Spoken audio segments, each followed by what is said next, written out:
Everything comes down to this.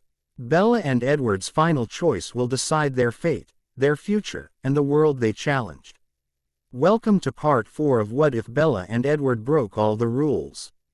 The conclusion begins now. BPOV. Don't go to work, Edward murmurs when I start to scoot out of bed. Rolling toward me, he clamps his arm across my waist and pulls me backward. I have to. Baby, please. The vibration of his deep, raspy voice rumbles through my back. Exhaling, I close my eyes and smile as he buries his face in my neck, kissing slowly toward my shoulder.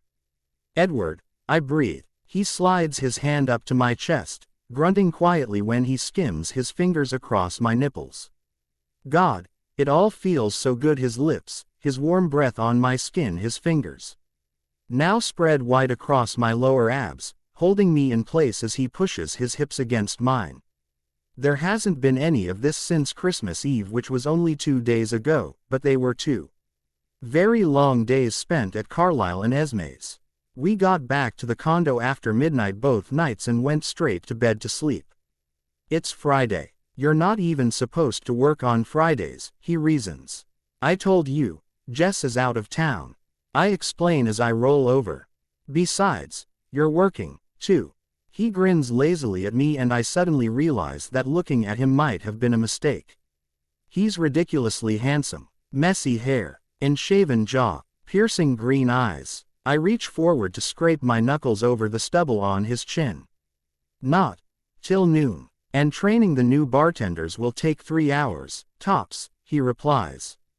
Taking my hand and kissing my fingers. Still holding them, he lowers his head to my chest and brushes his open lips across my collarbone. Stay. You don't fight fair, I moan, breathing rapidly. I wiggle my fingers away from his to bury them in his hair. He chuckles quietly against my skin, then rears back to look up at me.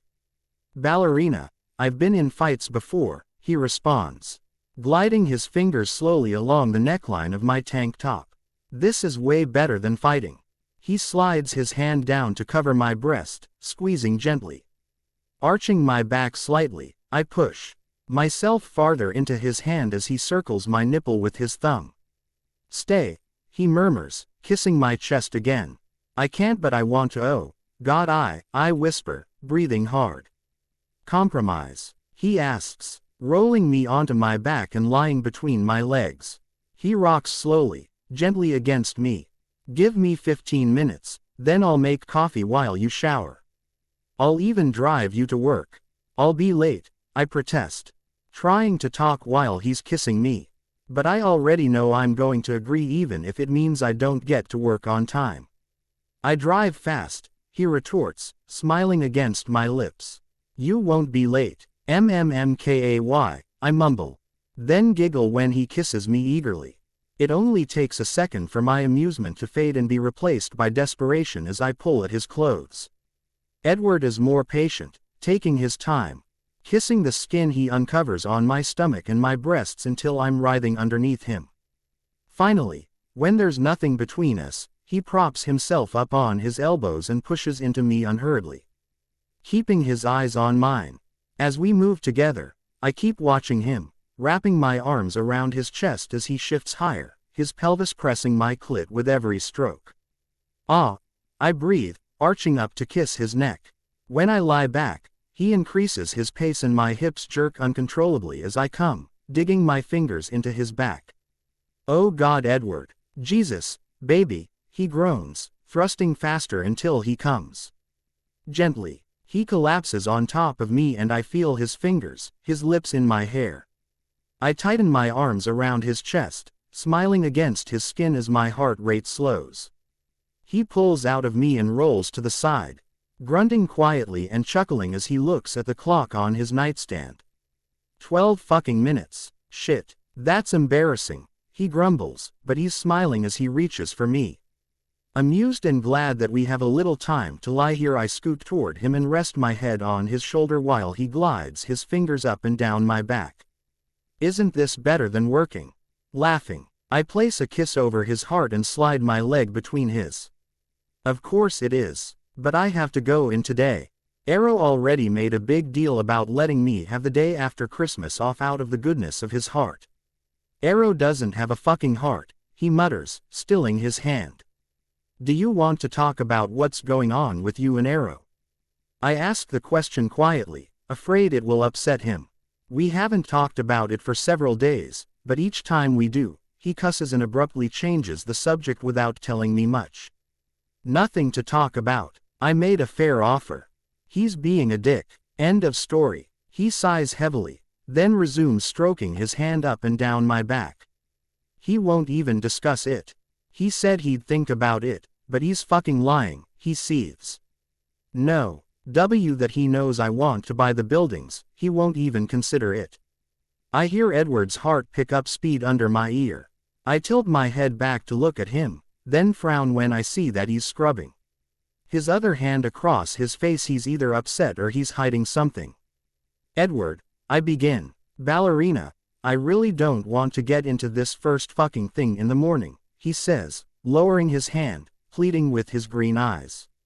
Can we talk about it later? I prop myself on my elbow and nod.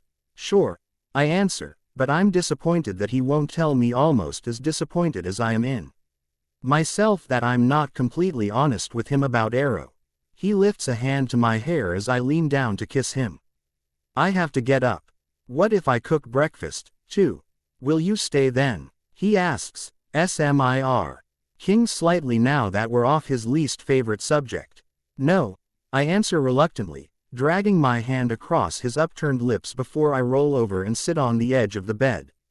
I turn to smile at him over my shoulder. But if you hurry with the coffee, you can shower with me. I'll wash your back. He throws back the covers and winks at me before he gets out the other side of the bed. Deal, he agrees. Still smiling, I stand up and watch him walk out of the bedroom. Hey, ballerina, the rest of me is pretty dirty, too. Want to wash anything else? He doesn't turn around in the hallway, but I hear him chuckling. I don't answer, but I laugh softly as my eyes follow his progress up the hall. I love that he walks around naked. I love staring at him while he walks around naked. I guess he's not the only dirty one around here. Blank. A little over an hour later, Arrow walks into the law office. Oh, Bella, he says, sounding surprised to see me sitting at my desk. I didn't see your truck in the parking lot, so I assumed you weren't here yet. I'm here, I reply needlessly, continuing to type the brief I've been working on since I got here. Arrow Disa. He peers into the employee's kitchen and returns a moment later without his coat, but with 2 cups of coffee. He sets one on my desk. Black, right? He asks. Actually, I like milk in my coffee, I answer, keeping my eyes on my computer screen so I don't roll them. But it's fine, thanks. Truck in the shop. I warned you that antique cars aren't reliable, he says, propping his hip on my desk. No, my truck is running fine, I reply, hesitant to admit that Edward drove me here. Ah, so the bartender gave you a ride. In more ways than one, I presume, he sneers. Gasping, I whip my head to the right to look at him. I can feel my mouth hanging open in shock. My face scrunches in disgust. Arrow. It's so inappropriate, I stammer, embarrassed that my voice is shaking, quivering with anger. But I'm afraid I sound weak. Come on, Bella, we're both adults here, he scoffs. Anyway, I'm just trying to protect you. Prepare you. I know Cullen know his type. Maybe you don't know him as well as you think you do, Arrow. I say slowly, swiveling my chair to face him. I'm still agitated, but I'm hiding it better now. My voice is steady, steely this time. Or perhaps it's you, Isabella, who doesn't know him as well as you think, he responds, smirking. I know him, I huff. Did he tell you that he's trying to buy your building? He asks, raising his eyebrows. Yes, of course he did. Arrow, sipping his coffee. HMMS and nods. Of course, he remarks condescendingly. Then he leans across my desk, speaking more quietly. And did he tell you about my counteroffer? No, he didn't. My heart jumps into my throat. My chest rises and falls rapidly with my quick breaths. I search Arrow's beady, black eyes for any sign that he's lying. He looks smugly back at me, knowing that he's got me rattled. Seemingly reading the look on my face with ease. I guess he kept that particular discussion just between us. He smirks as I lower my eyes to my desk. I wonder why he wouldn't tell you. Wonder what I asked for that he was afraid to share with you. What could it possibly be? I know Arrow mentioned the counter offer for a reason. I understand that he's trying to make me question why Edward didn't tell me. Trying to make me worry about what else he's not telling me. And I hate that the bastard's succeeding. Trying to calm myself, I pick up my coffee and take a drink, fighting the urge to make a face as I swallow the bitter liquid. No matter, he continues, setting his mug on my desk. You and I have something to discuss as well, don't we? What? Still shaken by what he's already told me. I blink quickly as I look at Arrow again. I can't think straight, my mind consumed by speculation about what Arrow wants from Edward from me. I don't realize what he's talking about as he hands and takes several folded pages from the inside pocket of his suit jacket. When he hands them toward me across the desk, I reach for them, pulling my hand away when he purposefully brushes his fingers along mine. It's the renewal of your lease on the building, he explains as I unfold the papers and look down. My jaw drops. My rapidly beating heart stalls. My shoulders drop in defeat. Arrow, this renewal is for a year. I say flatly. Yes. You sign for 12 months and, in return, I'll leave the rent at the current rate, he offers. No, this isn't what I wanted. A year, I'll be stuck there and here for another 12 months if I agree to this.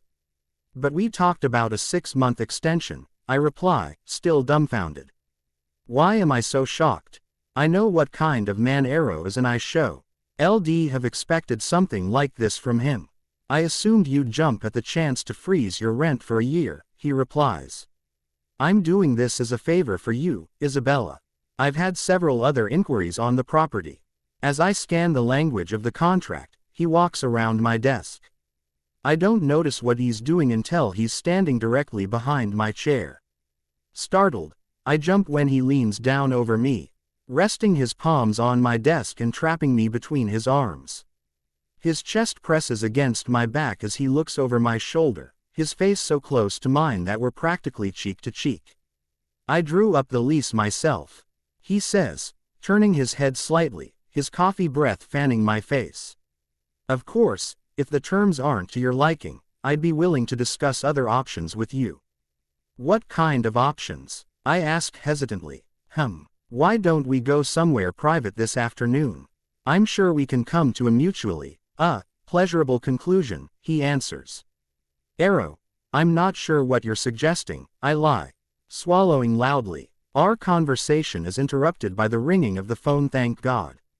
But Arrow lets it ring twice before he pulls away from me, brushing his arms against my shoulders as he stands. When I answer the phone, I'm relieved to hear Mr. Jenks, one of Arrow's biggest clients, on the line. Arrow will have to take the call. After I tell him who it is, he picks up his coffee cup from my desk and walks toward his private office. Lunch, Bella, he remarks with his back to me. I was suggesting we have lunch and discuss your lease. That's not what he was proposing, and we both know it. I guess I don't see the point in signing a year-long lease if Edward might buy the building, I say, hoping I can reason with him, but I should have known better. I'll probably sell Cullen his building.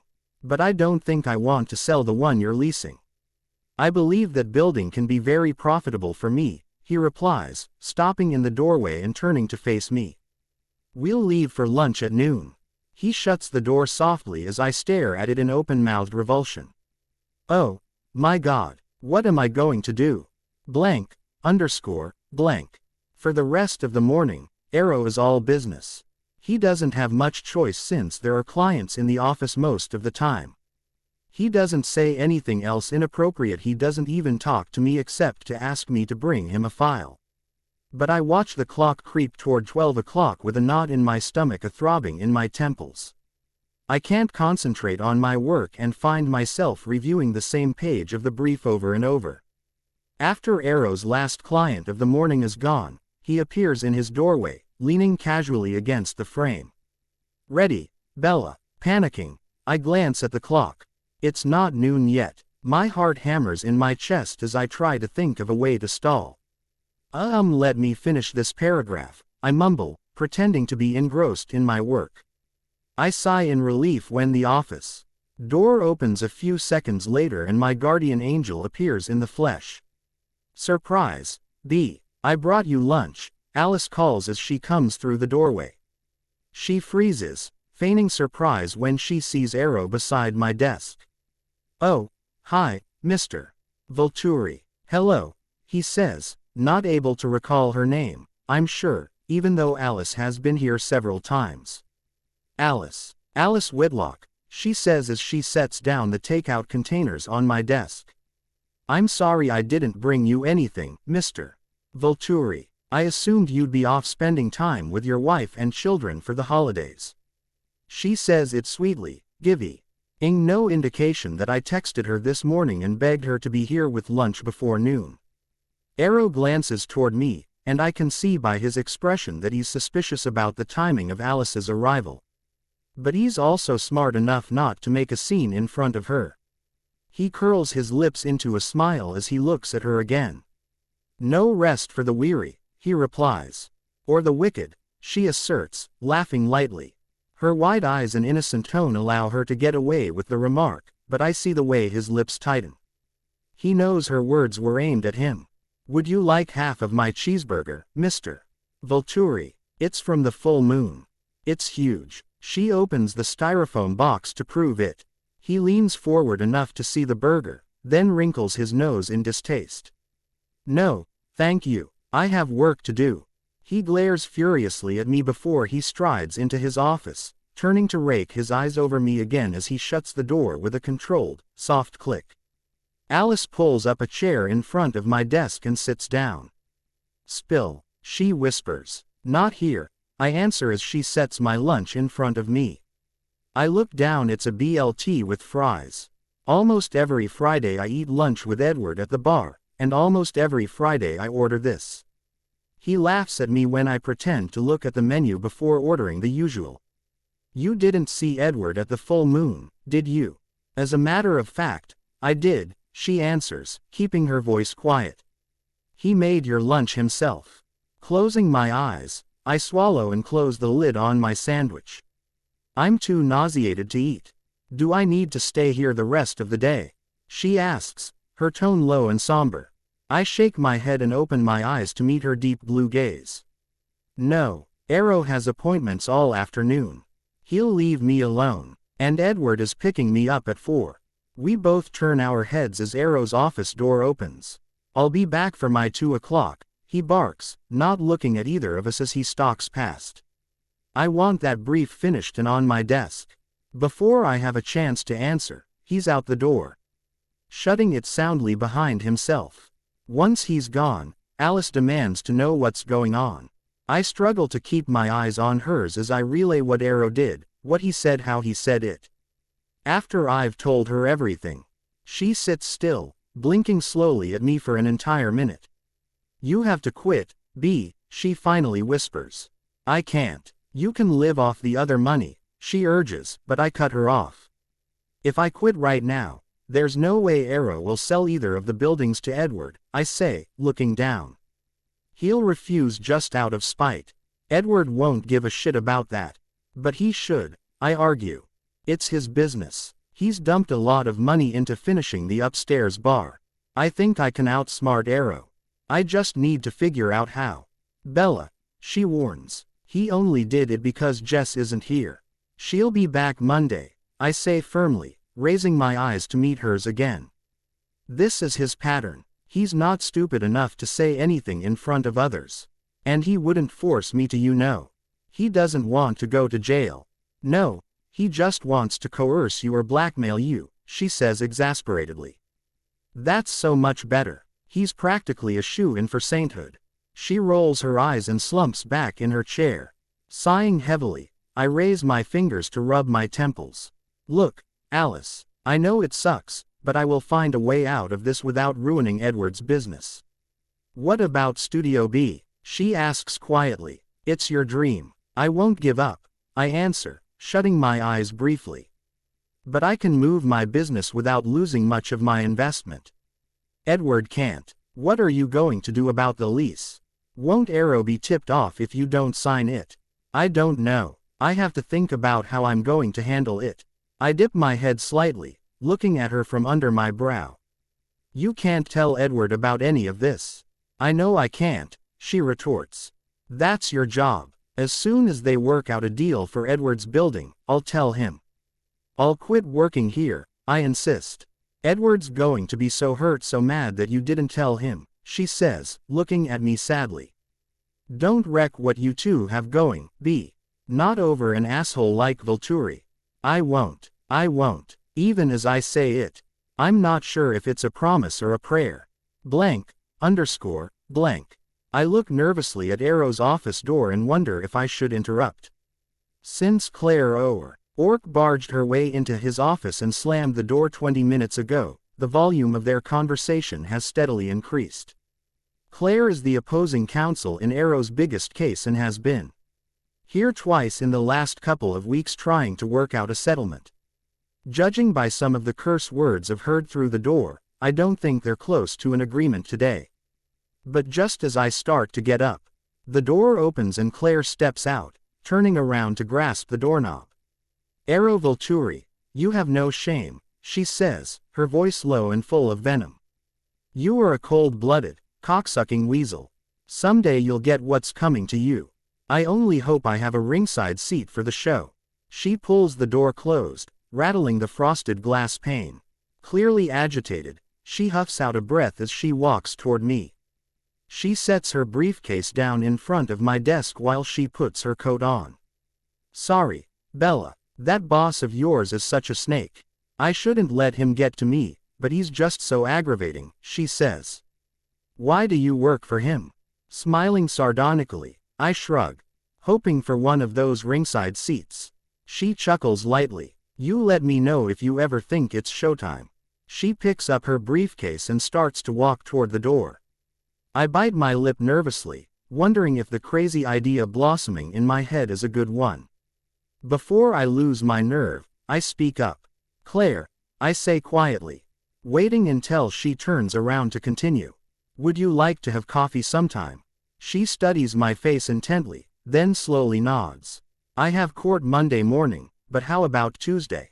She asks. We agree on a place and time, and when I get into Edward's car 20 minutes later, I'm still smiling. Hi, I say, leaning across the console to kiss him. Hey, ballerina, he replies against my lips. He pulls back slightly and searches my eyes. You okay? When Alice came in earlier, I got the impression that you were having a bad day. It was a crappy morning, but I'm good now, I answer honestly. Hoping he'll drop the conversation there. Edward tilts his head to the left, sliding his eyes away from my face to look over my shoulder. Fucking Volturi, he mutters. I twist around and see Arrow standing on the sidewalk staring at Edward's car. When I turn back around, Edward's jaw is clenched. He faces forward again, putting the car in first gear and mumbling curse words under his breath. Frowning, I watch as he looks in the side mirror before pulling away from the curb. He's even more irritated with Arrow now than he was this morning. Edward, did something happen with Arrow today? No, he answers tersely. How come you didn't tell me about his counteroffer? I ask. What are you talking about? He asks, glancing quizzically at me as he shifts to second gear. I told you he said he'd think about my offer. That was the end of our negotiation. Oh, I reply and then look down at my hands in my lap. He said he asked you for something. Nope, he replies, his tone clipped. He didn't. I look at him out of the corner of my eye. His face is a little red, there's a tick along the side of his jaw like he's grinding his teeth together. We ride in silence for mute before he blows out a breath and reaches over to put his hand on my thigh. He squeezes gently as I cover his hand with mine, sliding my fingers in between his. Turning my head, I stare out the window and think about what Arrow said to me this morning. I know he's trying to cause trouble for Edward and me. I know he could be lying. But Edward has been so tight-lipped about his meeting with Arrow T. Had I wonder if he's holding something back. Or maybe I just assume he is because I feel guilty for what I'm holding back. When we stop at a red light, I look over at Edward. He pulled my hand to the stick shift with his when he downshifted, but now he's scrubbing his other hand across his face. He looks upset or worried. I don't want to be the reason he looks that way, so I lean over, resting my head against his upper arm.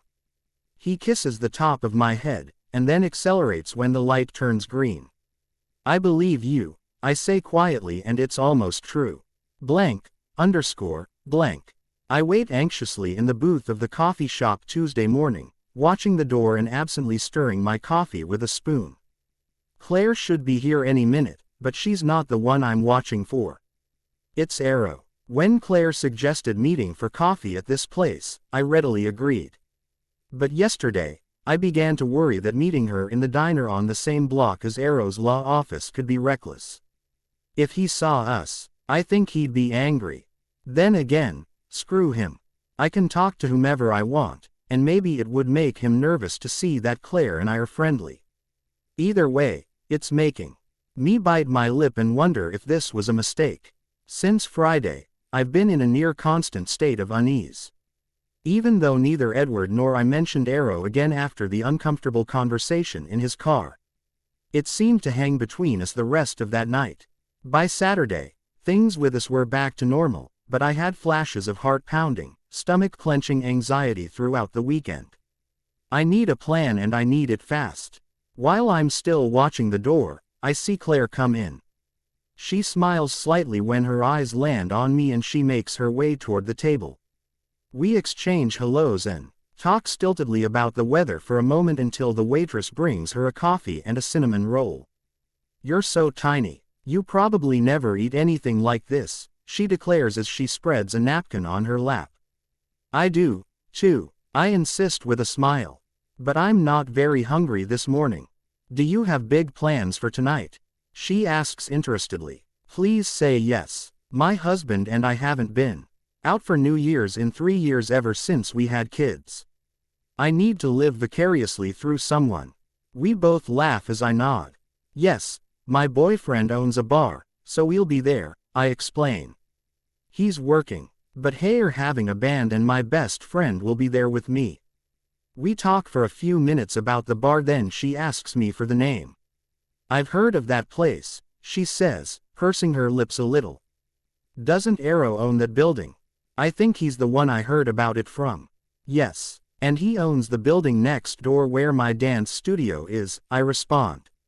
"Oh, my," she says, setting her fork down with a clank. "Showtime, huh, Bella, let me stop you before you say anything else. If you're going to say anything you don't want repeated, we need to make an agreement right now that I am your legal representative and you expect this conversation to be privileged." "Oh, okay," I frown, wondering if I'm now going to be charged $200 for this cup of not that great coffee. "Pro bono, of course," she adds softly. "It's just a formality, but I want you to be protected. And now that we have that out of the way, tell me what Arrow's up to." I start talking, worried that my words are coming out in a jumbled mess. But she seems to be getting it all. She stops me several times to ask for clarification. When I've finished, she meets my brown eyes with her own. "I'm going to give you my professional opinion first, okay?" she asks, continuing when I nod. "If you choose to file a sexual harassment or hostile work environment case against him, it's going to be your word against his." Hee-haw. "Hasn't allowed any witnesses to this behavior or put anything in writing. It will be difficult to prove, and you'll be dragged through the mud, especially with Arrow on the opposite side. He's the slimiest lawyer I've ever had the misfortune to know." "That's basically what I figured," I remark. "Start documenting, Bella. Every time he says something inappropriate, every time he puts his hands on you, brushes up against you. Write it down, she advises. That is one thing that might carry some weight if you ever go to court.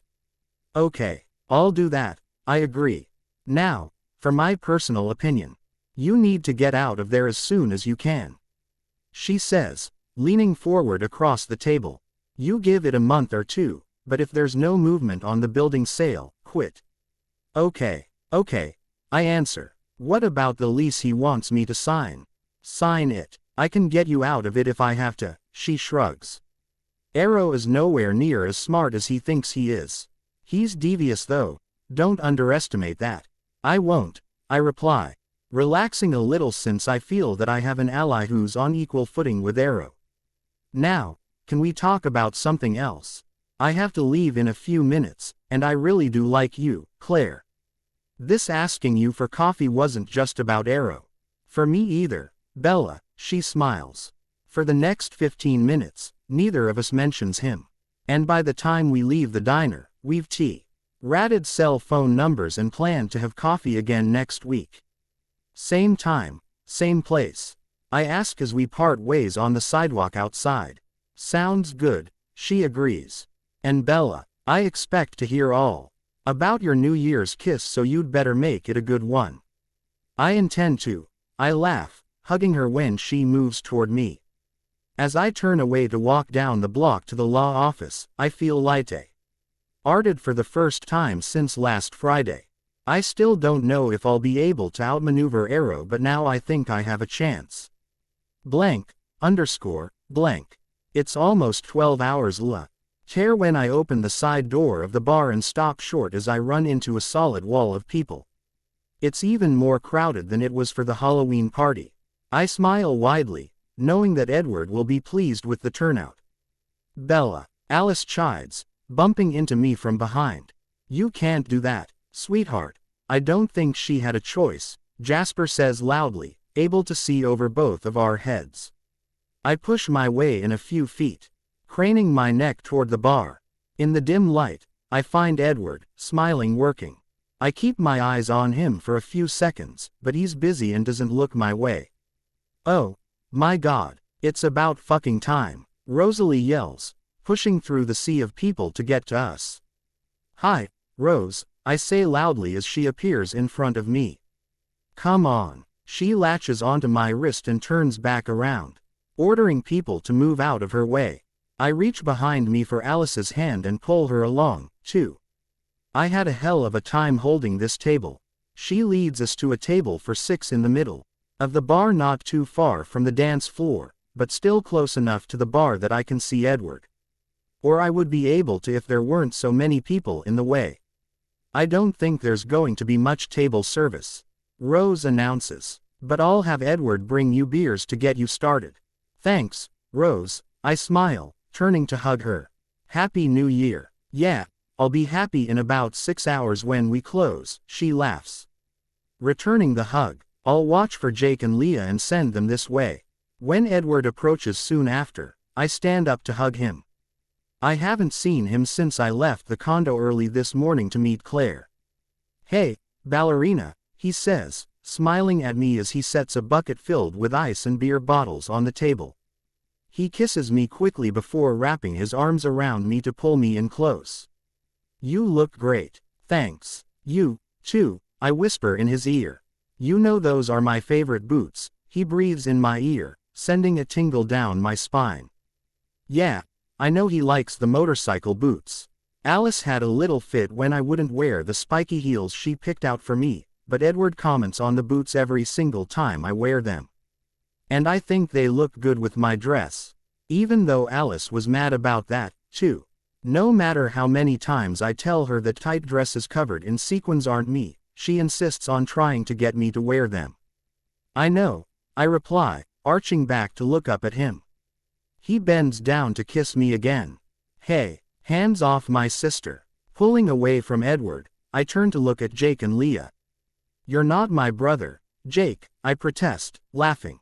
Close enough, he shrugs. Hey, Edward. Hi, Jake. Leah, Edward answers as he and Jake shake hands. Hey, Bells, Mom and Dad asked a ton of questions about Edward when I was home for Christmas. I told them to drive down one weekend and meet him, Jake says as he hugs me. Jockey, I groan. Don't worry. I told them he's cool, he replies. Then he adds teasingly, you owe me $20.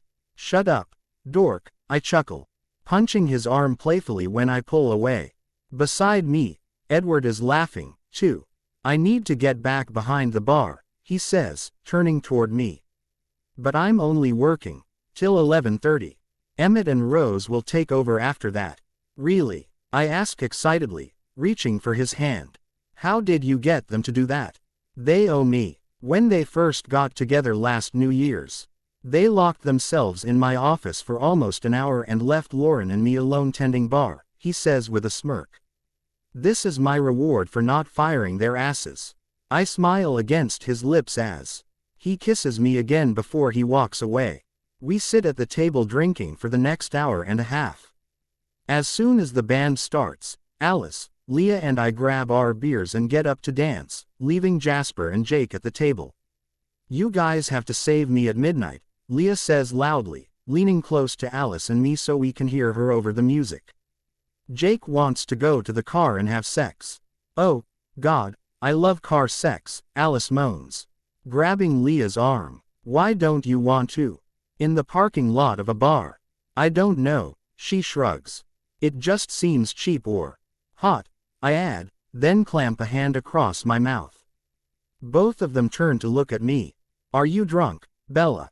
You never talk about this stuff, Leah remarks.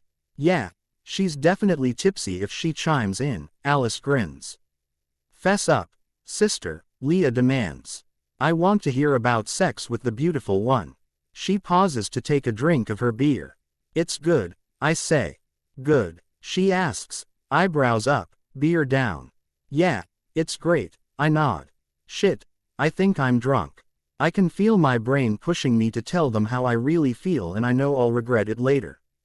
When the band segues into a slower song, Alice pulls Leah and me over to the side of the dock. Nay floor where we can continue to talk without the guys hearing. Is it wild? Leah asks. No, I shake my head. I glance toward the bar and see Jasper sitting on a barstool talking to Edward.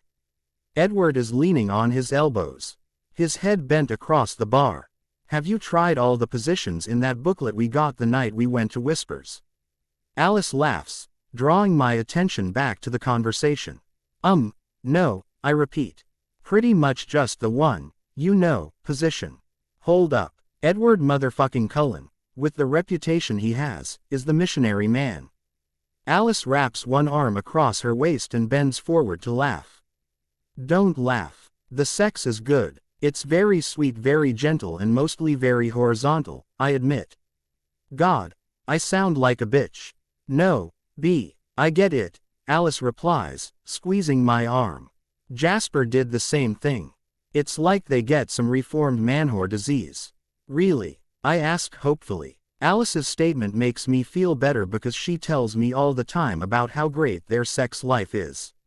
Really? She smiles. Jasper never would admit it, but I think he was trying to prove to me, or maybe to himself, that he was capable of being a good boyfriend. He just thought being a good boyfriend meant he had to be gentle and boring. How'd you get him over that?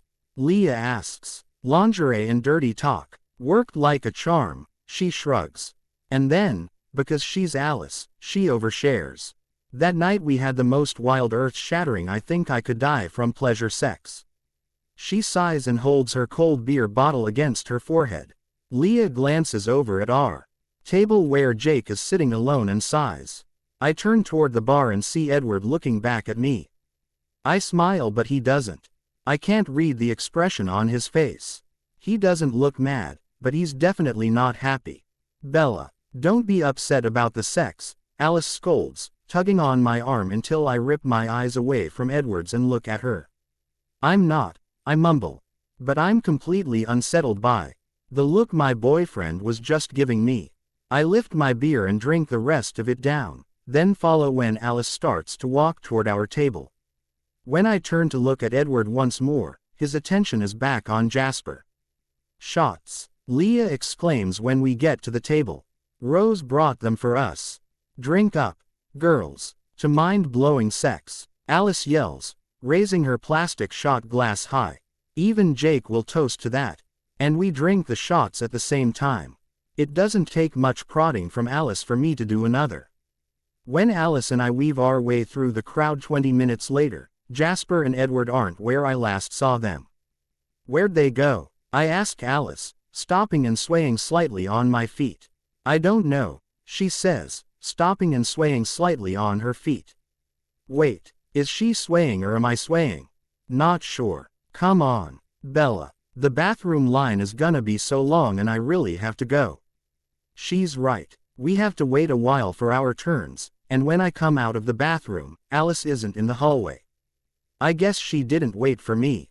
I stop at the end of the bar and boost myself up to kneel on an empty stool, then look down the bar, searching for Edward, but I only see Emmett and the 3 new bartenders. I smile at Emmett as he approaches me. Happy New Year, I say, bending down slightly to kiss his cheek when he leans across the bar to me. Back atcha, tiny dancer, he answers. Need a beer? Sure, I reply as I slide off the stool and stand on the floor again. Standing on my tiptoes, I rest my crossed arms on the bar. Edward's in the back if you're looking for him, Emmett remarks as he sets a bottle in front of me. He props his elbows on the bar, too, and then leans forward to speak quietly for Emmett, which is still pretty loud. He's pissed at Tanya. I don't know what she did this time, but he looked like he was about to lose it. She's back there, too, I ask. When Emmett nods, my stomach clenches reflexively as jealousy flashes through me. I know it's stupid, he can't stand her, but that's never stopped her from trying. And the thought of them being alone in his office bugs me. I smile though, and shrug as I answer Emmett. I'll leave him alone then. I'll catch him when he comes back out. Emmett moves down the bar to wait on someone else, so I turn to walk back toward our table. Excuse me, I say as I twist sideways to slip through the crowd.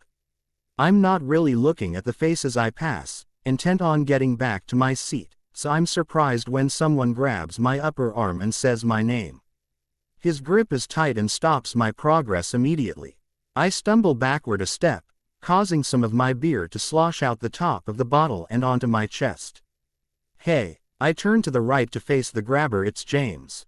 Hi, Bella, I was wondering if you'd be here tonight, he says. Luckily, I haven't seen him since that night 4 months ago when I came here with him to make Edward jealous and then Edward left with Kate and then Rosalie had to save me from James at the end of the night. Oh, hi, I reply, stepping back and gently pulling my arm away. Can I buy you a drink? He smiles. Just got one, thanks, I answer, holding up my almost full beer. I'll get your next one then, he says as I look around anxiously for Alice or Jasper or Jake. But I'm mired in the middle of the crowd. Unless you're here with someone. Yeah, Edward, I reply, turning toward him again. You're fucking kidding me, he barks derisively. That son of a bitch. I knew it when he got me kicked off this delivery route for talking to you. What? I asked, frowning up at him. I have no idea what he's talking about. Edward called in a favor with the distributor and boom. I'm off the suburb circuit and driving fucking downtown all day, he says snidely. You didn't know he did that? No, I didn't. I'm sure it didn't have anything to do with me, I offer, shaking my head at him. Jesus, you really are as naive as you act, aren't you? He asks condescendingly. It had everything to do with you. I had a feeling he wanted you for himself even though you're not really his type. Why is everyone always telling me that? Irritated, I roll my eyes at him as I take a drink of my beer.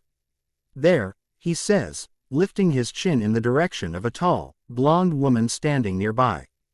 That's his type, or the one next to her. Oh, are any of the blondes here wearing short skirts? Edward and I have been dating for a couple of months, I retort defensively, narrowing my eyes at James. I'm pissed at him and I'm a little pissed at Edward, too. He's your boyfriend, he scoffs, throwing his head back to laugh. What a dumb shit. Edward Cullen doesn't have a faithful bone in his body. That's enough, James, I seethe, backing away from him.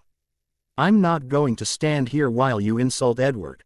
I turn to walk away, almost making it out of the crowd before he grabs my upper arm again, gripping more forcefully this time.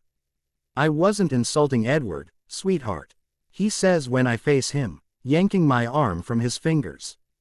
I was insulting you for believing he'll treat you differently. Turning my head to the right, I spot Edward. He's finally back behind the bar and glaring in our direction.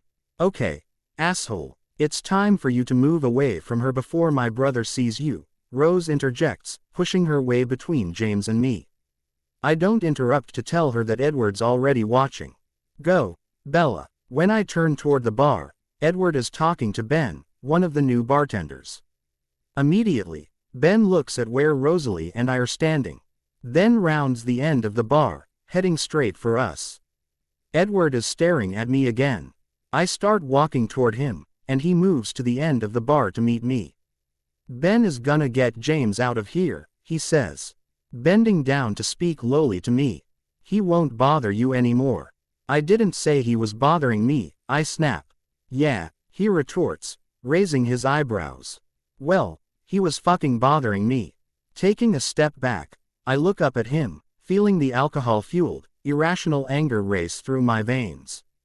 I know I'm acting like a bitch, but I'm tired of hearing about Edward, his type, his past from everyone.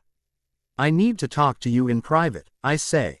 I tip my beer bottle up to finish it, then set it on the bar. He lifts both hands to scrub across his face. Of course you do. He scowls as he lowers his hands.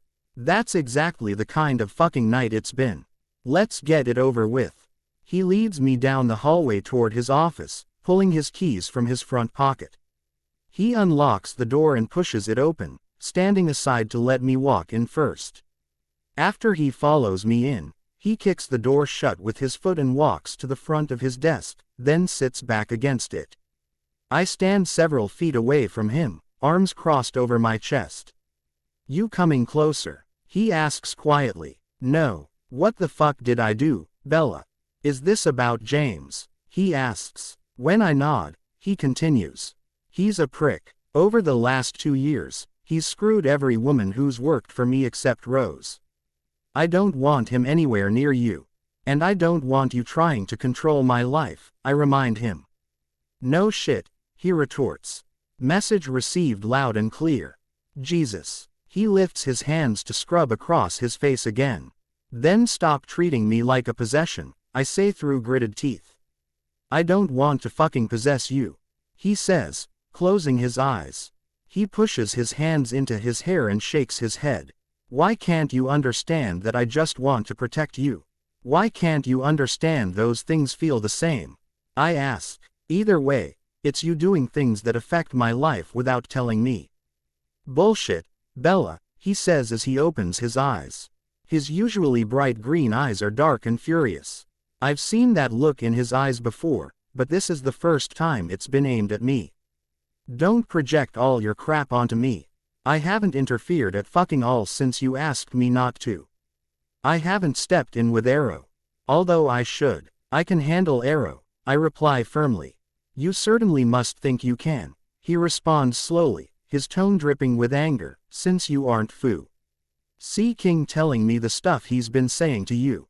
I take a step back and lower my arms, wrapping them across my queasy stomach. Wishing I'd never started this argument, I struggle to keep my eyes on his. Swallowing nervously under his unyielding glare. Jasper, I whisper, suddenly realizing why Edward was looking at me so strangely while Jasper was sitting at the bar. Edward takes a deep breath and blows it out slowly. His hands, resting on the desk on either side of his hips, clench and unclench several times. He nods, and then bows his head to look at the floor. How do you think it makes me feel that you tell everyone else in your fucking life about the crap Arrow does, but don't tell me?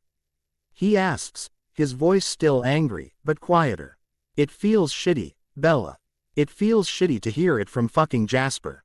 I didn't tell Jasper, and I couldn't tell you, Edward, I say, trying to explain my wayward logic. I was afraid you'd say something to him ruin your chances of buying these buildings. Why do you think I keep working for him? I can't quit until it's all settled. Or until he finally does something horrible to you, he seethes, fixing his stormy gaze on me again. I don't think he will, I whisper. He exhales in a disgusted puff. Fine, he mutters. We'll keep doing this then. It seems to be working just fucking great. He pushes himself off the desk and stomps toward the door, muttering curse words under his breath. Edward, wait, I gotta get back to work, he snaps, not stopping or looking back at me. He opens the door and walks into the hall. Shut the door when you come out. Blank, underscore, blank. I wait a full 10 minutes in Edward's office before I step into the hall, closing his office door behind me and making sure it's locked. As I pass by the bar, I get a glimpse of Edward way at the other end, but again, he doesn't look at me. When I sit back down at the table, everyone seems to understand that Edward and I are fighting. No one asks about it at all. But Jasper apologizes. It's my fault, not yours, I offer, shaking my head. I knew I was being stupid to keep it from him. I didn't know you hadn't told him. By the time I figured it out, I'd said too much. Jasper says, putting his arm around me and pulling me in. He kisses the top of my head before releasing me. The party at the table continues, but I switch to Diet Coke. I don't feel like drinking anymore. I spend most of the next hour watching Edward, but it's not like it usually is when I'm here and he's working. When he winks at me, licks his lips and raises his eyebrows until I laugh. He's completely avoiding any eye contact with me. Twice I see him go out the side door carrying a pack of cigarettes in one hand and a tall glass of amber-colored liquid, probably whiskey, in the other. The first time he comes back inside, he doesn't look at me. But the second time he does. Our gazes meet and hold, neither of us smiling at the other. I try to participate in the conversation at the table, but I'm not really paying attention to what they're saying. I mostly just laugh when they all do and drink Diet Coke until I'm not tipsy anymore and there's a faint throbbing across my forehead. When everyone else goes to the dance floor, I stay seated, and then watch warily as Tanya comes toward me carrying a drink. She's never nice, so I'm always suspicious. Here, hun, just the way you like it, she smirks, setting the soda without lemon in front of me. She plops down in the chair beside me, uninvited. I tried to tell you. Edward is not monogamy material. Go away, Tanya, I say tiredly, bending forward to take a drink from the straw even though I don't trust her. Maybe if she slipped something in my drink, I can fall asleep and wake up in 2 weeks. I knew he'd give you the boot eventually, she continues. Jesus, how pathetic is it that you're still here? He's done everything but kick you out of the bar. At least have enough pride to leave now that he's broken up with you. We didn't break up, I say passively. Really? Because he certainly seems to be enjoying himself with the blonde at the bar, she retorts snidely. I try to stop myself. I know she's baiting me. But I glance up anyway and follow her line of sight until I spot Edward. He's standing at the end of the bar talking to a woman in a shiny, short dress. She's laughing, hanging on to his arm. He doesn't really look like he's happy, but he's not making any effort to get away from her either. God, I'm gonna throw up. Tanya, I've been covering your fucking tables. And you're back here harassing my brother's girlfriend. Rosalie asks incredulously, appearing on the other side of the table to yell at the bitch. Either go cover your section or get your shit and leave. Tanya huffs as she stands. But she smiles smugly as she walks away. Don't let her get to you, Rosalie advises. She's not, I say, shaking my head. I look at Edward again. Now he's sitting beside the blonde, turned sideways on the barstool to talk to her. And he's got another tall glass of whiskey. What the fuck is he doing?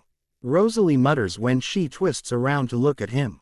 Fucking idiot. She stomps away toward Edward, but I don't want to watch. I get up and scoot around to the other side of the table so I don't have to look at him. Between the loud music, the rapidly approaching sobriety and the boyfriend who might not be a boyfriend anymore, my head is pounding by the time everyone else sits down. I ask the girls, but no one has any ibuprofen with them. Alice flags Rosalie down and asks her. Here, Rose says as she hands me her keys. There's some in the top left drawer of Edward's desk. Help yourself. I don't want to go into Edward's office, I grumble, trying to give back the keys. Quit being such a girl, she scolds. He won't even know you're in there. Come on, I'll distract him so you can sneak by. As promised, Rose wedges herself in between Edward and the blonde well. That's not what she promised, but she does it anyway. And while she's got his attention, I rush by carrying my drink in one hand and Rose's keys in the other. In Edward's office. I quickly find the medicine and pour 2 pills into my hand, then wash them down with Diet Coke. I drop the bottle back in the drawer and push it shut. When I look up, Edward is standing in the doorway. What are you doing back here? I ask. My office. What are you doing back here? I needed something for my head, I answer. Rose sent me back here. Rose sent me back here, too, he says, walking into the room. I should have known she'd do something like that. Tricky bitch. I was just going, I mumble, stepping around the side of the desk. After a few steps, I realize I left my drink on his desk. But I'm too focused on getting out of here to go back for it. Just as I get to the door, he reaches around me and pushes it shut. Edward, what? I start as I twist around to face him. His lips are on mine before I can finish speaking. He sweeps his tongue into my mouth, tasting of Jack and cigarettes, and I grip the front of his shirt as he grasps my shoulders. Off balance from turning so quickly, I stagger backward, pulling him with me. When I land against the door with a thud, I grunt into his mouth. He kisses me passionately, moving his mouth with mine, pressing his chest against mine. Moaning, he shifts his hands to my back, sliding them down around everywhere. As we continue kissing, his hands skim across my ass up my sides to rest under my arms back down to span the sides of my hips up to thread through my hair. I can't breathe after a few minutes and wrench my lips away, gasping loudly and letting my head fall back against the smooth wood behind me. His heart is thumping wildly under my hand. His hot, panting breaths beat against my neck as he trails his mouth down toward my shoulder. Fuck, I want you, he murmurs. He pulls the fabric of my dress away from my collarbone and latches onto my skin, sucking powerfully. Oh God, Edward, I groan, digging one hand into his hair to hold him in place. He pulls rhythmically on my skin, pausing to soothe with his tongue several times. When I whimper, he stops, kissing his way up my neck again. Desperate for more, I wrap my arms around his waist, and then slide my hands into the back pockets of his jeans, pressing his hips to mine. Please, I whisper, and am instantly rewarded when he rocks against me. He glides his lips along my jaw as we move together, slowly at first, and then faster.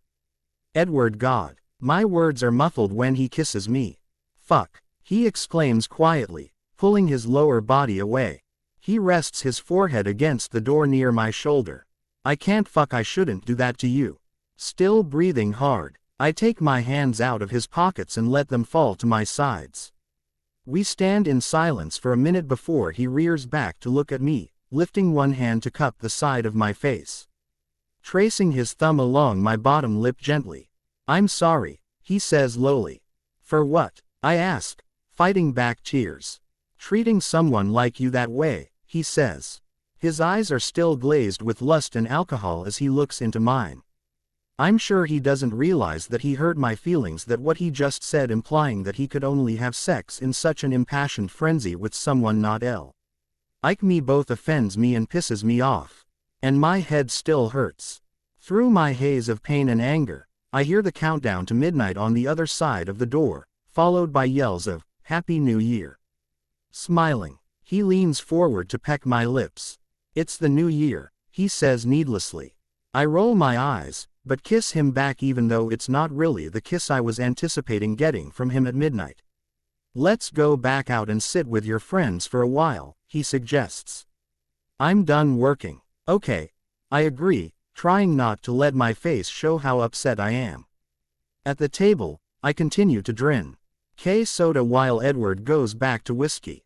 Although I'm glad that he seems to be enjoying himself with Jake and Jasper, I'm annoyed that he's not paying much attention to me.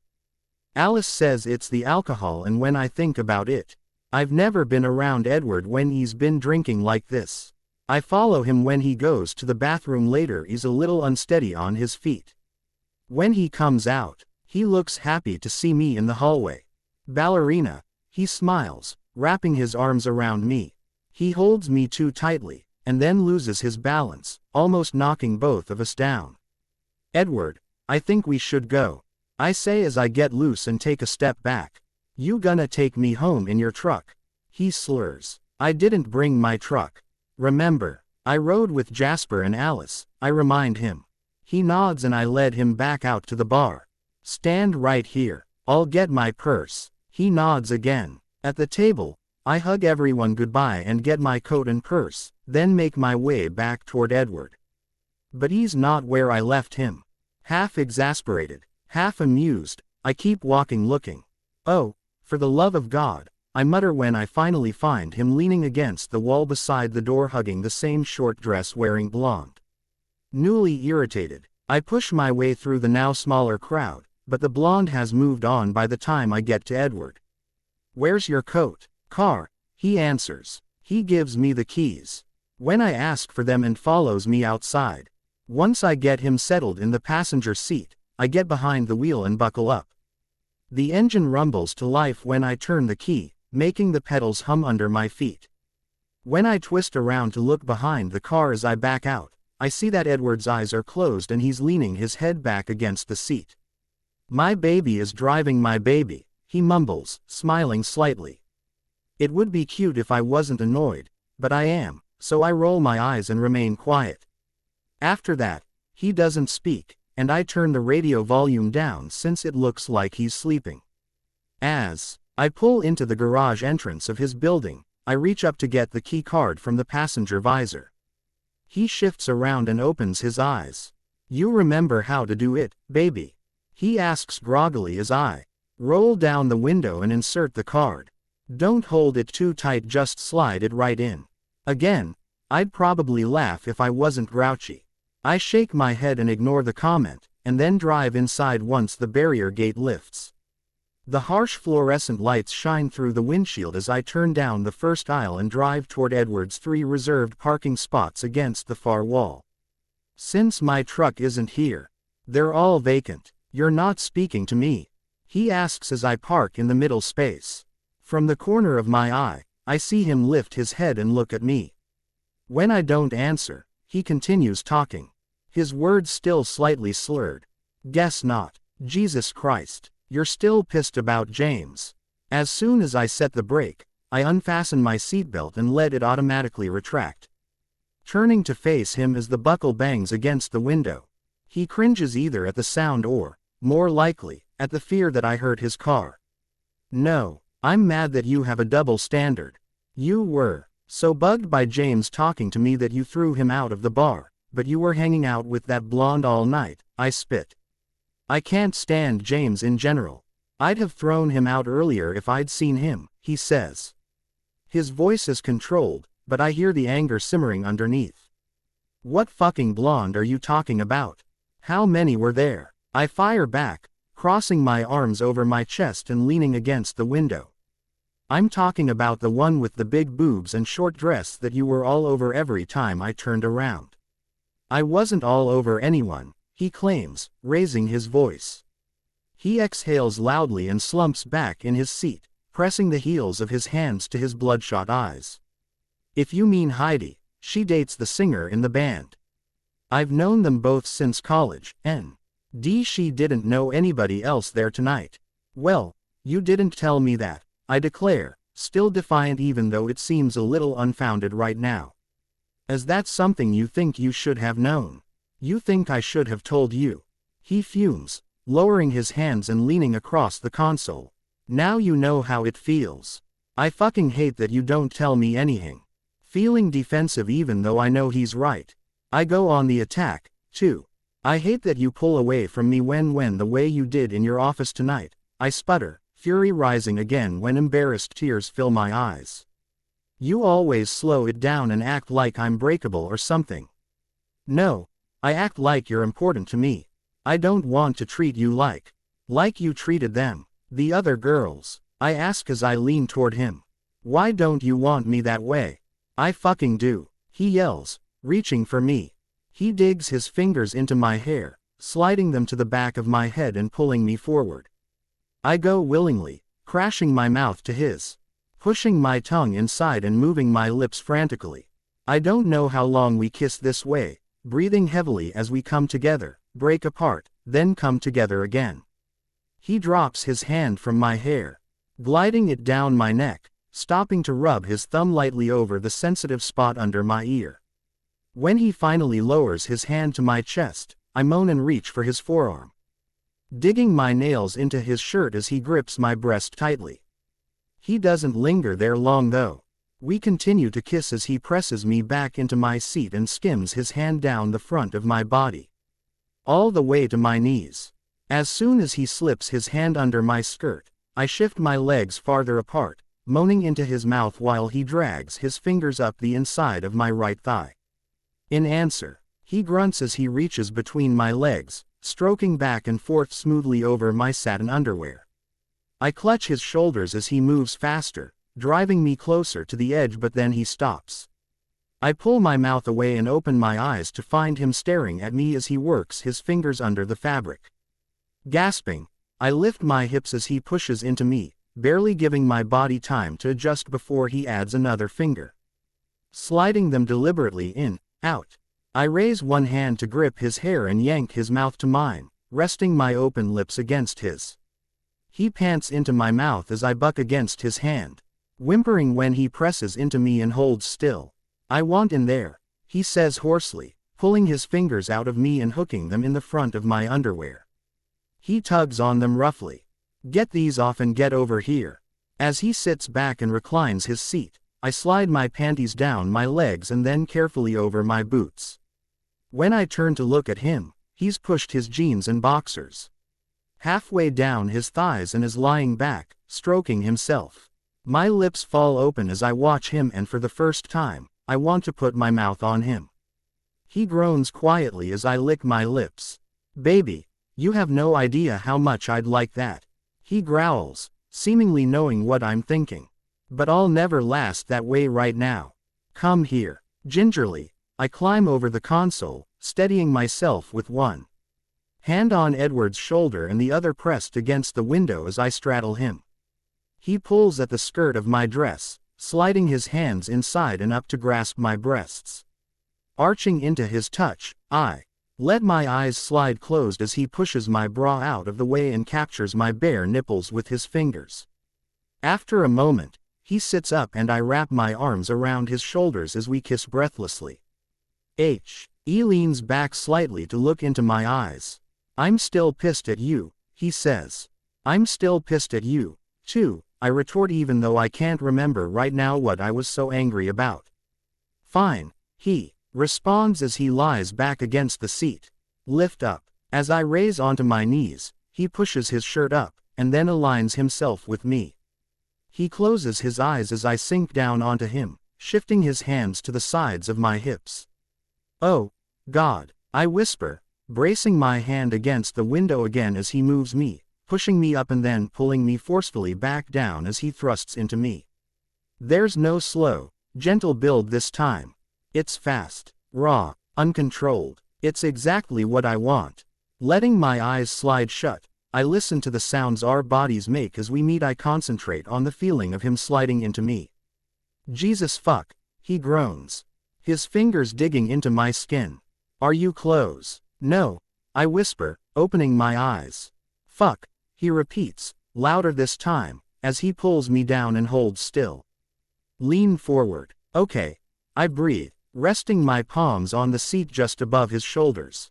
In this position, our faces are almost touching, and looking into his eyes is so intense that I want to shut mine again. But I don't. I force myself to look, to feel, even though I'm afraid he doesn't feel the same. He nudges me with his hands, urging me to move, so I rock against him twice, gasping with pleasure as I get the friction I need. He holds my hips tightly as he guides me again, moving me slowly at first, until I moan and go faster on my own. I stay quiet as I come, letting my eyes close and my mouth drop open. Jesus, he groans, and I feel him twitch inside me as he comes, too. Once my breathing slows, I press my lips briefly to his and then scoot off him, awkwardly pushing myself back to the driver's side. Edward's eyes are shut and he hasn't moved for a minute. I'm afraid he's going to pass out down here, so I say his name loudly and talk him into pulling up his pants. I grab my purse and our coats from the backseat as I get out and lead him to the elevator. Neither of us speaks on the elevator, or in the hallway, or when we get inside the condo. I let him use the bathroom first to clean up while I get him a bottle of water and some ibuprofen.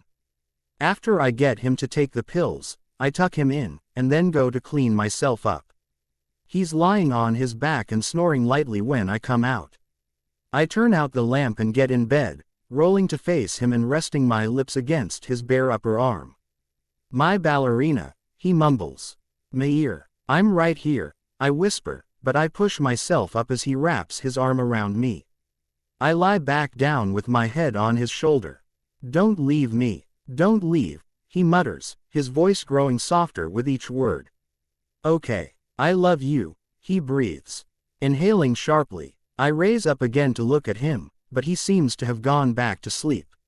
Smiling widely for the first time in several hours, I stretch up to place my lips on his. I love you, too. Blank, blank. When I wake up in the morning, I'm not burrowed down in the covers like usual. Instead, the sheets are bunched at the foot of the bed and I'm covered by a heavy arm and leg. Edward is lying on his stomach, draped across me. And he loves me. Smiling, I trail my fingers lightly up his arm, but he doesn't move. He's really out, and he still smells like whiskey. No, Wingy probably won't feel good when he wakes up. I decide to go make breakfast for him. He barely moves as I scoot out of bed. I pull the sheet and comforter up, tucking it gently around him, and then bending down to kiss his shoulder. In the bathroom, I brush my teeth and pull my hair up into a ponytail, then pull my t-shirt aside to study the hickey Edward left on my collarbone last night when we were in his office. It's purple and ugly, but I giggle lightly when I look into the mirror. There are parts of last night that didn't go as well as I expected, but other parts, his office, the car, his declaration in bed, that were so good they almost don't seem real. I'm happy as I pad softly up the hallway to the kitchen. I make coffee first and sip it while I start to lay the bacon in a pan. Ballerina, Edward calls. I answer and then turn to see him standing in the doorway, looking panicked. I wipe my hands on a paper towel as he comes toward me. As soon as he's close enough, he WRAPs his arms around me and buries his face in my neck, breathing hard. Edward, what's wrong? I thought you fucking left, he says, gripping me tightly. Why would I leave? Jesus, baby, after the I attacked you last night in my office and then, he pauses to swallow, the car, why wouldn't you? I'm so fucking sorry I acted like that with you. But I begin, but he interrupts me. Don't you dare defend me, he says, rearing back to look at me. I never should have treated you that way. Shit, don't cry. He kisses across my forehead to my left temple as I blink back tears. I'm not, Edward, I insist. I wasn't upset by it. I've never felt so. Did I do something else after we got up here? He asks, cutting me off again. I don't remember anything after, in the car. The euphoria I've been floating on since I woke up rushes out of me, replaced with disappointment, despair. New tears flood my eyes and threaten to spill over, so I bury my face in his chest, hoping he won't notice. No, I croak, then clear my throat to disguise the fact that I'm upset. You were fine. Okay, good, he says, exhaling heavily. I'm sorry about the fight, too. I nod. So am I. I should have told you about Arrow. We both should have done things differently, he says, pulling away to look at me. He wipes away the tears that leaked from my eyes and smiles at me. Don't cry. We'll do better. I know, I answer. I try to return his smile, but can't get my lips to move upward. Wanting time to regroup, I suggest that he go shower while I finish cooking breakfast. Yeah, I feel like shit. I'm sure I smell like a distillery, too, he chuckles. Let's just forget everything that happened last night, okay? He bends down to press his lips gently to mine, and then releases me to walk out of the kitchen. I turn back to the stove, letting the tears come this time. Hey, ballerina, he calls softly from the doorway. Happy New Year. MMHMM, I say, struggling to speak without breaking down. Happy New Year. EPOV. Leaning forward under the stream of hot water, I raise one hand to rake through my wet hair. I feel like shit. Fucking whiskey, I mutter. I don't know how much I drank last night. Enough to calm me down after I got fucking furious at Tanya for being such a bitch to the new staff. Enough to keep me from pounding James for putting his hands on my girl. Not enough me after I found out my girl hasn't been telling me shit. Fucking arrow, I say, louder. I never intended to fight with Bella last night. Knowing she was pretty tipsy, I tried not to react. When she was bitching at me in my office. But I was pissed that she'd been lying about Arrow, and eventually I couldn't hold it in anymore. I figured she would have a reason for not telling me, and she did. A fucked up reason, if you ask me, but I sort of understand why she felt like she couldn't talk to me about it. I know I fucked up, too, though. My memory of the ride home last night is hazy. I remember parts of the argument in the parking garage. And I've had enough flashbacks of the sex of gripping her tightly and moving her roughly to know I wasn't gentle with her. And, of course, inking about it now has my dick twitching. Christ, pissed off, hung way the fuck over, and horny. Fucking asshole, I mumble, sighing disgustedly at myself. Turning to the side, I lean back against the cool, tile wall. I close my eyes and try to remember what the hell happened after the sex. But no matter how hard I concentrate, my mind only repeats the shit I already know. Fighting, sex, waking up alone in my bed. That's all I got. The stench of stale alcohol fills the steamy shower, coming out my pores even after I try to wash it away. Nauseated by the smell, I adjust the temperature dial until the water is cool. But it doesn't really help. I need to fucking lie down. My legs are shaky as I wrap a towel around my waist and walk out to the bedroom. Bella's side of the bed is closer and I flop face down on her pillow. Inhaling her scent. Jesus, this feels better. If I could just stay here for a few minutes, then I think I could get up. I don't move until I feel the cool sheet cover my back. Ballerina, I mumble, turning my head. I crack one eye open to look at her, but it slides closed again almost immediately. Shish, sleep, Edward, she whispers. Her fingers brush lightly across my shoulder as I drift back to sleep. Blank. A couple of hours later, I wake up feeling like I might fucking live after all. I get dressed and brush my teeth, wondering what the hell I should say to Bella. Stalling, I hold my hands under the faucet and then run them through the top of my hair, pulling at it until I'm satisfied with the way it looks. Finally, I leave the bedroom and walk slowly up the hallway, both relieved and nervous when I see her sitting on the couch. Even though she's not facing me, I know she hears my bare feet on the hardwood floor. Feeling better? She asks, twisting around to look at me. Yeah, I answer with a half smile. There's a plate in the oven for you. And the coffee's still hot, she says, turning away from me again. Want me to get it for you? No, I'll do it, I reply. I mumble something about being back in a minute and go into the kitchen. Suddenly realizing how hungry I am, I stand at the counter and eat the eggs quickly, and then pour myself coffee. I grab a strip of bacon as I head back out to the living room. She looks up as I sit down on the other end of the couch and we both turn sideways to face each other. Thanks for breakfast, I begin. Unsure where this conversation is going to go. I swallow a big drink of coffee, then lean over to set my mug on the table. You're welcome, and for letting me sleep. You needed it, she nods. Jesus. The last time we faced each other this uncomfortably on the couch was last fall when she was the one with the hangover. But the rest of the details are eerie. Why similar sitting on opposite ends of the couch, Bella is covered with the white fur blanket, and I have no fucking idea what to say. Reaching up, I scrub my hands across my face and blow out a breath. Ballerina, I really am so fucking sore. Please don't apologize again, she whispers, interrupting me. I get it. You regret everything that happened last night. Lowering my hand slowly, I look at her. Her head is bowed, her eyes downcast as she picks at the blanket. I regret that I hurt you, I answer. I'm sorry I hurt you, too, she replies flatly, shrugging. Worried by the distant tone of her voice, I study her. I don't think she's crying, but she won't look at me. Jesus, I wish I had taken some medicine before I left the kitchen because my fucking head is pounding. I press the he-else of my palms just above my eyes to relieve the pressure, letting my head hang back for a minute. Fuck, I don't know how to fix this. When I lift my head, she hasn't moved. Leaning forward, I put one hand on her leg. Bella, I say softly. She doesn't answer, but she doesn't pull away either.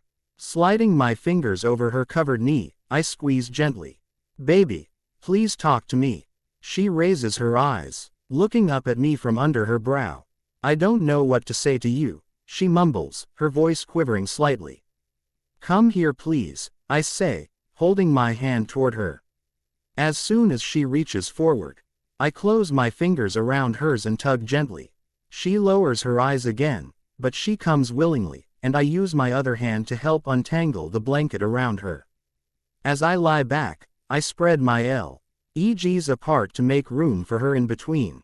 She settles against my chest, and I cover her up again before I wrap my arms around her.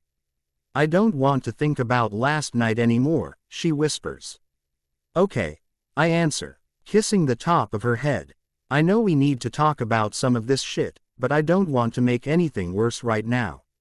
We sit in silence again for a few minutes. It's not unusual for us to lie together like this when we watch TV. It is unusual for her to keep her hands on the couch instead of on me. And she's never this quiet unless she's fallen asleep on top of me. What should we do today? I need to go home. She answers. I have laundry and stuff. Okay. I'll drive you whenever you want, I reply, nervous again because she sounds like she wants to get away from me. I could hang your sculpture for you today. If you want to, she says. She pushes herself up and climbs off the couch off me. I'll get dressed. Ballerina, I plead softly as she turns to walk away.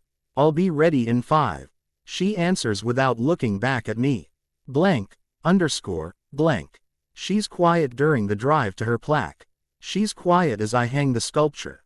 She's quiet as I rifle through her freezer looking for something to eat. Finally, she says she's going to take a shower. While the crappy frozen pizza is cooking, I walk to her stereo and turn it on, scrolling through the playlists on the attached iPod. When I see the hip-hop list, I push play, and suffer through 3 terrible songs before Bella comes out from the bathroom. What are you doing? She asks. Fixing lunch, I answer. Turning away from the counter where I'm cutting the pizza to look at her. I meant the music, she responds, frowning at me.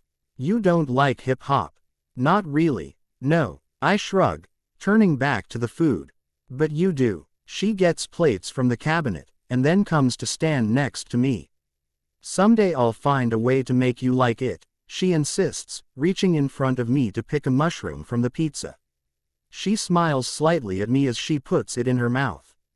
I don't fucking think so, but since that's the most regular sounding sentence she's spoken to me all day, I'm not gonna fucking argue about it. Instead, I smile back at her and lean down, pressing my lips softly against hers. We spend the rest of the day together at her place, but things are still weird. We're overly polite to each other. Our conversations are superficial and strained. The only things that amuse her at all are my hangover and the way I smell. I shower again before bed, hoping to wash off the lingering stink. When I walk into her bedroom in just my boxer briefs, she's already lying down, facing away from me. I know she's tired and she has to work tomorrow, but I doubt she's asleep yet. Pulling the covers back carefully, I get in bed and roll toward her, curling myself up behind her. "Ballerina," I say against her shoulder as I wrap my arm around her waist. I'm not even sure what I want to say to her. "Yeah." Her voice is hushed. I press my lips to her skin and clear my throat softly, hesitating, stalling, trying to figure out something to say besides, "I'm sorry." As the silent seconds tick by, I hear her sigh heavily. Then she cuts off any further conversation. "Good night, Edward." She burrows down into the bed, pulling her pillow with her. I keep my hand on her, but I don't follow her down like usual. Unsure if she wants me to. Night. Blank. _ blank. Saturday night. I sit on a stool at the full moon, nursing my beer and watching Emmett and Ben tend bar. I've been wasting time over here while Bella's next door working on dances for her classes. I was planning to take her out tonight, but she insisted that she'd had these plans with Alice for weeks. So I offered to drive her here and leave her alone for 3 hours. In return, she agreed to leave at 9, which is 10 minutes from now. Blowing out a breath, I drag my hand through the top of my hair twice. And then drain my beer. "You want another, M asks as he trashes the empty bottle behind the bar. After I shake my head, he props his elbows on the bar and studies me. "You're quiet tonight. What's the matter? Trouble with Tiny?" I shrug sullenly. I try to ignore his eagle-eyed stare, but after a few seconds, I crack. "Yeah, I guess. She's acting weird, blowing me off the last couple of nights." "You were working the last 2 nights." "No shit, dickhead," I sneer, shaking my head at him. "But she wasn't. I thought she'd hang here with me since the studio is still closed for Christmas break. But she went home early both nights instead." He's frowning at me like he thinks I'm fucking crazy. Maybe it sounds that way, but I feel it. She's pulling away from me. "You do something to piss her off." "Yes, I did, but I'm sure as shit not telling him the intimate details from New Year's Eve." I shrug one shoulder and drop my eyes to the bar top. "That bad, huh?" he asks, apparently reading the look on my face. "Well, grovel. Tell her you're sorry." "I have. She told me to stop apologizing," I grumble as I raise my eyes to his again. That makes him laugh loudly. Irritated, I stand up and grab my leather jacket from the stool beside me. "I'm gonna go see if she's ready to leave." "Okay. See you, he says as I turn away. "Don't worry about Tiny. She'll get over whatever asshole thing you did." I wave over my shoulder as I walk toward the door. When I get outside, I see Alice's car still parked beside the studio door. Sighing, I walk to the side of my building and pull a cigarette from the pack in my jacket. Once it's lit, I inhale deeply and lean back against the brick wall, staring at the windows next door. The lights aren't on in the room that faces T parking lot. They haven't been any of the times I've checked tonight. The girls must be in the other dance room, which kind of surprises me. Bella has told me before that she feels claustrophobic in the smaller, windowless studio. She prefers the one I'm looking at, the same place where I first watched her dance last fall. As I take another drag, I remember standing in this exact spot, smoking, watching her. I didn't know her then. But I wanted to. Now I do know her, which is why I'm so fucking worried about the way she's been acting the last few days. She's definitely not herself when we're together. She doesn't smile, doesn't joke around, doesn't look at me the way she usually does. Letting my head fall back against the wall, I exhale and close my eyes. Fuck, it feels like it's all slipping away from me, and I don't know how to stop it. This fucking feeling is why I swore off dating for so long. When I hear the squeak of the studio's side door, I open my eyes and see Alice coming outside. After one last inhale, I push myself off the wall and drop my cigarette, stepping on it as I walk across the parking lot. I watch as she shuts the door and starts to lock it. "Hey, Alice," I say when I'm close enough. "Is Bella done?" "Oh, hi, Edward," she says, turning to look at me. No, but you can go on in. She pulls the door open and holds it for me. Thanks, I mumble as I walk inside. See you later. Have a nice night, she says with a giggle. I don't know her well enough to know if she's serious or if she's laughing because Bella's planning to dump me as soon as she sees me. Before I can turn around to look at her, she shuts and locks the door. The hallway and Bella's office are both dark. I hear music and walk toward the sound, knowing that what I thought was right, she's in the other studio. Standing in the doorway at the back of the room, I lean one shoulder against the frame to watch her as she turns in the middle of the floor.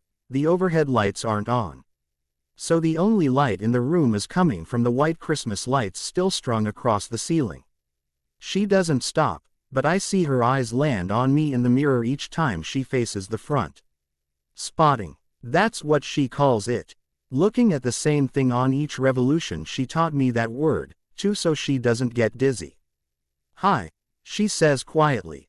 Hey, ballerina, how are you? She asks. For the first fucking time since Wednesday, her voice sounds normal. She stops turning, but continues dancing. She rarely does this shit in front of me. I'm good, baby, I answer, watching her legs as she lifts up on the balls of both feet. Under the really short dress thing she's wearing, I can see those tight, black shorts that used to fucking kill me when I saw her running around in them. Well, they still fucking kill me, but it's a little easier to take now that I get to see her naked at home. You look fucking great, she chuckles quietly, huskily. I raise my gaze to meet hers in the mirror and we smile at each other. I hope this means we're getting past all the shit that happened earlier this week. Thank you, she finally says. Want to come in? Really? You never let me watch, I ask. Raising my eyebrows slightly. I won't let you watch me teach, she corrects as I walk inside. I skirt around her to move to the front of the room. You can't be in here with a bunch of little girls. Or older girls. I would only watch you. No matter who else was in here, I say lowly, pausing to look at her as I grab the back of the wooden chair near the corner. I keep my eyes on her as I drag it to the middle of the front wall and push it up against the mirror. Can I sit here? Sure, she answers, smiling at me as I drop into the chair. I slump backward, crossing my right ankle across my left knee. Recognize the song? Yeah, I respond, listening for the first time. It's While My Guitar Gently Weeps, but it's a female singer, not the Beatles. Who is this? Santana, she answers, as she slides her foot on the floor in front of her and then lifts it up behind her as she turns. India, Ari, remember the Halloween party? We danced to this song, I answer quietly, totally captivated by her. You remember, she says, sounding happy about that as she lifts up on one foot and raises her other leg straight up in front of her. She holds it there for a second, and then bends her knee and lowers it before immediately doing it again, lifting her leg to the side this time. It's fucking hot. Everything okay next door? My throat feels tight and I clear it twice before I try to talk. Yeah, I answer, squirming around a little. I was just coming to see if you were ready to go. Not quite, she answers, starting to turn again. I need to work on another dance a little bit. I would say that you could stay, but it's a hip-hop song. And you don't like hip-hop. I'll stay, I volunteer quickly, smiling when I hear her laugh. I like watching you. Okay, I'd like to hear what you think of it. Actually, she says, it's right after this song. Now she's moving across the floor as she turns, and she suddenly jumps up in the air. You're fucking good at those jumps, ballerina, I say.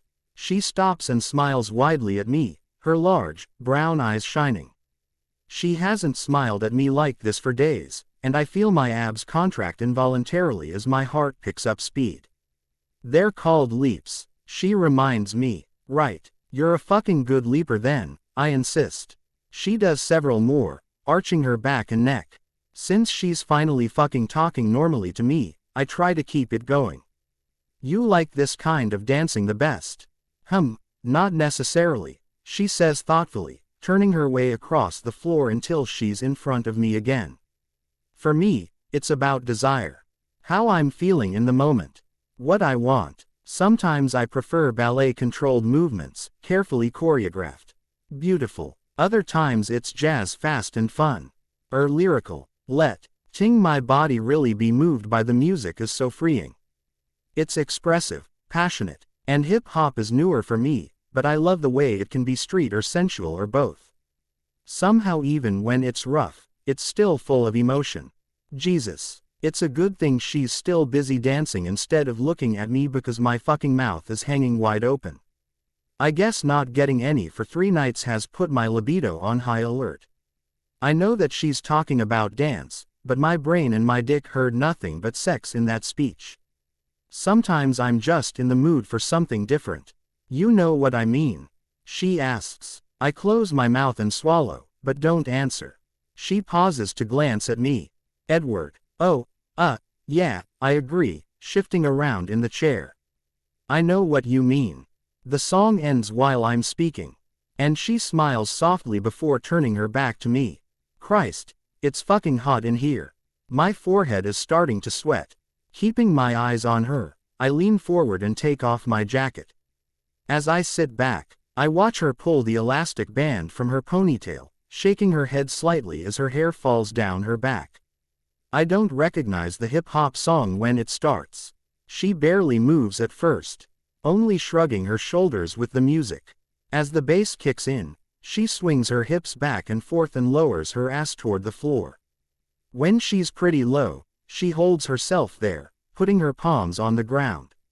She slowly straightens her legs, and then skims her hands up the back of them as she stands, flipping her hair when she's almost upright. When she turns around, she moves quickly across the floor. For a minute, it looks exactly the same as when I used to watch her with Seth until she reaches for the bottom of that short dress thing she's wearing and pulls it off, tossing it to the floor beside her. Underneath, she's only wearing a black, lacy bra and those little fucking shorts. Blowing out a shaky breath, I lean forward, resting my elbows on my knees, trying to catch my breath, which isn't fucking easy because the way she's arching her back is making her tits look even better than usual. She spins to face away from me and takes several steps, stopping to shift her weight side to side. Then she circles her hips slowly twice. Jesus, what the fuck is she doing? She's thinking of this dance for one of her classes. Facing me again, she moves forward. I sit up, tipping my head back to look at her face as she stands in front of me. Baby, exactly who is this dance for? You, she whispers, breathing hard as she traces the fingers of one hand along my jaw. What do you think? I think I'm fucking starting to like hip-hop, I answer, reaching for her hips.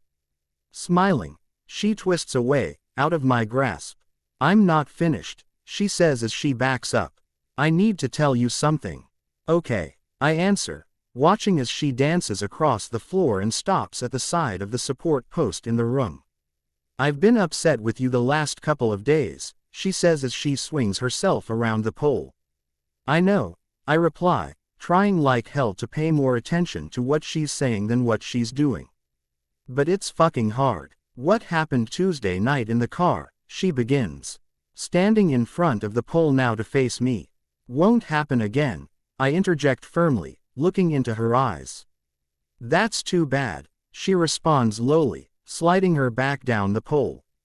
As she stands up, my eyes drop to her legs, staring, barely breathing as she glides her hands up her inner thighs. Because I liked it. Stunned, I snap my gaze up to meet hers. I liked it, Edward, she says, walking toward me. I thought you were pissed because I wasn't gentle, I reply. No, she shakes her head slowly, bending down to put her palms on my thighs so her face is right in front of mine. You said you wanted to forget it. But you never asked how I felt about it. I lean forward to kiss her, but she stands and backs away once more. Baby, sex with you is always great, I respond hoarsely. Watching her as she turns and shakes her ass at me. Then we agree on that, she says, smiling when she faces me again. She's standing about a foot in front of me and I want to fucking touch her. But I can tell she's not done talking. And the way you're so careful with me, Edward, you make me feel safe enough to tell you that right now, I'm in the mood for something different. She keeps her eyes glued to mine as she steps forward and drops to her knees in between my legs. Okay. Nodding, I swallow loudly, then suck in a breath when she lifts my shirt up part way and leans forward to kiss my stomach.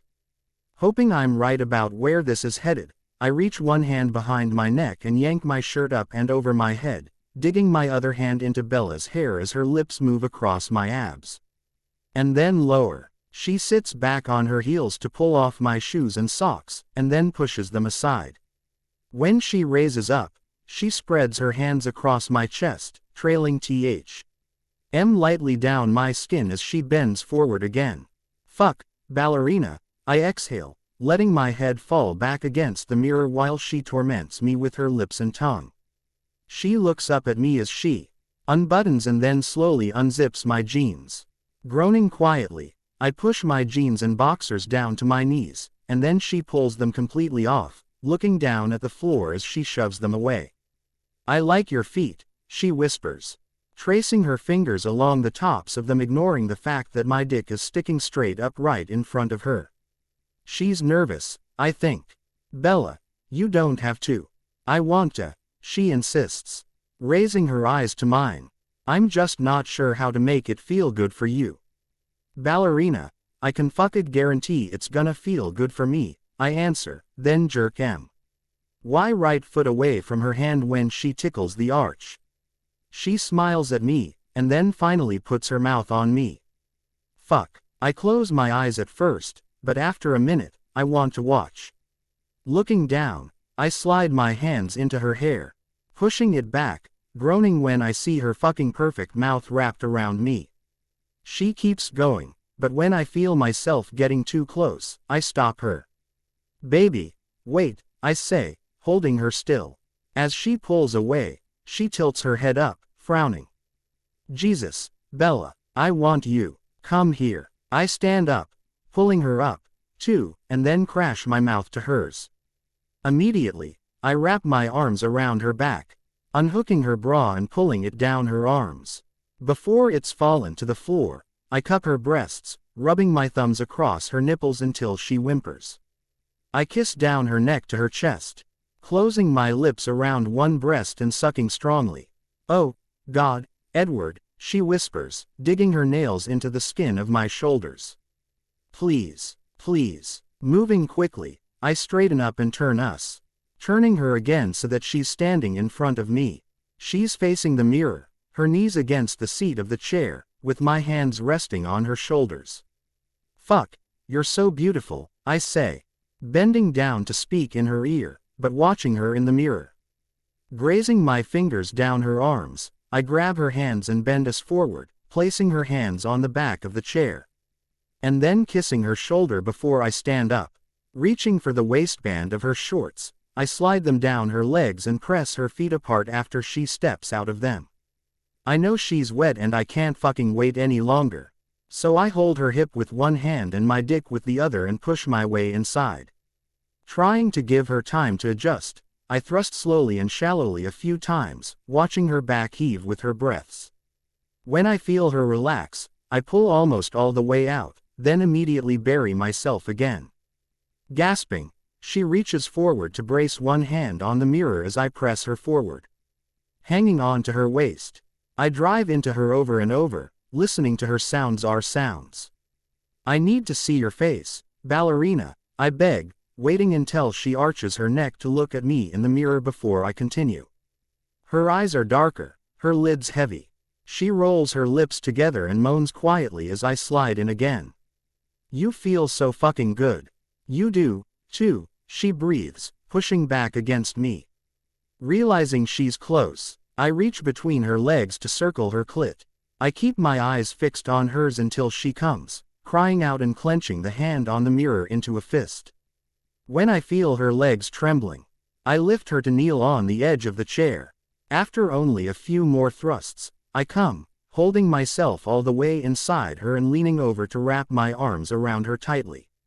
As we catch our breath, Bella reaches one hand down to grip my forearm as I press my lips all along her upper back. Finally, I pull out of her and move us so that I'm sitting on the chair and she's sideways on my lap, resting her head against my shoulder. I'm going to make a mess on you, she murmurs against my neck. I don't fucking care. We'll shower when we get home, I reply, stroking my knuckles along her arm. We're gonna have to clean this room tomorrow. I feel her shake with silent laughter. I may not be able to teach in here anymore. I'll just think of you of this. I definitely won't be able to come in here without getting a fucking hard on, I say, smiling when she giggles. When did you learn to pole dance? She sits up to look at me, blushing slightly as she tells the story of the night the girls went to a strip club. I didn't even show you everything I learned, she smirks when she's finished. Christ, Bella, you're always trying to fucking kill me, aren't you? I groan, leaning my head against the mirror. You set me up for this tonight, huh? Alice and I really were working earlier, but, yeah, I had a plan for you, she admits quietly. A trap, I tease, tightening my arms around her. And I walked right into it. Are you mad? Jesus, baby, I answer with a laugh. No, I'm not mad. Let's go home. I want to roll around with you and I'm not doing it on a fucking linoleum floor. It's Pergo, she corrects, hugging me. What the fuck ever, I grumble, but I smile and squeeze her ass lightly when she rears back to look at me. Your dance was perfect, baby. Thank you. You're welcome. She presses her lips against mine twice. You're welcome. Blank, blank. 3.5 weeks later, I stand behind the bar and fill 2 pitchers for one of Tanya's tables. It's fucking loud and crowded in here for a Wednesday happy hour, not that I'm complaining, but as I look around, I'm not really thinking about tonight. I glance toward the stairs to the 2nd floor, still roped off with yellow caution tape. Earlier today, Rose pronounced the upstairs almost ready for the grand opening this Saturday, but I keep mentally going over the details. The bar is stocked with liquor. The tables and chairs are arranged. The dartboard machines and pool table are set up. All that's left is the glassware delivery, which is tomorrow morning, and tapping the upstairs kegs. Noticing that the beer pitchers are about to overflow, I push the taps back and pour the head off both of them. As I'm pushing them across the bar to Tanya, I hear the side door open and turn my head. Surprised to see my dad coming in. He waves at me as he approaches. Hey, Dad, I say when he sits down in front of me. Tanya is hanging around like she expects me to include her in the fucking conversation or something, so I raise my eyebrows questioningly at her. She rolls her eyes with a huff and walks away. What brings you all the way down here? I was bored at home, he shrugs. Your mother is still in Chicago visiting Maggie. Thought I'd come and see what you kids were up to. Rose and Emmett have the night off, I tell him, even though I have a feeling he already knew that. Oh, right, he nods. Well, what about you? Can you get away for dinner? I could, but Bella and I are eating dinner later. When she's done teaching, I answer. Date night, huh? He asks, smiling at me. Kind of. I'm cooking for her, I admit, feeling my face heat when my dad lifts his eyebrows at me. Compelled to not sound like a pussy, I talk fast, trying to explain myself. It's about to get crazy here with the opening Saturday and the Super Bowl party Sunday. And I have poker Friday night. I'm trying to be nice since she puts up with all my shit. Slow down, son, he laughs.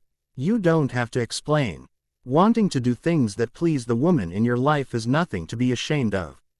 Jesus, Dad, can we change the fucking subject? I ask, scrubbing my hands across my face.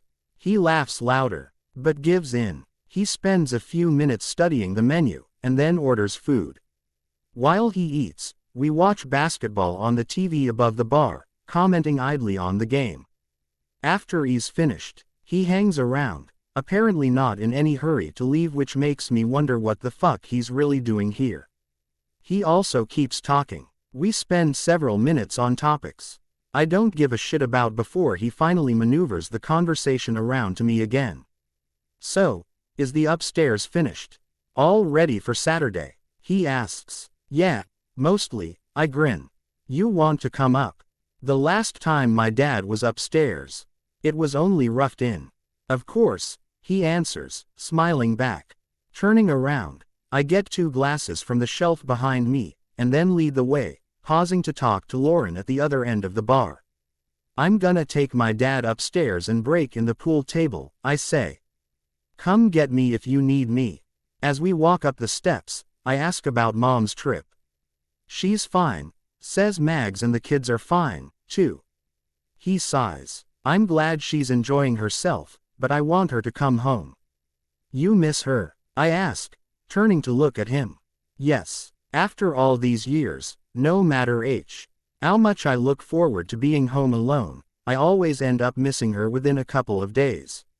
What can I say? That's pathetic, Dad, I laugh, even though I'm actually glad that my parents are still happy together after 30 whatever years. Maybe, but it's the truth, he says as we reach the top. As soon as I flip the lights on, he looks from side to side, taking in the whole room. Edward, this is wow. It's beautiful. I'm impressed. You don't have to sound so fucking surprised about that, I mutter, slightly embarrassed by the pride in his voice. He chuckles and claps a hand on my shoulder as I turn to look at him. You rack and I'll pour the bourbon. Deal. Soon after I break the balls apart, he asks how things are with Bella. Good, I answer, pausing to take a drink. That's an understatement. The last few weeks with Bella have been fucking great. She's been more open with me. She's been telling me if Arrow says shit to her, and I went with her when she showed her lawyer Reen the lease extension he wanted her to sign. Physically, we're closer, too. She's getting pretty good at letting me know what she wants, out of bed and in it. Last week, she even produced that Pam fled of sex positions she had last fall, and then showed me all the ones she wants to try. She's still trying to fucking kill me. Jesus, I can't keep thinking about this right now. Clearing my throat, I look up at my dad and continue. She'll be here Saturday night. Is Mom gonna be back? Yes, we wouldn't miss it. It's a big night for you, he replies, smiling at me. He leans over the table to line up his shot, and then hits. I watch as a striped ball rolls toward the corner pocket and drops in. Nice shot. Thanks. Anything new with Arrow? He asks. Yeah, he called me today and said he made a decision about selling the buildings. He's stopping by here sometime tomorrow, I say. My dad misses his next shot, so I chalk my cue stick and walk around the table. Bending over, I point to the side pocket with my stick and then hit the cue ball, knocking a solid in. He made Bella sign a 1-year extension on her lease. What? Why? My dad asks, raising his voice. To be a dick. To try to control her and probably me, too. I say sardonically, hitting another ball in. But she's got some lawyers. She's been talking to Claire, somebody who thinks the best way to proceed with Arrow is to play along for now. He's such a fucking asshole. My thoughts exactly, my dad agrees. That makes me chuckle and makes me miss my shot. When he doesn't ask anything else about Arrow, I'm confused. We've covered most of the big subjects, but he hasn't really grilled me about anything. I have no fucking clue what information he's trying to get by coming here tonight. Letting him steer the conversation. I listen to him talk about his work a little as we continue playing, until we're down to just 1 ball each in the 8 ball. It's my turn, so I aim and hit, but my ball stops short of the pocket. My dad looks at me with narrowed eyes before he hits first his ball, and then the 8 ball in. You win, I declare, replacing my cue stick in the rack on the wall. Liar. You let me win, my dad says as he joins me. Well, I was a prick to you for several years, I retort. We pick up our drinks and wander over to the bar. You deserve some sort of payback or bragging rights or whatever. You weren't so bad, he argues. Now who's lying? I laugh. I walk behind the bar, picking up the bottle of bourbon to refill our glasses, while my dad sits down on a stool in front of me. We tap our glasses together and drink. So, are you gonna get around to telling me what you're really doing here? Am I that transparent? No, Dad, I was completely fooled by the way you showed up here. Mom's out of town and Emmett and Rose aren't working. You spent almost an hour downstairs making small talk, which you don't do when you just stop by to say hi. Then you hinted around about wanting to see the second floor where you knew we'd be alone, I say, smirking. It doesn't take Sherlock fucking Holmes to figure out you're up to something. You always were intelligent, and a smartass, he says, making me laugh. He looks around the upstairs again before he continues. I know I was hard on you when you decided this was what you wanted to do with your life. I was wrong. This fits you, and you're doing very well. Thanks. I nod, sipping my drink. But that's not what you came here to say either. Go ahead and drop whatever bomb you're here to drop. Lifting his eyebrows, he reaches into his pocket and pulls out a small blue velvet box. He sets it down on the bar and slides it across to me. Boom, he says softly. Our eyes meet and hold as I move the box closer to me. I'm not an idiot. I know what's usually inside a box this size. I open the lid and look down at the ring. Jesus Christ, Dad. I snap the box closed and push it back toward him. It was your grandmother's, he says. Picking up the box and opening the lid again. He sets it between us. You were her only grandson and she wanted you to have it. I swallow past the sudden lump in my throat as I look down at the ring.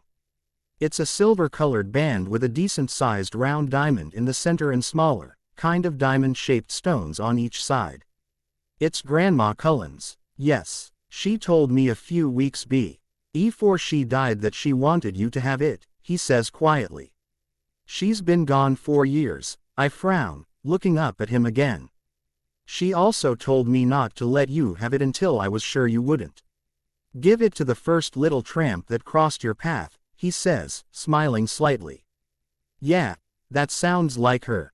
Now I'm sure. Fuck, Dad, I say nervously, assuming he's trying to push me. I know you and Mom got married young. But it's way too soon to think about Bella and me. This isn't about Bella, he interrupts. I'm sure you realize that Mom and I like her very much, but this is about you. You've matured quite a bit in the last 2 years and even more considerably in the last few months. It's time for you to have it. When and if you choose to give it to someone is purely your decision. He snaps the lid closed and hands the box to me. Thanks. You're welcome, he answers, smiling at me as I put it in my front pocket. Let's finish up. I know you have to get going for your big date. He laughs as I glare at him. Jesus, I wouldn't have let you win at pool if I'd known you were gonna give me shit about Bella, I complain. I haven't been able to tease you about a woman for a long time. It's hard to resist, he says, but he stops laughing and raises his glass. To Grandma. Nodding, I lift my glass to his, and then we both knock back our drinks. When we get downstairs a few minutes later, he goes home and I head to my office, closing the door behind me. I lean back against it and pull the velvet box from my pocket, swallowing loudly as I stare down at my hand. It means a lot to me that my grandma wanted me to have her ring, but that's not the shit running through my head right now. Fucking hell, I mutter, shutting my eyes and letting my head bang on the door. I stand still for a moment as my stomach continues twisting into knots, then decide to put the whole fucking thing out of my mind. I grip the box tightly in my left hand as I walk to my desk and grab a manila envelope from the bottom drawer. Tossing it to the desktop, I pick up a black marker and write across the front of it. Do not fucking open. I put my initials underneath and feel pretty sure no one except maybe Rose would dare open anything I marked that way. After I seal the ring box inside, I stuff the whole thing into the safe and shut the door. Out of sight, out of mind. I feel better already. Blank. When I hear Bella come into the condo, I walk out from the kitchen, slinging a towel over my shoulder. Oh, my God, it smells so good in here, she says, smiling at me as she drops her keys into the copper bowl on the console. You're cooking. Yeah, I answer, pulling her close when I get to her. What the fuck did you think was gonna happen when I said we'd eat dinner later? She giggles as she shifts to wrap her arms around my neck. I thought you meant ordr a pizza or something, she replies.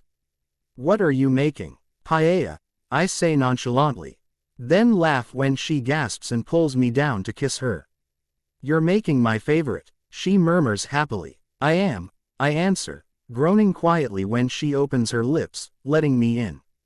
Wait, she mumbles, rearing back to look at me teasingly. What am I going to have to do later in return? Wait and see, baby, I answer suggestively, then jump away when she digs her fingers into the ticklish spot under my arms. I hold my hands up in surrender. Stop, stop, I give. You don't have to do anything. Here, I'll take your coat. You go shower. Dinner will be ready in 15 minutes. It takes effort, but I put all the worry about the opening and all the shit with Arrow out of my mind, determined to concentrate on her. We spend the next 2 hours eating, talking, laughing. By the time we start on a second bottle of wine, we've moved to sit on the couch. My feet are propped on the coffee table and Bella is turned sideways with her legs across my lap. It's late, ballerina, I remark when I notice that it's past midnight. I slide my hand inside the hem of her pajama pants to rub across her ankle. You're going to be tired for work in the morning. Arrow said he probably wouldn't be in anyway, she shrugs. I guess he hasn't told you anything about your building. No, I answer, lowering my eyes as a quick jolt of fear clenches my gut. I know I should tell her. I will tell her, but I don't want her worrying all night tonight. I'll wait and tell her after I know what his decision is. I'm sorry, she says quietly, pulling on me until I bend down to kiss her. As I move my mouth with hers, I try to push the anxiety away again. I'm not as successful as before, but I manage to sound normal as I answer her. It's okay. No, I shouldn't have brought it up, she murmurs against my lips. How can I make it up to you? You could take your shirt off, I suggest, shrugging one shoulder and figuring that sex would be a good stress reliever. Don't you ever think about anything else? She laughs, tilting her head to the side so I can kiss down her neck. Of course, baby, I answer seriously, looking at her. Sometimes I think about you taking your pants off. Edward Cullen, she scolds. But her eyes are shining as she pulls away from me and stands up. I am not taking my pants off. She turns and starts walking toward the bedroom. If you want them off, you'll have to do it yourself. I catch her before she's halfway down the hall, picking her up from behind. That sounds like an invitation to me, ballerina. We're both smiling when I get the pants off a few minutes later. Blank. In the morning, I lie awake in bed listening to the water as Bella showers. When I hear the hair dryer turn on, I decide to get up. I can't fucking sleep anyway. Several minutes later, I tap on the bathroom door and open it when she tells me to come in. I thought you'd sleep for a while, she says, turning to smile at me. You didn't get much rest during the night. Neither did you, I answer, smirking as I hold a mug of coffee with milk toward her. Thank you, baby, she says. She stretches up to kiss me before she turns toward the mirror again. Sipping my coffee, I stand still and watch her put makeup on. When she realizes I'm staring, she smiles. What? The shit you girls do is weird, I remark, flinching away with a laugh when she tries to hit me playfully. Yawning, I set my coffee down and walk to the shower, hoping the caffeine kicks in soon. I kept Bella up late and woke her again early, and I never really slept in between. I was wide awake most of the night, looking at her, listening to her sigh, and worrying about Arrow. I have a bad fucking feeling in my gut that something is going to go wrong. When I get out of the shower, Bella isn't in the bathroom anymore. After I get ready, I go to find her, smiling slightly when I see her standing at the kitchen counter eating cereal. She looks curiously at me while she chews and swallows. You're never dressed this early, she comments. Where are you going? The bar. Got shit to do, I answer, rubbing a hand across my face. The upstairs glasses are being delivered at 9. I want to wipe the shelves down and stuff first. She pulls my hand away from my face and steps toward me, wrapping her arms around my neck. Are you nervous about the opening Saturday? She whispers, looking up at me. Fuck, she knows me too well. I am nervous, except she's wrong about why. I just want to make sure everything's ready, I reply, but I have a hard time looking her in the eye. She lifts up on her tiptoes to kiss me. It's going to be great, baby, she murmurs against my lips. I have a momentary pang of guilt, but when she licks across my bottom lip, I forget about everything except her. Tightening the arm I already had around her waist, I slide my other hand up to cup the back of her neck. We kiss and pull apart several times before she holds me closer, pushing her tongue into my mouth. At the same time, she scrapes one hand down the back and side of my neck, scratching me lightly with her fingernails.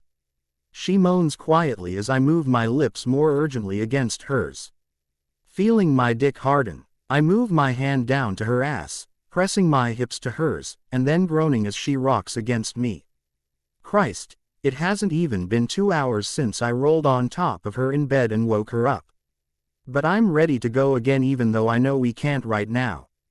But I keep kissing her for another minute before I wrench my mouth away, resting my forehead against hers as I try to catch my breath.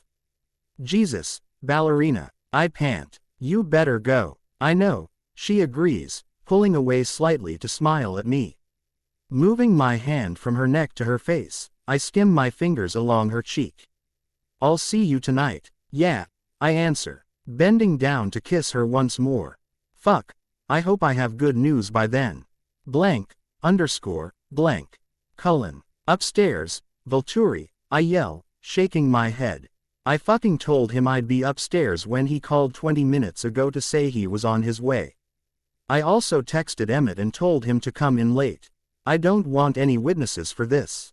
He are his deliberate footsteps on the stairs as I put the last 2 glasses on the back bar shelf. I turn around just in time to see his greasy hair appear when he reaches the top. Niece, he remarks, dragging the word out as he looks around. Maybe I should raise your rent. Place is worth a lot more with the improvements you've made. My rate's locked in for another 1.5 years, I say calmly. Knowing he's trying to get a rise out of me, I pick up a towel and wipe the already shiny bar as he walks over and sits down in front of me.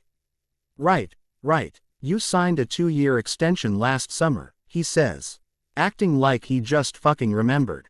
What a dickhead. He sneers at me as he continues. And your little girlfriend is mine for another year, too. Clenching my jaw, I force myself not to react to his words. Drink. It's a little early in the day, he replies, glancing at his watch. He chuckles lightly. But what the hell, screwdriver. While I'm fixing his drink, he continues. Well, Cullen, I've considered your offer. He begins. And I've decided to accept in part. Of course, after jerking me around for over a month, he still can't just give me a fucking yes or no. I set his drink in front of him. And then pick up my styrofoam coffee cup and take a sip. The coffee is barely warm anymore, but it keeps me from saying something I'll regret. Which means, I finally ask, I'd like to buy into your business. He says. He lifts his glass and drinks half the liquid in it. No deal, Volturi. It's a one-owner operation, I reply, shaking my head. You didn't hesitate in that answer. But I wonder if you'll be as decisive about my next question, he says, smirking at me. I've decided to let you buy one of these buildings. So, Cullen, which one would you like? Yours or hers? Hers. I speak without thinking, without having to think. Immediately, I know it's the right reactio. I'll deal with Arrow as long as I have to, but I want Bella to be free of him. I see the surprise register on his face before he recovers, smiling at me again. I'll draw up the contract and bring it by early next week. Fine. He finishes his drink and pulls a $5 bill from his pocket, but I wave him off. On the house, he nods as he stands and turns to walk away. At the top of the stairs, he pauses to look back at me. I didn't anticipate that choice, Cullen, although I suppose I should have, he declares. still managing to sound conceited even though he just admitted I didn't do what he thought I would. I realized from the day I met you that you have a weakness for women. As I watch him disappear down the stairs, I prop my elbows on the bar and exhale loudly. He's wrong, I don't have a weakness for women, I have a weakness for one woman. One woman who's going to be royally pissed off when she finds out what I've done. Fuck. Blank. Underscore. Blank. It's almost 1 when I get to Bella's that night. I walk straight to her room, relieved to see her sleeping, burrowed down in her bed. Maybe I can get one fucking night's sleep before I have to tell her about the buildings. I toss my jeans and shirt onto the chair in the corner, and then walk to the kitchen. I wasn't hungry all day, but now I'm fucking starving. When I see the plate of brownies on the counter, I smile widely. She knows I fucking love it when she bakes. She even left me a note that there's milk in the fridge. While I pour myself a glass, I stuff half a brownie in my mouth, barely chewing it before I wash it down with the milk. As I eat another bite, I turn around to lean against the counter and moan quietly. Actually tasting it now, it's fucking delicious. Blindly, I reach back to get my glass, but I bump it with my elbow. Looking over my shoulder, I see the spilled milk running toward Bella's laptop at the end of the counter. Motherfucker, I hiss, moving to grab the computer and a stack of overturned papers underneath it. Muttering more curse words, I set the stuff on the floor and mop up the liquid with paper towels. Once it's all cleaned up, I replace the laptop and then the papers, setting them down right side up. What the fuck? I wasn't intending to snoop around her shit, but the piece of paper laying on top is from a bank and I'm reading it before I can stop myself. 3 things catch my eye. The words at the top: Northwest Trust Investment Account Statement. The account owner: Isabella M. Swan. And the balance: $762,421. What the fuck? I repeat. Jesus Christ. Bella has $750,000 in a trust account. And she's working 2 jobs and living in this tiny apartment. Then it hits me. I inhale sharply as I realize what this money must be: her dad's life insurance. That's why she doesn't spend it or talk about it. It stings a little that she's never mentioned it though. I turn out the light and head back to her bedroom. As I climb under the covers, she rolls over, pressing herself up against my side and mumbling something. What? I chuckle. She repeats whatever she was trying to say, but I still can't understand it. Okay, baby, I answer, hoping that satisfies her. I guess it does because she sighs the way she always fucking does at night. Turning on my side to face her, I kiss her forehead and wrap my arm around her. Night, ballerina, blank, underscore, blank. So, Cullen, how's the dancer chick? Josh asks, tossing some chips in the middle of the table. Raise 20. Although we were good friends in college, I only see Josh once a month at poker now. I know he's more interested in distracting me from the game than he is in hearing about my relationship, but I answer anyway. She's good, I call. We both lay our cards down and I grin. Chuckling, I toss my cards to Paul and T. Hen reach forward to drag the pot toward me. I knew Josh was trying to bluff his way out of a bad hand. Dude, is she the one we met a couple of months ago when we picked you up at the full moon? Colin asks. Yeah, I say, looking down to separate the colored chips. Smokin' hot, he observes. I shrug, still intently stacking neat piles in front of me and biting my tongue. I want to insist that she's more than that, but we never really talk about women that way at poker. And Paul is the only other one here who's got a girlfriend. Jesus, Cullen, are you blushing? Josh laughs. Does this chick mean more to you than a piece of tail or something? She's my girlfriend, I reply, finally looking up to meet Josh's gaze. Oh, fuck, Cullen's in love, Colin jokes, as I pour more whiskey into the glass in front of me. Whoa, whoa, whoa. Josh leans back in his chair and holds his hands up, palms out. This chick is more than just a regular, convenient fuck. I thought you swore off low. Ing term fucking after that chick in college screwed you over, Paul remarks as he deals the next hand. What was her name? Emily, I answer, trying to sound disaffected as I pick up the cards in front of me. My cards are good, but my mood has suddenly gone to shit. I remember how you stormed around the frat house for weeks after you found out she was screwing around, Colin remarks. She really fucked up your head. Yeah, I agree because he's right. Even though I don't want to think about her, my mind drifts back. 6 years ago, I can still fucking see her face clearly in my head. IGU. When someone fucks up your life the way she fucked up mine, you don't forget what the bitch looked like. Emily Donnelly was the first woman I really fell in love with more than just the puppy love. I felt for a couple of girls in high school. Physically, everything about her attracted me at the time. Long, blonde hair, hazel eyes, great body with even greater tits. When I saw her across the rue, at a bar one night during the fall of my sophomore year, I didn't think twice. I walked right up to her and offered to buy her a drink. She called me on my age and demanded to see my real ID, inst. Ad of the one I used to get past the bouncer. Once I showed her, she let me buy her that drink and we talked the rest of the night. Drawn in by her intelligence, I listened to every word she uttered through her pouty, red lips. I was impressed that she was pre-law, and I dismissed all her reservations about me being 2 years younger than she was. Just before closing time, she invited me back to her apartment. I went willingly, even though I had never had sex with someone I had just met before. That night was the best night of my life up to that point. I was begging her to go out with me by the time I left in the morning. At first, she laughed at my repetitive pleas. But she eventually relented, and when we went out a few nights later, I was already falling hard and fast for her. I never looked back. If I had, I might have been suspicious about her schedule, the many late-night classes or study groups, the Sunday visits with her parents.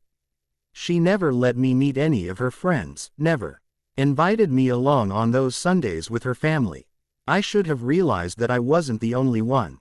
But I didn't. I believed her, believed every fucking word she said.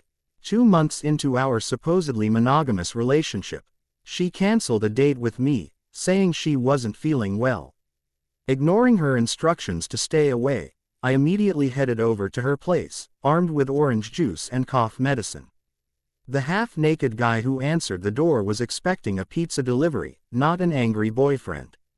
A quick blast of nausea races through me as I remember her nonchalance, her dismissal of my accusation of betrayal.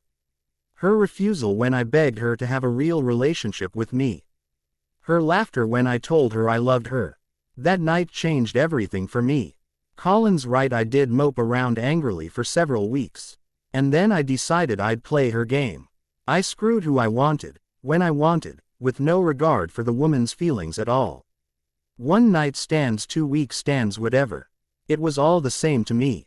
Physical pleasure without emotion. Dude, Cullen, your bid, Josh AYS. Sorry, I mumble. Raise 10. I have no idea what anyone else bid. I lose that hand and the next 3. Watching my piles of colored chips shrink. When it's my turn to deal again, Josh gets up to get more snacks and Colin goes to take a piss. Hey, man, don't let that Emily chick fuck with your head anymore, Paul says quietly. I'm not, I answer, shuffling the cards. And don't let these other idiots who can't get girlfriends bug you either, he advises. I've seen some of the women Colin dates. Woof. That makes me laugh, snapping me out of my mood a little. For the next couple of hours, I win pretty steadily and drink enough to get a decent buzz going. The guys tease me a little more about Bella, getting me to admit that I know exactly where she is, out to a movie and dinner with Alice, and that she's coming over later. I still haven't told Bella what happened with Arrow, ulking myself into waiting until the papers are signed. Arrow's such an asshole that I wouldn't be surprised if he has a few more tricks up his sleeve. There's no sense getting Bella all upset yet, right? But if I think about it too long, it makes my gut twist around nervously. When my phone vibrates insistently in my front pocket, I pull it out to look at it. I'm surprised at the number that appears on the screen. She's not in my contacts anymore, but I still recognize the digits. Kate. Hello. I say curtly, raising the phone to my ear. Wherever she is, it's fucking noisy. Edward, she stutters. It sounds like she's crying. Shit. I whisper to the guys, pushing away from the table to stand up. Ball and chain. Josh coughs and they all laugh, but I ignore him and walk into the living room. Are you there? She asks, her breath hitching. Yeah, I'm here. What's wrong? He left me here, she sniffles. Who? Eric the first thought he loved me, she cries, starting to lose control and sob. But he said he doesn't. Are you drunk, Kate?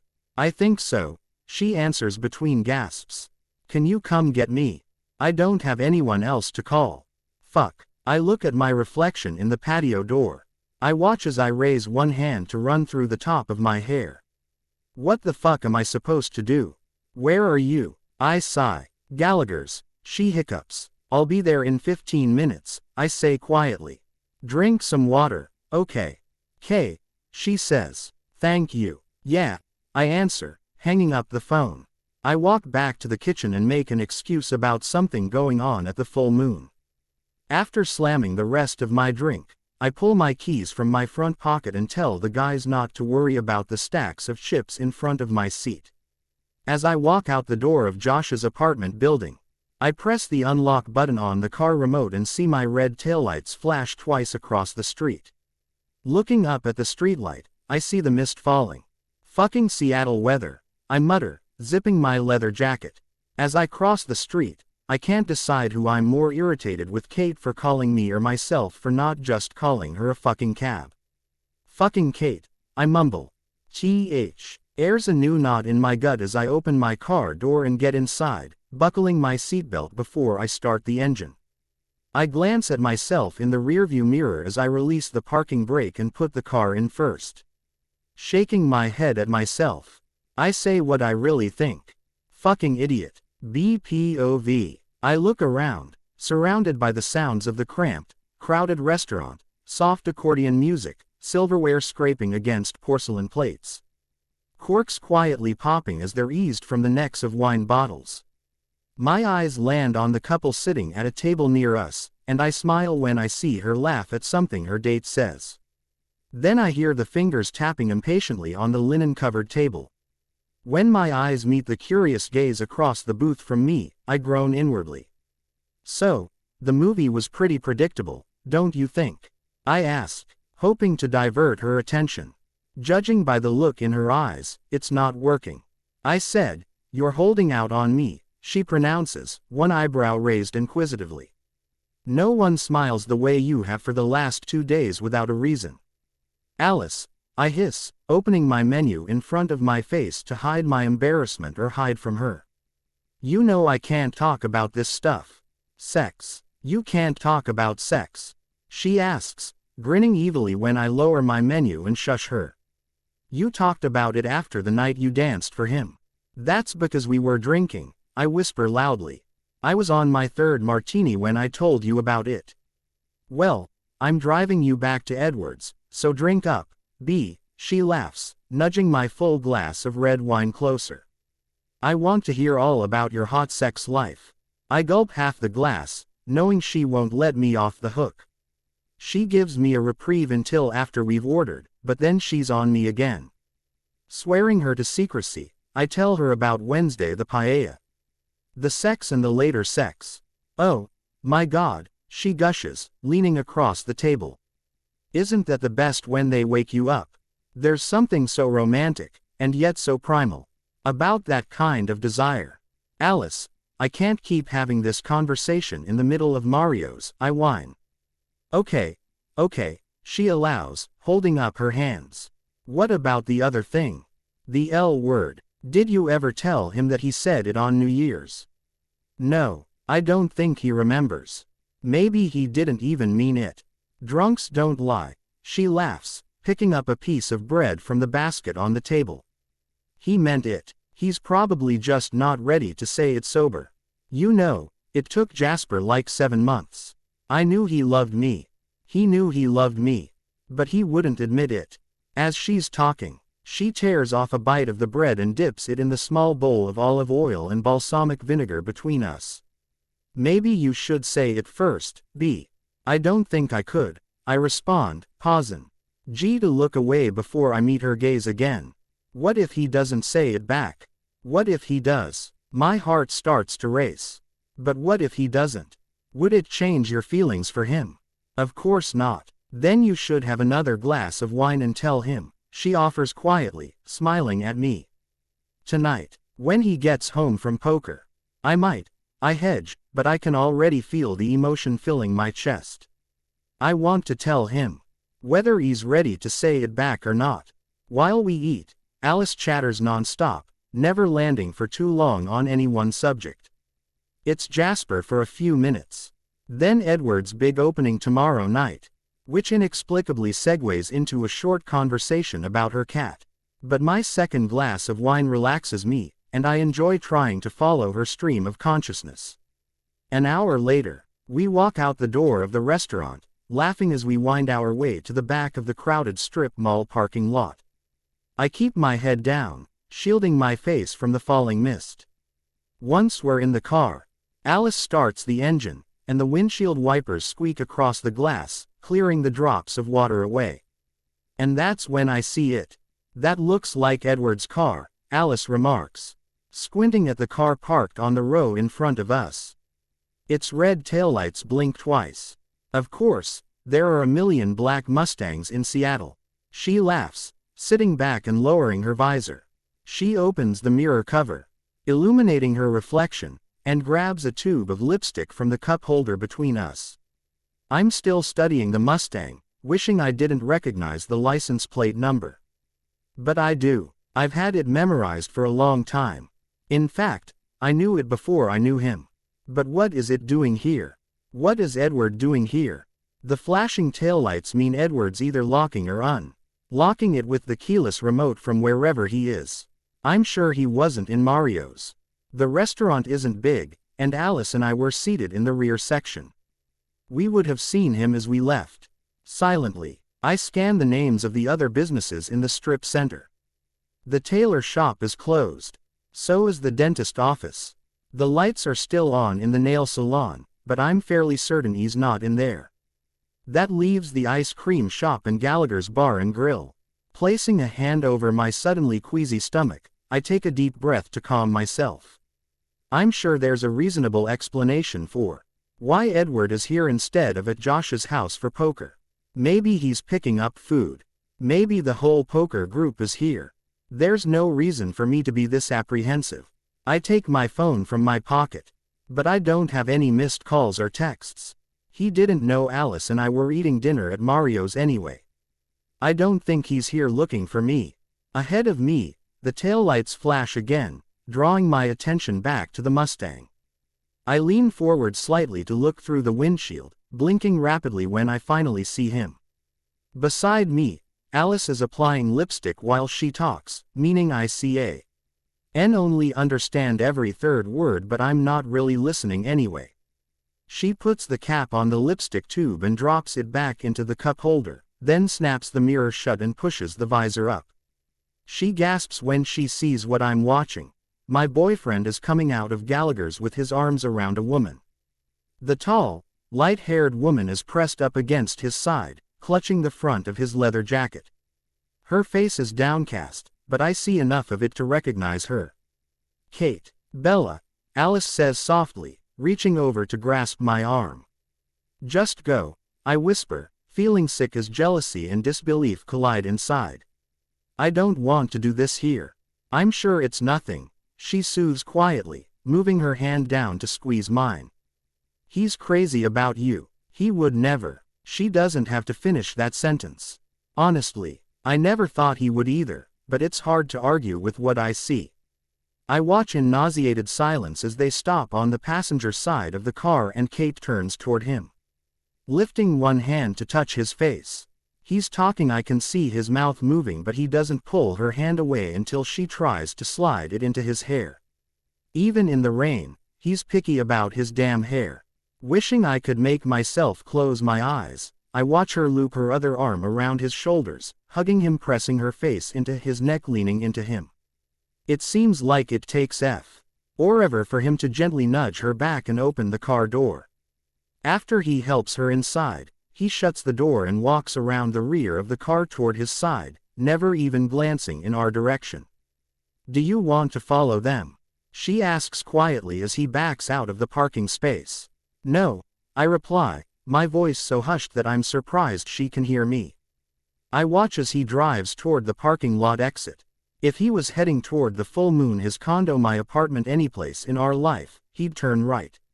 With a sinking heart, I see the blinker come on, the progressive blip, blip, blip of the 3 small red lights pointing the direction he's turning left. "Are you still going to his place?" she asks. "Yes," I say quietly. I'm trying not to overreact. I'm trying to imagine that he'll have an explanation. I'm trying to believe that my whole world isn't about to collapse. Blank, underscore, blank. When we get to Edward's building, I insist that I want to go in alone, promising to text Alice later. She looks at me skeptically, but I assure her that I'm fine. Upstairs, I unlock the door and walk inside, flipping on the living room lights and tossing my keys into the copper bowl on the console table as usual. I stop walking and turn around, then move back to the table and pick them up again. With a lump in my throat, I remove the condo key, and drop the rest of my keys into my open purse. Looking down at the silver key in my hand, I remember how he smiled the night he slid it onto my keychain. Even though he's never divulged the entire story of what happened with, as he called her, the bitch he dated in college, I know she hurt him badly. And I know that it was a big deal for him to take a step forward with me. Slowly blowing out a deep breath, I set it down on the table, hoping that I don't have to give it back. After laying my coat and purse on the couch, I go to the bedroom and get the duffel bag I brought over this afternoon. I set it on the bed and unzip it, and then walk around, picking up the things I've left here over the weeks. There's not that much: some makeup, an extra hair dryer, the dance clothes I taught class in earlier this week. I cram everything inside, and then carry the bag to the living room, dropping it beside my purse. The buzz I had earlier is gone, leaving behind a faint ache across my forehead. I head into the dark kitchen and open the fridge to get a bottled water, but my eyes focus on the almost empty bottle of white wine instead. As another wave of nausea rolls through me, I grip the door handle to steady myself. Was it only 2 nights ago that he cooked dinner and poured me several glasses of this wine?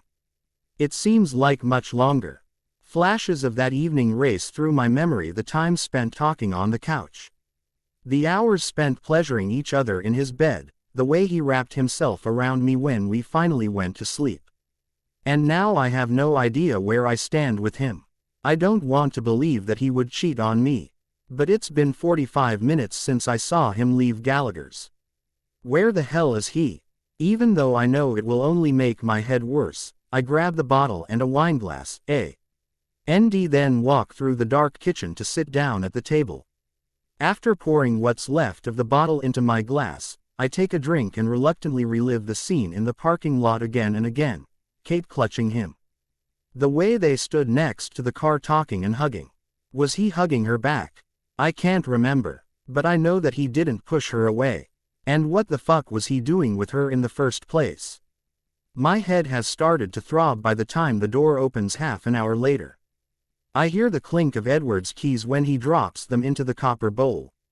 I listen to his footsteps as he walks down the hallway toward the bedroom, maybe looking for me since my truck is parked in the garage. "Bella, you here?" he calls, coming back toward the living room. "In the kitchen," I answer flatly. "Why are you sitting in the dark, ballerina?" he asks softly. I look over and see him standing in the doorway, backlit by the lights from the living room. Picking up my wineglass and the empty bottle, I get up and walk through the kitchen. As I pass the recycling bin against the wall, I toss the bottle inside, wincing when it clanks loudly against the bottle we drank 2 days ago. "You're back early. It's not even midnight." I stand at the sink with my back to him, draining the last bit of wine from my glass. Yeah," he says, pausing to clear his throat. I was having shitty luck. Where were you again? I ask as I rinse my glass. When I turn the water off, I shut my eyes tightly. Please tell me the truth. Josh's, he answers. The quick burst of pain that flashes through my chest has me gripping the edge of the countertop to keep my balance. But I left early. He was being an asshole and I wasn't in the fucking mood to deal with it. It was a shitty goddamn night. Fighting back tears. I don't reply, so he continues talking, nervously filling the silence by bitching about his friends. Not normal Edward behavior. I'm hardly listening while he complains, after a minute I can't take the irritated chatter, the lies. I just want to get away from him. I turn around, but I can't really see more than his silhouette. I can't see the expression on his face or the look in his eyes. Still struggling not to cry, I lower my eyes and walk toward the doorway. When I turn sideways to scoot past him, he reaches for my arm. Ballerina, don't, I snap, glaring at him. I yank my arm away and keep going.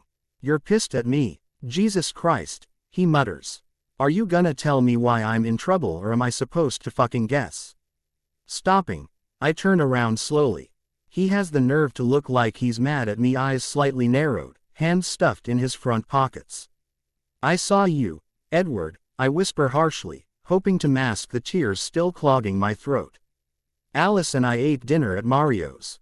We saw you coming out of Gallagher's. With he. His expression changes in a millisecond.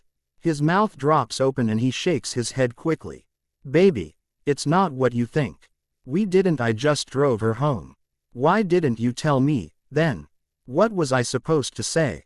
Hey, Bella, my ex-fuck buddy got dumped and was a fucking mess and asked me to come get her.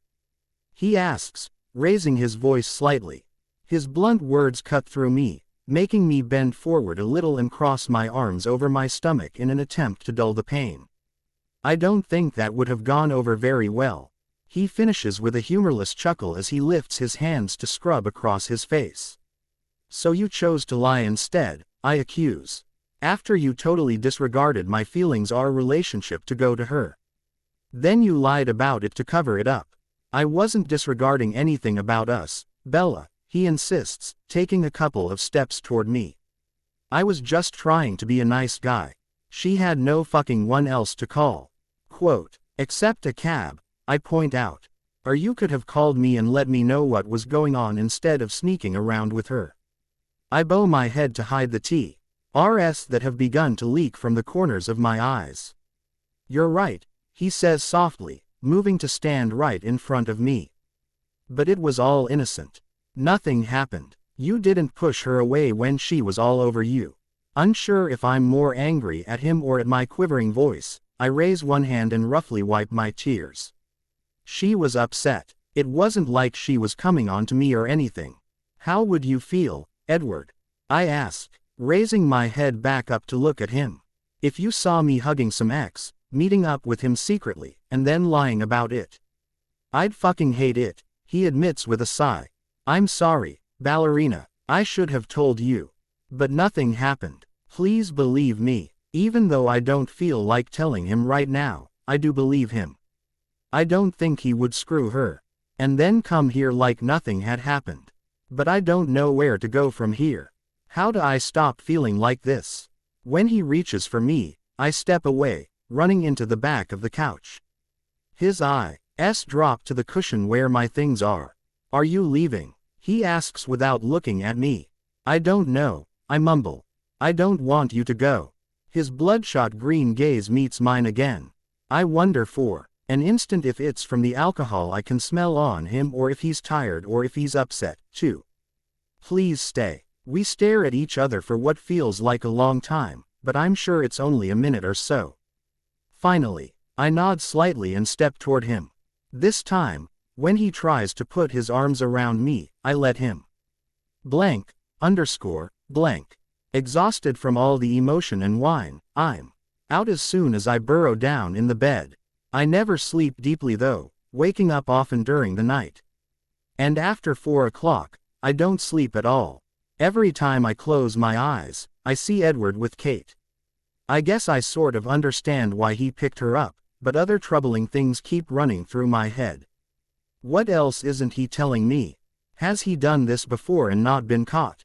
Does he ever miss her? Did she do things with him to him that I don't? Seeing him with her has unearthed every insecurity I have about our relationship. Finally, a little before 7, I'm too restless to lie still any longer and decide to go to the studio. Since Edward saw he wasn't going to the bar until about 10, I try to be quiet as I get dressed. Walking through the living room, I spot my duffel on the couch and remember that there are dance clothes in it. I pick it up and take it with me so I won't have to stop at my apartment on the way. The sun is just coming up as I drive into the parking lot and pull into my regular spot near the side door. With my purse and duffel hanging from my right shoulder, I struggle to unlock and open the door without dropping my phone and the coffee I stopped to get.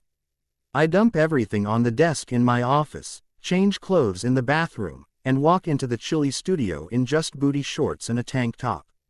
It won't take me long to warm up. I start with songs from my slow, lyrical playlist, thinking the sad lyrics will fit my mood. They don't. I'm too agitated. Once I'm warmed up, I put on faster, jazzy music and spend 2 songs turning.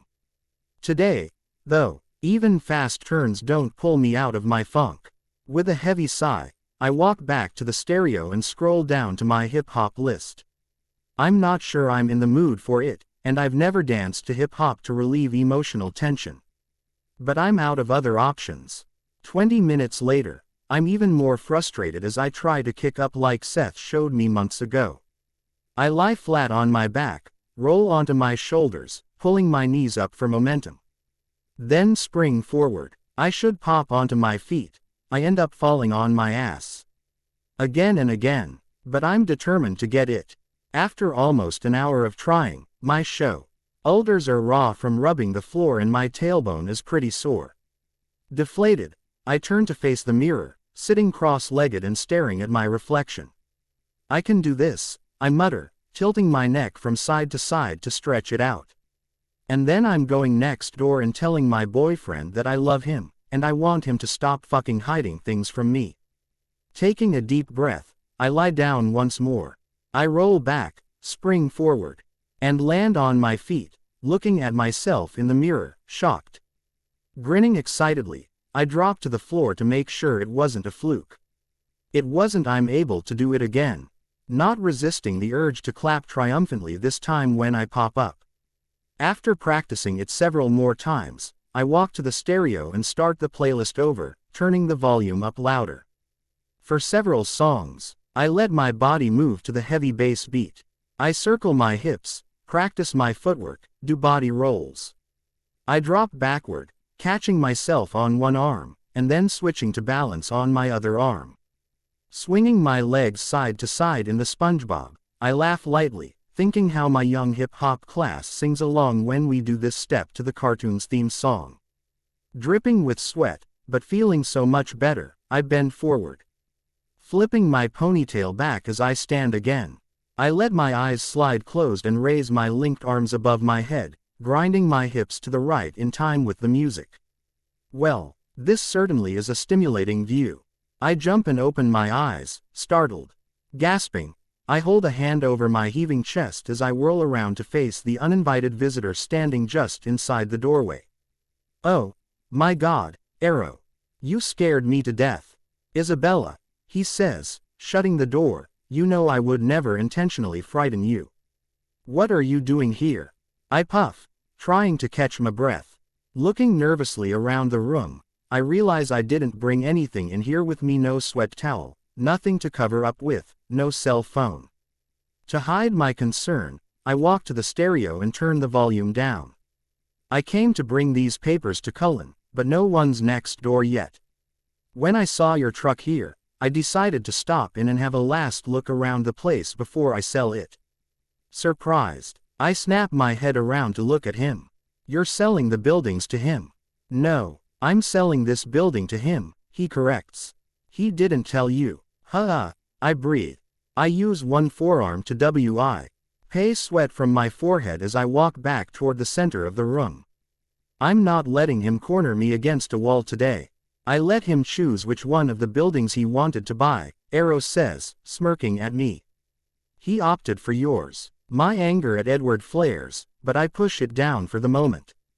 It's not a good idea for me to be distracted by my fury at Edward while Eros here. I'll deal with him later. Why won't you just sell both of them? Where's the fun in that? He laughs. Then, holding my gaze with his dark, beady eyes, he moves toward me. The hair on the back of my neck prickles and my heart thumps erratically in my chest. Although you might be able to persuade me to change my mind. The offer I made you last fall still stands. I would be willing to give you almost anything if you just give me what I want. You know I have a boyfriend, I say quietly, struggling not to be intimidated by him as he stops right in front of me. He wouldn't have to know. I'm very discreet, and I've been exceedingly patient.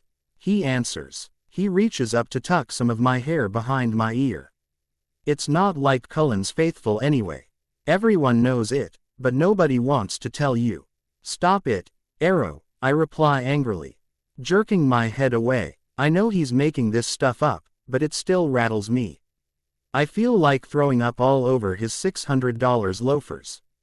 Arching an eyebrow at me, he lets his gaze slide down my body. And then slowly back up. I usually prefer my women a little more docile, but there is something intriguing about your fiery temperament, Isabella. It does strange things to me. I think you'd better go, I say, putting more force into the words than I really feel. Although I went to self-defense classes several years ago, I've never actually had to use any of the techniques I learned. And I'm not sure if my strength would be a match for Arrow's if he decided to get physical. Bella, Edward's voice in the hallway is the best sound I've ever heard. In here, I call, stepping away from Arrow. When the door opens, Edward's panicked eyes meet mine. Exhaling in relief, I nod slightly, trying to let him know I'm okay. Well, I should be going, Arrow says, winking at me before he turns to face Edward. Cullen, I brought the contract for the sale of the building. I set the closing date for 2 weeks. Hope you can raise the cash by then. It won't be a problem, Edward says tersely, taking the folder Arrow holds toward him. Isabella, think about what I said, he says as he walks out. Neither Edward nor I speak until the heavy, metal side door bangs shut behind Arrow. What did he say? Turning away from Edward, I walk to the window and twist the blinds open. That you're cheating on me, I reply flatly. And that he'll sell you both buildings if I screw him. Jesus Christ, you have to quit working for him. Maybe instead of telling me what to do you should be telling me what the hell you've been doing, I seethe, turning to face him. You're buying this building when you had the chance to buy yours. It just happened Thursday, he explains. I wanted to get through the weekend first. I promise I was gonna tell you after the Super Bowl party. Right, I scoff. What else haven't you told me? Fucking nothing, ballerina, I swear, he insists. Why did you let him in the door? I didn't, I admit, knowing Edward's going to freak about this part. He's on my CA. Say all the time about not locking up when I'm here alone. It was unlocked. Goddamn it, Bella, he yells. Do you know what it did to me when I drove in and saw his fucking car parked next to yours? And the door was locked when I tried it. I had to get Rose's keys to get in here. He could have fuck, baby. You have to be more careful. I know, I whisper shakily, looking down at the ground. I'm trying to hold it together. But I wish we weren't pissed at each other because I really want nothing more than for him to hold me close and comfort me. Needing to do something with my hands, I clasp them in front of me. I hear him blow out a breath. How come you took all your stuff this morning and gave your key back? Realizing that he must think I'm breaking up with him, I look up at him again quickly. I just forgot to pick up my key. And I brought my bag because it had dance clothes in it. His face relaxes and he smiles slightly. You're not pissed off about last night anymore. Oh, I'm still pissed about that. I answer sharply, unleashing the anger I suppressed when Arrow was here.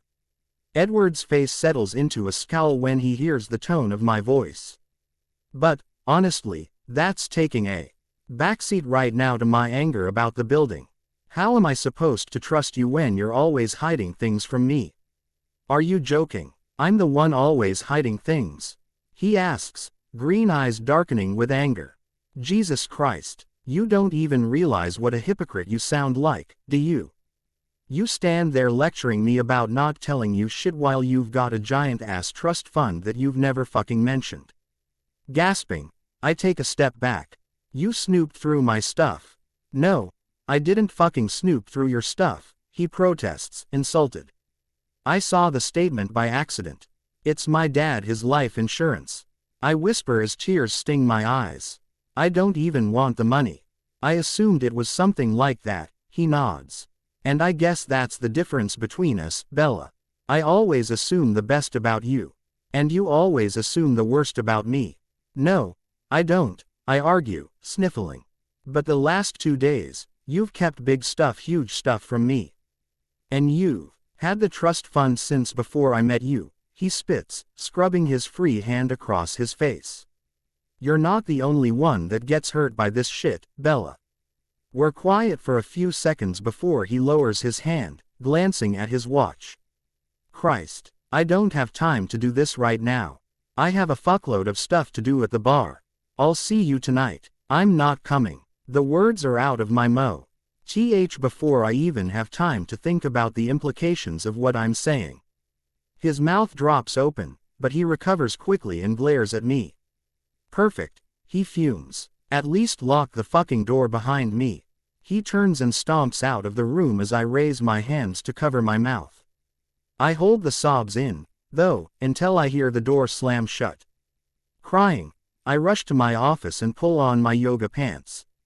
I grab my jacket, bag and keys, and then rush out the side door. After locking up, I get in my truck, grateful that I don't see anyone from next door as I go. Eyes still burning with tears, I drive home. On autopilot and drop my stuff right inside the door. Refusing to think about him, about what just happened, I grab an ice pack from the freezer and head for the couch. My tailbone is killing me. Hoping to distract myself, I turn on the television and lie down, adjusting the ice pack, and then covering up with my dad's Afghan. After a while, I doze off, sleeping soundly until a sharp knock at the door wakes me. Isabella Swan, I'm using my key if you don't open this door in 3 seconds, Alice yells from outside. 1, 2, just as I'm sitting up on the couch, the door flies open. 3, I ask sarcastically. I was sleeping, and you didn't even give me a chance to get to the door. Well, you said you'd text me last night, she insists, walking in and kicking the door shut with her foot. It's almost 3 o'clock, and not only have you not gotten in touch with me, I can tell from texting you 9 million times that your damn phone is either turned off or dead. I came to make sure you were still alive. You think I would kill myself? I frown. Not on purpose, but showers can be slippery, she asserts. She takes her coat off and lays it over the back of the chair. Althaug. That clearly wasn't something I needed to worry about today. Reaching for my hair, I feel it sticking up crazily. Shut up, I order, trying to smile. I think I left my phone at the studio. She flops onto the other end of the couch, narrowly missing my feet. How are you doing, honey? I shrug, and then shake my head as tears fill my eyes again. Tell me what's going on. I relay as much as I remember about what happened last night and this morning, pausing to blow my nose after Alice brings the box of tissues from the bathroom. Uncharacteristically, she's mostly quiet until I've finished. He found out about the money before you got a chance to tell him. I had plenty of chances, I admit. I just didn't tell him. I hate the trust fund, I hate talking about it, I hate the reason I have it. It's blood money. It's love money. Your dad wanted you to be okay if anything ever happened to him, she says gently. You should have told Edward. I know, I agree. But I was afraid to. I dreaded having to explain why I won't use it. Oh, B. The things you're the most scared to tell him are the things you absolutely have to tell him, she advises, patting my foot. Her know-it-all Relationship advice is starting to piss me off. I get that I should have told him, but really, Alice, this whole thing started because he lied. He screwed up. Yes, he screwed up. But he didn't screw Kate. But he was with her. And if we hadn't seen him, he never would have told me. I cry. He also chose not to talk about Arrow's ultimatum with me. Both of you made bad choices, she nods. Quit making this about me. I insist, raising my voice. It's like you're on his side or something. I'm so sorry, she says sympathetically, scooting over to hug me. Of course I'm on your side. But you guys will work it all out. I don't know about that, I whisper. Sure you will, she contends, squeezing more tightly for a second before pulling back. You go hit the shower while I pick out a hot outfit for you to wear tonight. You can ride with Jasper and me. I'm not going, I declare. Her eyes widen, but she doesn't say anything. If I wasn't so upset, I would be amused by the surprised expression on her face. I can't remember the last time I saw her truly speechless. You can't just, she stammers, blinking quickly at me. This is, like, the biggest night for his business. I can't face him. Don't be a baby. You shouldn't need my prodding to get your ass there, she frowns. But, Bella, this is me prodding. Get your ass there. I look at her and shake my head. Please change your mind. Please quit trying to boss me around, I retort, annoyed. This is the man you love, honey. You show up to support him whether you're mad at him or not. Pulling my knees to my chest, I lower my head, tired of looking into her judgmental eyes. God, he's going to be so hurt, she says sadly. Deep down, I know she's right, but my own pain and stubborn pride will not be swayed. She sighs. Well, it's your choice. For the record, though, you're the one screwing up now. I lie back down despondently while Alice hustles around my apartment. She brings me water and ibuprofen.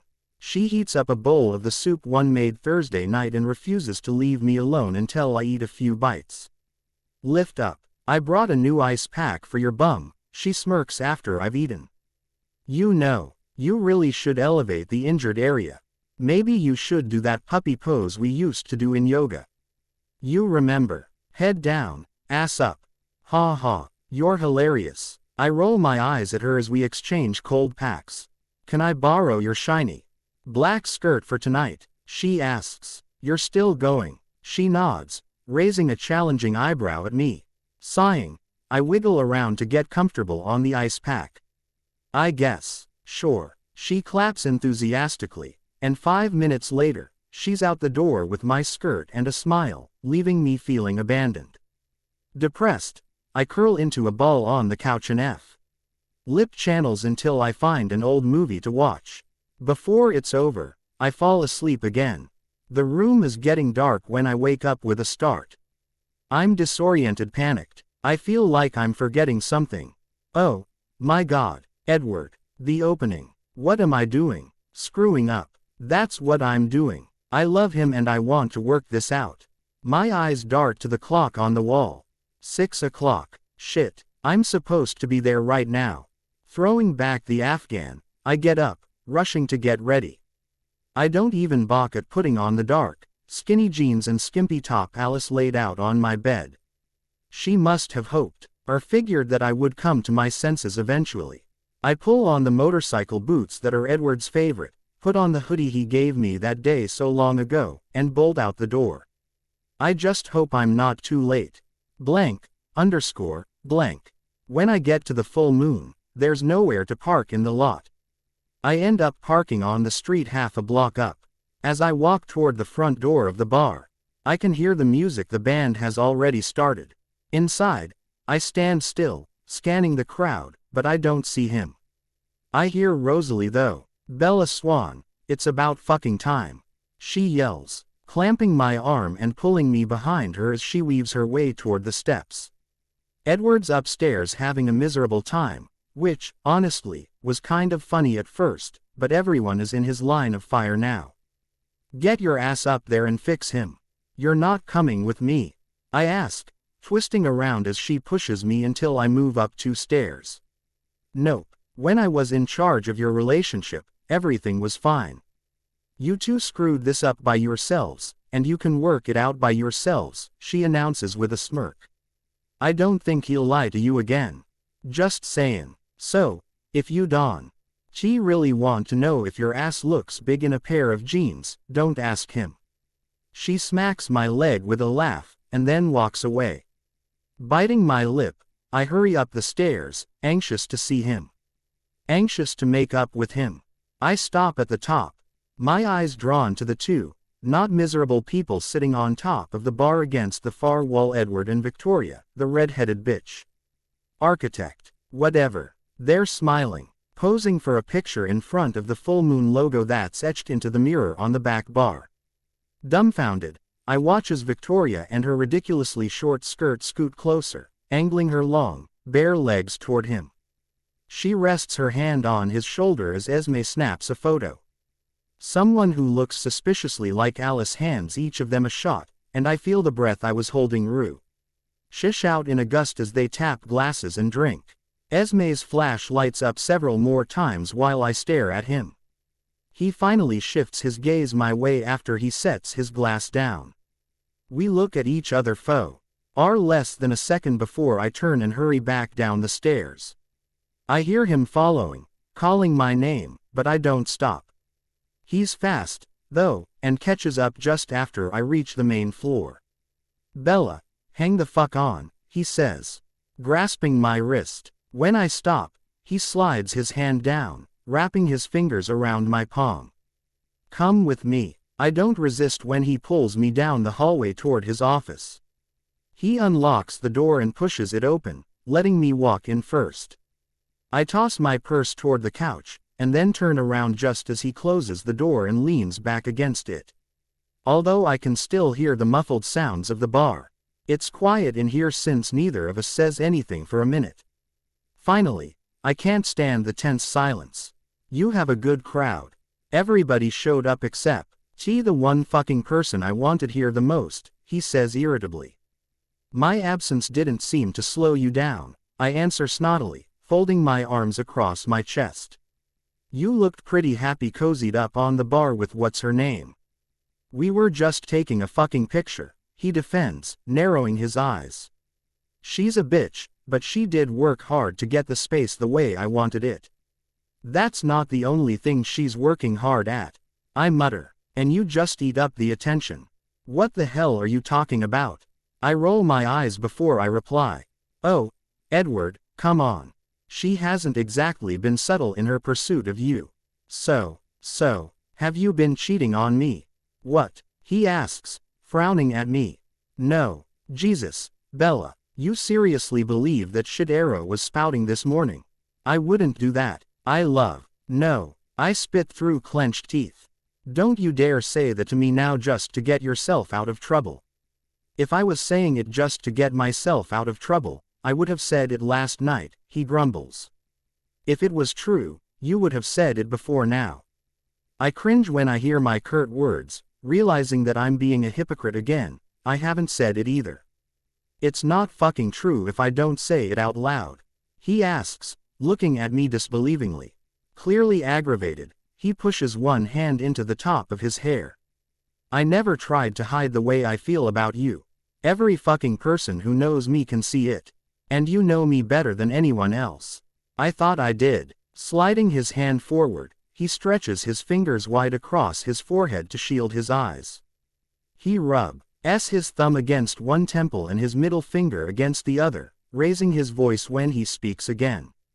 It's not easy for me, okay, to say it. The last girl I said it to didn't feel the same about me. I'm the last girl you said it to. My words re-hushed, spoken around the sudden lump in my throat. Dropping his hand, he locks his shocked gaze on mine. Long seconds tick by, marked by the rapid beating of my heart. While he blinks at me in confusion. What? You said it to me once. On New Year's Eve. Shit. His shoulders slump and he leans his head against the door behind him, closing his eyes. He swallows a couple of times, lifts his hands to scrub across his face, and then finally lowers his head to look at me again. I don't remember, ballerina. But it's fucking true. I love you. The warmth that sweeps through me spurs me to take one step forward as I reply. I love you, too. The left side of his mouth twitches, curls slightly upward. Then can we stop the fucking fighting and start the making up? As I walk toward him, nodding, he pushes off the door, pulling me in close when I reach him.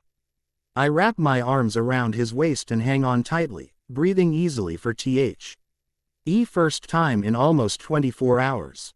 I'm so sorry, I whisper against his shirt. Loosening his hold, he slides his hands up to cup both sides of my neck.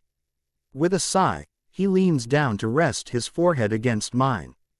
I'm sorry, too, baby. He shifts his head to kiss me, pressing his thumbs lightly against my jaw until I open my lips. We move our mouths together urgently, and I whimper as he pulls back briefly to switch angles. Pausing to nip at my lower lip before diving in to kiss me again. Wanting to get closer to him, I shift my arms, sliding them up his chest to wind around his neck. At the same time, he grips my waist and lifts me up, never stopping the movement of his mouth as he turns us around. He presses me against the door, and then pulls my legs to wrap around him. Moaning quietly, I tilt my hips to meet his as he rocks against me several times. When he thrusts against me more forcefully, pushing me into the door, I twist my head away, inhaling sharply through my teeth at the pain. What's wrong, ballerina? Did I hurt you? He asks, holding still and looking intently at me. Breathing hard, I nod. Where, baby? My butt. I hurt my tailbone today when I was dancing, I pant. His eyes shine with amusement when he speaks. You broke your ass. It's not funny, I declare, but I giggle when he chuckles. You bet your broken ass it's not, he answers. Hang on. I see. Ling to him as he carries me to the couch. He sits down and helps me adjust my legs so I'm straddling his lap. As this bet, I don't let him finish before I crash my lips to his, burying my hands in his hair. Immediately realizing what I'm doing, I drop my hands and pull my mouth away. Oops, I whisper. Your hair. You can put your hands wherever you want, he answers hoarsely, reaching between us to unzip my jacket. I pull my arms out of the sleeves and let the hoodie drop to the floor behind me, then dig my hands into his hair again as he skims his lips down my neck. Immediately, he slides his hands up my shirt to cup my breasts. He quickly realizes that I'm wearing a strapless bra and pushes it down, out of his way. I sigh as gentle fingers graze my ribs and hot breath fans my bare collarbone. Brushing his thumbs around my nipples, he leans his head back to look at me. It's kind of hot when you're jealous, he says, smirking. I was not jealous, I reply breathily. Lifting one eyebrow at me, he grasps my nipples, pinching lightly as I moan. Okay, I was a little jealous. A little, he laughs. Using my body as leverage, I lean sideways, pulling him with me, until he lies down. He settles on his back, dragging me on top of him. Are you trying to start another fight? I tease. No, he groans as I move against him. Fuck, definitely not. Good, I smile, lowering my mouth to his. He shifts his hands to my back, holding me close as I kiss him, pausing several times to bite his lower lip gently. Delighting in the way his hips buck underneath me, I slowly slide my lips to his cheek, his ear, his jaw, his neck. He groans and moves his hands, bringing one up to tangle in my hair and gripping my hips with the other. I take my time working down his neck, reaching in between to undo the first few buttons on his shirt and then slipping my hand inside. Under my hand, his heart beats wildly as I touch my tongue to the pulse point at the base of his throat. When someone pounds on the door, I try to pull away, but Edward holds my head still. Don't stop, ballerina, he pleads. Edward, Bella, I know you guys are in there, Rose yells, banging on the door again. Go away, Rose. His voice is strained as he calls out to her. Smiling against his skin, I let my lips glide down to the bare skin of his chest. He pushes himself against me roughly again. I can't. Yeah, Kay and his parents are here looking for Bella. Crap, I whisper, arching up to look at Edward. I didn't know they were coming tonight. We'll be out in a minute, he says loudly, sighing. You need to come now, she argues. I've already stalled them for 20 minutes. Fuck, he mutters, sitting up after I push myself off him. I lift my shirt up and pull my bra back into place while he watches. You're trying to kill me. I'm not, I say, smiling as I bend down to kiss him. But I'm still in trouble for not going to Forks for Christmas, and now I'm caught screwing around with my boyfriend. Come home with me tonight, he murmurs against my lips. I didn't bring clothes. You won't need them, he counters, gripping the backs of my thighs. Okay, I giggle, kissing him once more. I gotta go see Sue and Billy. I love you, too, he answers. I'll be out in a couple of minutes. Guess I'm meeting the family, huh? They're nice, Edward, I reply, backing away. I promise, he nods. And then I turn to open the door, stepping into the hallway with Rose, who's looking at me suspiciously. You guys have been back here fooling around, she asks, frowning as I pull the office door shut behind me. I thought you were fighting. We were, and then we weren't, I shrug. Shaking her head, but amused, she straightens my clothes and fixes my hair. I can't do anything about the glazed eyes. Just pretend you've been drinking. All right. Looping her arm through mine, she starts up the hallway. Edward has no clue what he's about to walk into, does he? She smirks at me. I thought Jake and Jared were big. But their dad is fucking huge. Hope he doesn't figure out that Edward's been pawing you in the back room. Maybe I was the one doing the pawing, I retort. She laughs and squeezes my arm. I'm glad you guys worked it out. My brother is an asshole sometimes, but he really does love you. I know, I answer softly, smiling first at the floor and then at her. I know. EPOV. As soon as Bella steps into the hall with Rose and shuts the office door, I let my head fall back against the top of the couch, hitting the wall behind me with a thud. Fuck, I mutter, drawing the word out and reaching both hands up to scrub across my face.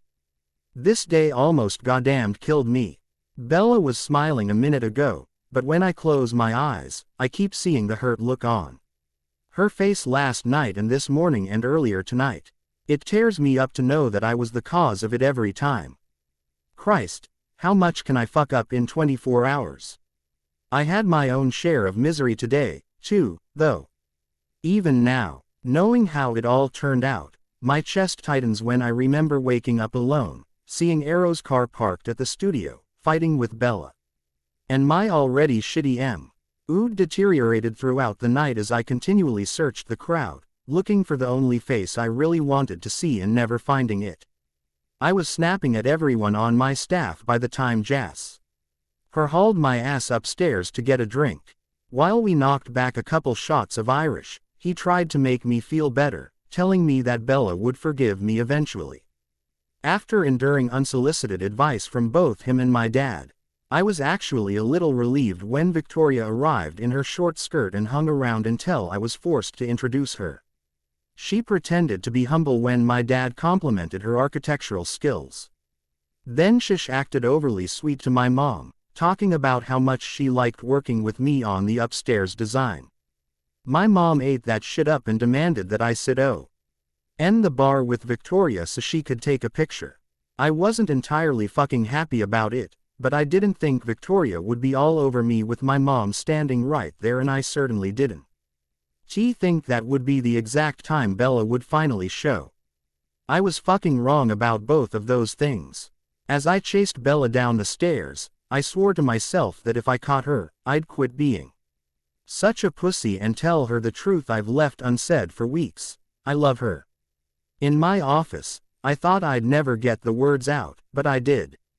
I was afraid she wouldn't say it back, but she did. That meant and the 20 minutes of making out that followed were the best parts of this whole goddamn day. Exhaling forcefully, I shift my legs farther apart, dropping one hand to adjust my dick. Unfortunately, it hasn't gotten the message yet that there's no chance of relief for several more hours. Fucking Rose. I don't care that she interrupted us for a good reason or that it wasn't really her fault. I'm still kind of pissed at her. Jesus Christ. What now? I groan under my breath when I hear the door hinges creak quietly. I can't get 5 minutes alone in my own damn office. Moving my hands to rest on the couch beside my legs, I crack one eye open and see Emmett coming in, carrying 2 longnecks. You've gotta be the unluckiest motherfucker in Seattle, he chuckles. Busted by your girl, 2 nights in a row for letting another woman hang all over you when you weren't even screwing around. That's some tragically bad karma. No shit, I agree, sitting up straight. Honestly, I know luck had nothing to do with it. The whole thing was caused by a series of really fucking terrible decisions, all made by me. That's not something I want to discuss with Emmett right now, though. After I say thanks and take the bottle he holds toward me, he taps his against it. Good opening tonight, I hum, lifting the icy bottle to my lips. I drink quickly, downing a third of the beer before taking a breath. What the fuck are you doing back here? Hiding from your mom. Since I had tipped the bottle back again, I suck cold beer into my lungs when I laugh and end up choking. Why? I cough. All she wants to do is talk to me about weddings and babies, he complains. It's like she thinks I'm the chick in the relationship.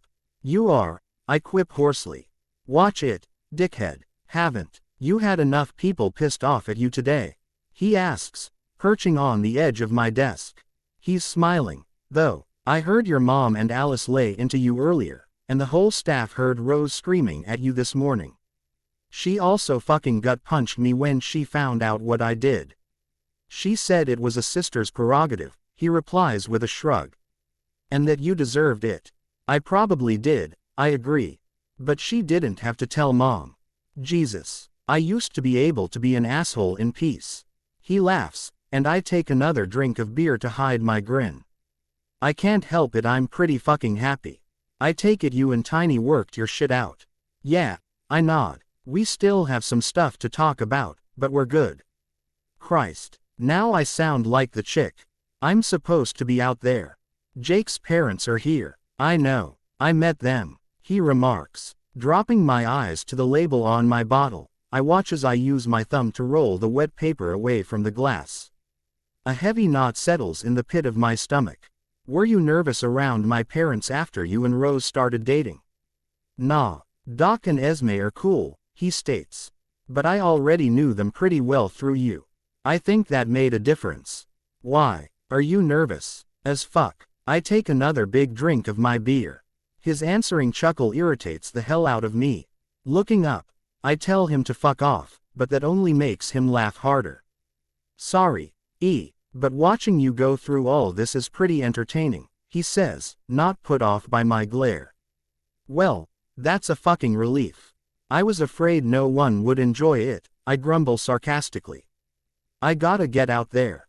You might want to button up first, lover boy, he remarks, pointing his bottle at the front of my shirt. Lowering my eyes to my chest, I realize my shirt is still wide open. Shit, I forgot Bella had me half undressed. With a smirk, I glance at Emmett again as I lift my bottle and finish the last of my beer. Standing up, I toss it in the trash can and fix my shirt, then exhale loudly. Relax, they'll see you're a good guy, he says, walking toward the office door. He opens it and waits for me to walk through. And whatever hoops you have to jump through, she's worth it, right?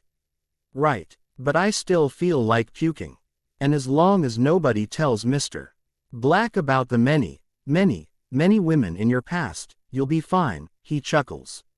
Shut the fuck up, I mumble, elbowing him as I walk by. He shuts the door behind us and trails me up the hallway, irritating me again. Why are you following me? Because I can't wait to see your reaction. Reaction to what? Out front, I pause, scanning the faces in the packed room, but I don't see Bella. They're upstairs, Emmett yells, trying to be heard over the noise of the band. We climb the steps side by side, and as we round the railing at the top, I see Victoria still seated at the bar. Josh and Colin are sitting next to her, probably hitting on her. Honestly, I had enough of their shit last night at poker. But I lift my chin in acknowledgement when Colin waves. Victoria looks at me over her shoulder, and then makes a show of crossing her long legs and giggling exaggeratedly at whatever Josh said. Jesus. It would be hard to judge who the biggest asshole in that trio is, but I don't waste time trying. At the other end of the bar, my mom is talking to Leah and another woman. That must be Mrs. Black. Shifting my eyes to the people standing just behind them, I spot Bella and Jake and a fucking giant. The man resting his enormous hand on Bella's upper back has to be 6.5 feet tall. At least. Fresh fear clenches my chest and I feel my jaw drop as I abruptly stop walking. Emmett steps up beside me. Yep, that's the look I wanted to see, he snickers, whacking me on the back. Over Bella's shoulder, Jake notices me and grins. Amused. Snapping my mouth shut, I swallow uncomfortably as he says something that makes both Bella and Mr. Black turn to look, too, fighting the urge to run right the fuck back to my office. I force myself to meet Mr. Black's dark eyes even though I think he's scowling at me. After holding his intense stare for a minute, I slide my gaze to Bella. She smiles, and I automatically smile back at her. Go, Emmett urges, nudging me forward when she crooks her finger. He didn't really need to push. I'm pretty fucking helpless when it comes to her. If she wants me over there, I'm going. So I walk straight toward them, determined to make a good impression and trying not to look like I feel which is scared out of my motherfucking mind. Billy, this is Edward, she says, wrapping her hand around my left bicep when I stop beside her. Mr. Black, it's a pleasure. Nice to finally meet you, Edward, he remarks, looking pointedly at Bella. He returns his gaze to me and takes the hand I offer. His grip is strong and firm and a little bit painful. I understand immediately that he's asserting his authority and he's not gonna get any fucking argument from me. I have no intention of crossing him. I was beginning to think Bella was either ashamed of you or ashamed of us. And I doubt it's us.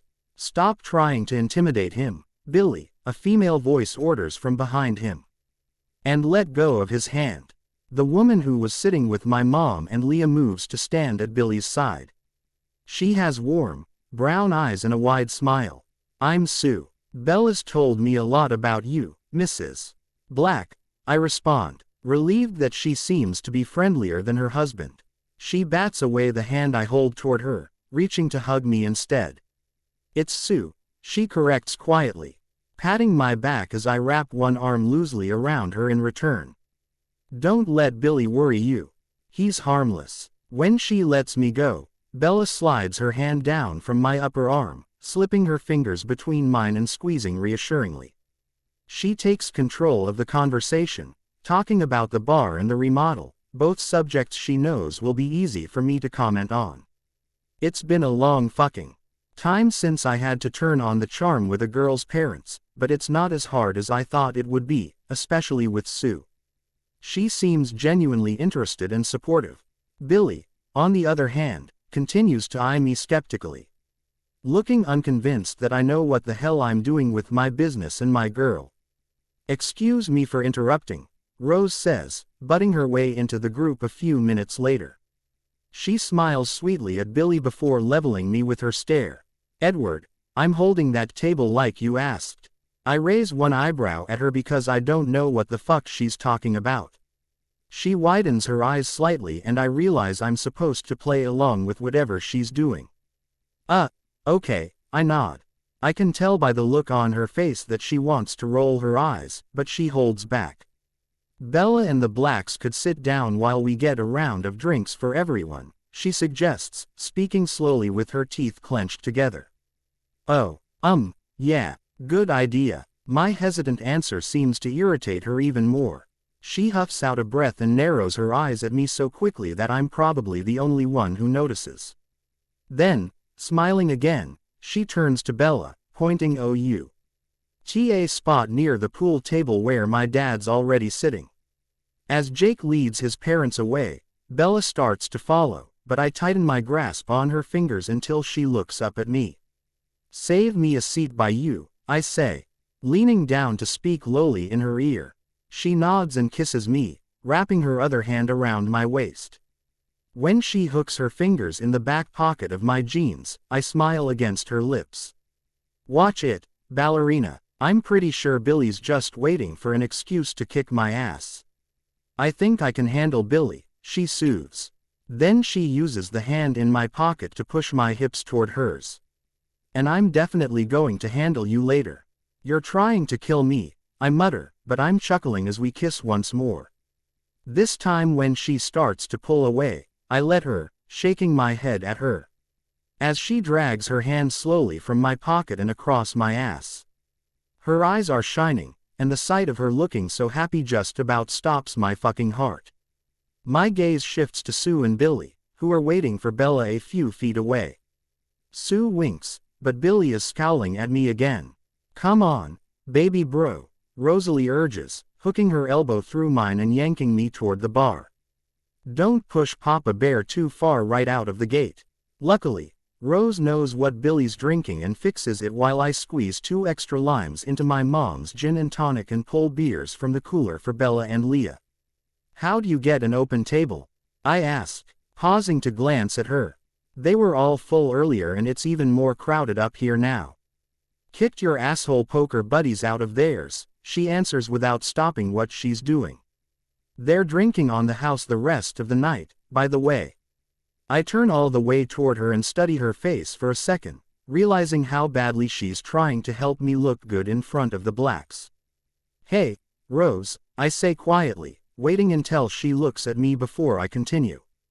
Thanks. Unable to contain it any longer, she rolls her eyes at me, but smiles slightly and shrugs one shoulder. You're welcome, she answers. Just stop screwing up with her. Seriously. I smirk like the asshole I am, but my reply is sincere. I will, I nod. Seriously. Blank, blank. An hour later, Billy and my dad have become fast friends and are playing pool, hustling guys who are 30 years younger and much more inebriated out of money, $10 at a time. Afraid that sooner or later one of the young drunks will get mad enough to fight, I'm keeping an eye on them. I'm also occasionally turning to glare at Josh. He's still sitting at the bar with Colin and Victoria. But he came over to say hi a little while ago and pissed me the hell off in the process. He kissed Bella's cheek like they were old friends, even though he was giving me shit about her last night. Now he's leering at her from his barstool. I sort of understand that. She's fucking beautiful. But he needs to get his douchebag tendencies under control. Hey, Jake says from across the table, leaning forward to speak to me. I lean in, too, so he doesn't have to yell.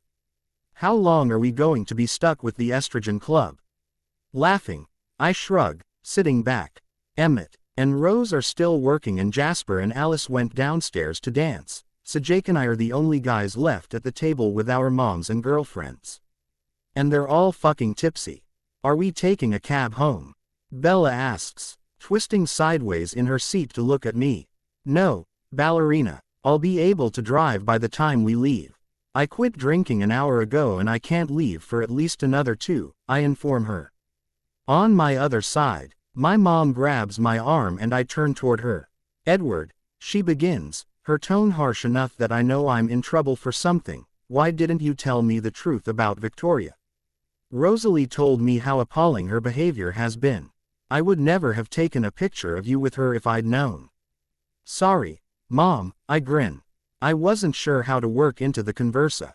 On that my architect is rude to Bella and hits on me every time we're alone. I couldn't really introduce her as a bitch in slutty sheep's clothing. My mom finds that hilarious, which is probably L's about my smartass comment and more about the number of G&Ts she's consumed in the last couple of hours. I can't help laughing with her, though, and feeling a little bad about how shitty she's going to feel tomorrow. Bella grabs my shoulder from behind, tugging until I lean back slightly. I feel a shiver run down my spine when her warm breath rushes into my ear. Let's take a cab, Edward, she whispers. Remember last fall when you told me you're a dirty boy when you've been drinking? I want that. Oh, shit, I groan quietly, tilting my head away as she giggles. Reaching for her hand, I hold it in mine as I swing around in the chair to face her. Gripping the back of her neck with my other hand, I hold her in place as I kiss her, hard and quick, before pulling back. Baby, do you know what you're doing to me? Trying to kill you, she asks playfully. You think this is funny, huh? I lean toward her again, hardly amused and completely fucking aroused. I lower my voice so no one else can hear. I wonder if you'll laugh when I throw you over my shoulder and haul your broken ass back to my office. I won't be gentle when I push you down on my desk. The hand that grips my shoulder and squeezes powerfully is accompanied by a stern voice. Edward, Jake, Billy barks. Immediately, I release Bella and sit up straight. You two think you can beat a couple of old guys at pool? We'll give it a shot, Jake answers, pushing away from the table. I agree, too, realizing that Billy isn't going to let go of me until I do. While my dad racks the balls on the table, Jake and I choose CU. Sticks from the holder on the wall and chalk the tips. Are you gonna make me throw the game? He asks quietly, taking a sip of his beer. Will it help? I ask. I pause to blow the excess chalk of the end of the cue stick. I don't think your dad likes me. Of course he doesn't like you, Jake scoffs, looking at me like I'm a fucking idiot. He treated Bella like his third kid even before Charlie died. But now he definitely considers her a daughter. And you're, sleeping with her. It's not, she's not just, I stammer. I'm not even sure what the fuck I'm trying to say. Relax. My dad will come around, he advises. Just convince him you really care about her. I frown at him, insulted because it sounds like he doubts my feelings for Bella. I do really care about her. Jake laughs out loud. No shit, Edward. I've known that since her birthday, he responds. I mean, just the way you looked at her. Guys don't fake that shit, you know. Embarrassed, I turn away, mumbling to Jake that he can break. He does. And while we play, the talk, thank fucking God, is all about tomorrow's Super Bowl.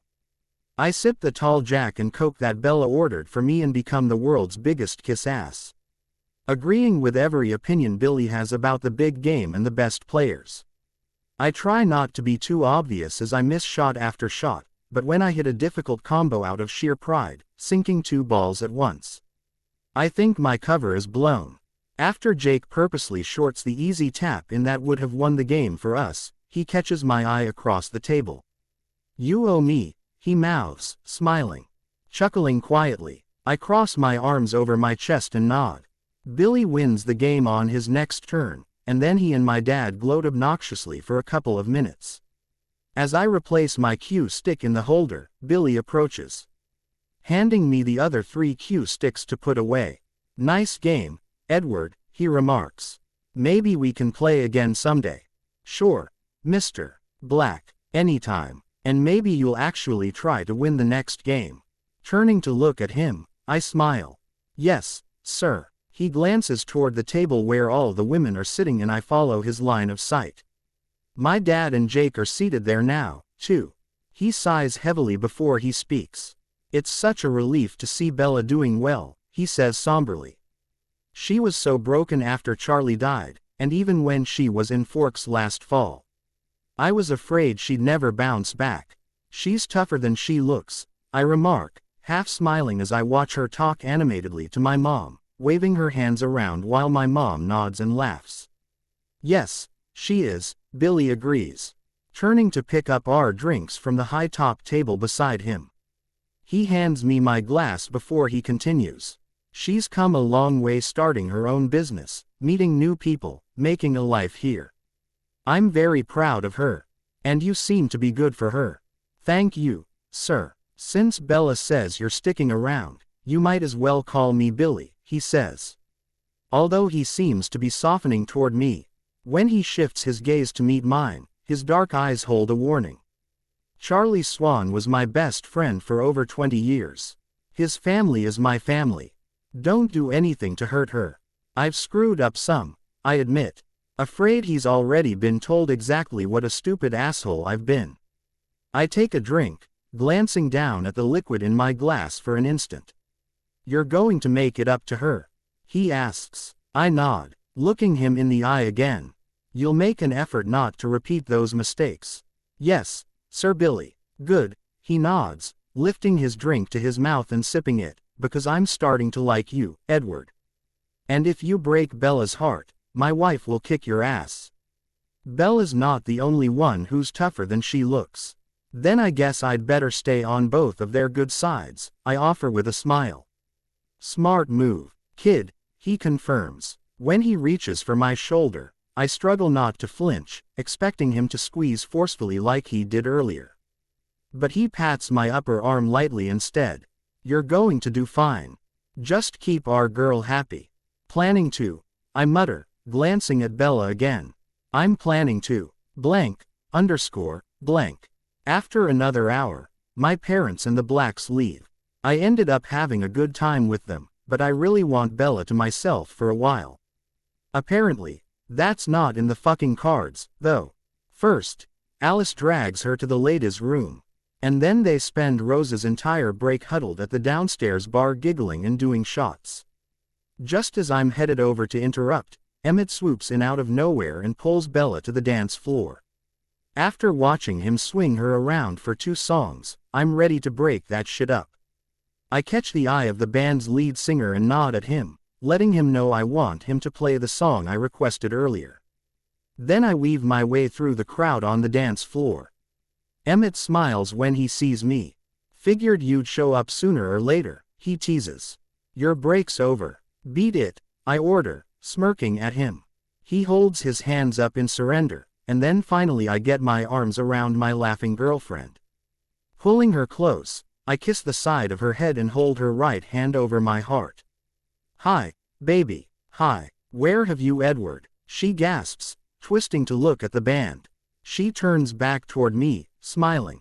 It's our song. Did you do this? After I nod, she tugs on my neck until I bend down to kiss her. Thank you. You're welcome, I murmur between kisses. And thank you for being so nice to Sue and Billy. Billy said you let him win at pool. I chuckle, pulling back to look at her. I was trying to make points. They liked you even without the points, she insists. Billy said he'd take me fishing sometime, I remark. He doesn't mean I'm going to sleep with the fishes, right? He's a contractor, not a mobster, she answers, amused. He's a fucking giant, I say, pleased when she laughs. But I like him them. She leans into me, resting against my chest as we dance slowly for the rest of the song. When it's over, she looks up at me, twisting her fingers out of mine and slowly tracing them down my stomach. She grips the waistband of my jeans right above my dick and bites her lower lip for a second. Edward, when can we go home? Right now. Blank.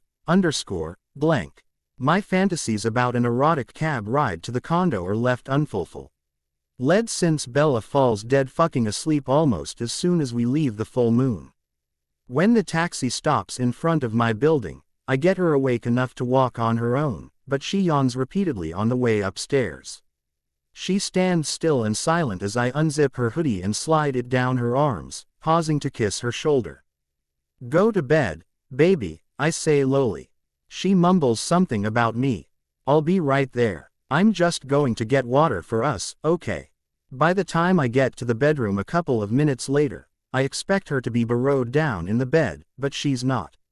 Her boots and jeans are on the floor beside the corner chair and I can hear water running in the bathroom.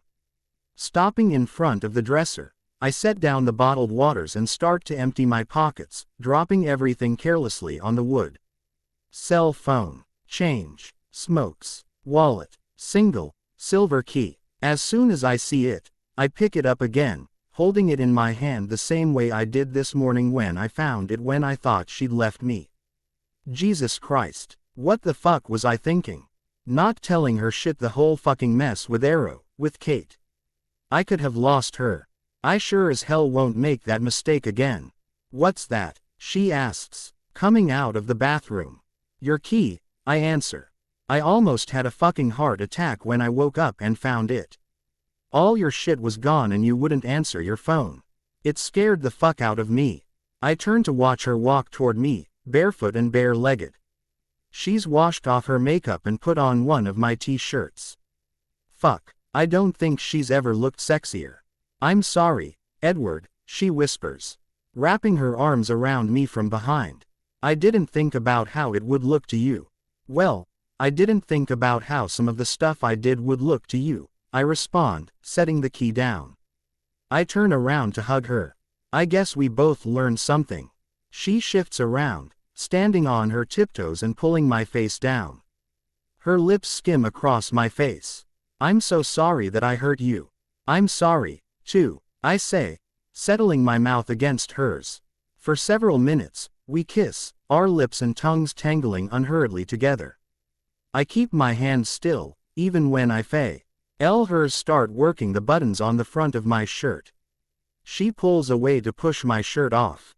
Bella, I'm not good at saying stuff, I mutter, trying to think about how to say what I want to say. And trying not to think about the movement of her hand. She unbuckles my belt, pulls at the button on my jeans, lowers the zipper. Grabbing her hand, I move it away. Puzzled, she looks up at me with a frown. I didn't want to feel like this.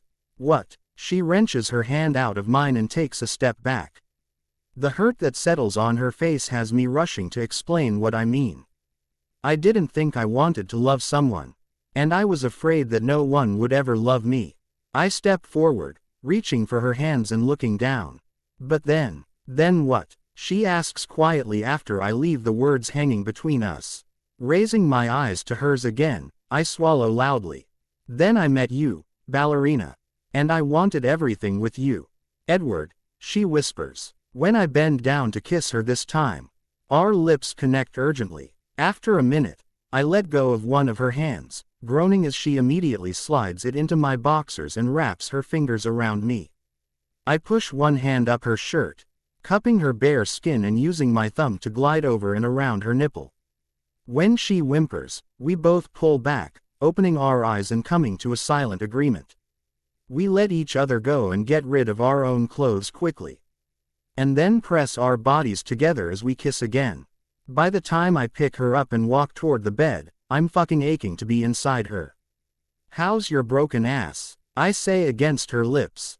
You tell me, she answers teasingly. You're the one with your hands on it. It feels fine, I reply. But I don't want to hurt you. Then I'll be on top, she decides, Brian. Her hands in my hair and kissing me again. I'm not sure how we get on the bed without breaking apart, but we do. I lie back, pulling her with me. She rocks her hips against mine until I can't fucking breathe and have to twist my head away, watching as she sits up. Bella, I breathe as she lifts up on her knees, positioning me and slowly taking me inside. When she's lowered herself all the way, she hums in pleasure. I can't take my eyes off her face. Her perfect lips fall open for an instant before she rolls them together. She's fucking killing me by sitting still, but it feels so goddamned good that I don't ask her to start moving yet. Looking down at me, she lets her hands fall to my ribs, dragging her short, smooth nails down toward where we're joined. I slide my hands to her thighs, holding her in place. Fuck, I groan, bucking my hips under her. Baby, please. Immediately, she raises up, and then sinks down again. She continues moving slowly on me and I can't help but let my eyes fall, watching as my dick disappears inside her again and again. When she digs her fingernails into the skin on each side of my waist, my eyes shoot back to her face. I'm so in love with you, she whispers, staring at me. Jesus, ballerina, you're fucking beautiful. My voice is hoarse and strained. I love you. Moving one hand to her clit, I use my thumb to rub slow, deliberate circles until she whimpers again. And then skim the back of my hand up her stomach. I raise my other hand and cup both of her breasts, rolling her nipples gently while she continues to torture me. Wanting more of her skin, I sit up, driving myself even deeper into her. Wrapping my arms tightly around her, I hold her still as I press my lips to hers. I kiss her passionately, sliding my tongue into her mouth. After a moment, I loosen my hold and she lifts and lowers herself again. Edward, oh, my God, she whispers, increasing her pace. You need help, baby. No, no, she pants. I want to watch her, but she clutches my shoulders, holding me close. So I settle my mouth on her neck, sucking strongly enough to leave a mark. Her hard nipples graze my chest, and I reach down to cup her ass, moving her more forcefully as I groan into her neck. Christ, she feels good. I'm so fucking close that I'm afraid I won't be able to wait for her, and when she cries out, I don't try to hold back any longer. She rides me through her orgasm and mine, finally slowing, shuddering in my arms. Once the aftershocks are all gone, we sit intertwined for several minutes, unmoving, silent except for our heavy breathing. My lips tingle from the pulse racing just under the skin of her neck, and I press soft kisses there over and over. Alarmed when I hear her sniffle, I lift my head to look at her. You okay, ballerina? I ask. Reaching one hand to her face, I push her hair from her sweaty forehead, and then cradle her jaw gently. She doesn't look like she's going to cry, but she sniffs again. Yeah, she answers, leaning in to kiss me. She takes a deep breath as she looks at me again. I'm giving my notice at the law office as soon as the building sale is final. I don't want to do it before then because I'm afraid Arrow will back out just to spite us. She talks fast, like she's afraid I'm gonna be mad or argue with her. Okay, I nod. Okay, that's all you're going to say. Well, obviously, I'd like it be TTER if you didn't work another day for the bastard, but if you'll really quit in 2 weeks, then okay. Thank you, Edward. She hugs me tightly again. Will you let me take you to lunch every day? Just so he knows that I'm around. I won't let him hurt you. Okay. Jesus Christ. We were so stupid. I laugh, resting my lips against her shoulder. This compromising shit is fucking easy. She chuckles, too, and I hold her close as I lie back, keeping her body sprawled on top of mine. She shifts around to lay her head on my chest as I trail my fingers up and down her spine. Can I have my key to your condo back? She whispers. Of course, baby. I want you here, I answer. Surprised, I inhale sharply at the sudden urge I have to ask her to move in. I mean, it makes fucking sense. We never stay apart anymore. So we're constantly figuring out where we're sleeping and carrying shit around in overnight bags. But this isn't the kind of decision I should make when I'm tired and a little impaired by alcohol and sex. Instead, I keep quiet, vowing to think about it, talk to her about it when the time is right. Want me to move? She asks, yawning. Huh, I ask. Did she read my fucking mind? Off you. Want me to move off you? I'm about to fall asleep, she mumbles. No, I respond, kissing the top of her head. Unless you want to burrow down in the covers like you usually do. Wanna stay here. Hanging on to her with one arm, I reach for the sheet with my other arm and one leg. It's a struggle to get us covered up, and Bella is no fucking help since she really did fall asleep. Once we're settled, she sighs against my chest, making me chuckle and hold her more tightly for a second. Night, ballerina, blank, underscore, blank. For the next 10 days, my life is practically fucking perfect. The bar has been busy almost every night. My girl is happy, which means I'm happy. Hell, even Rose is more agreeable than normal. And in 3 days, the purchase of Bella's building will be complete and she'll finally be free of Arrow. That knowledge almost makes it possible for me to speak civilly to the son of a bitch when he comes through the full moon's side door early on a Tuesday morning. After seeing his reflection in the back bar mirror, I finish stacking the clean glasses and turn around to face him.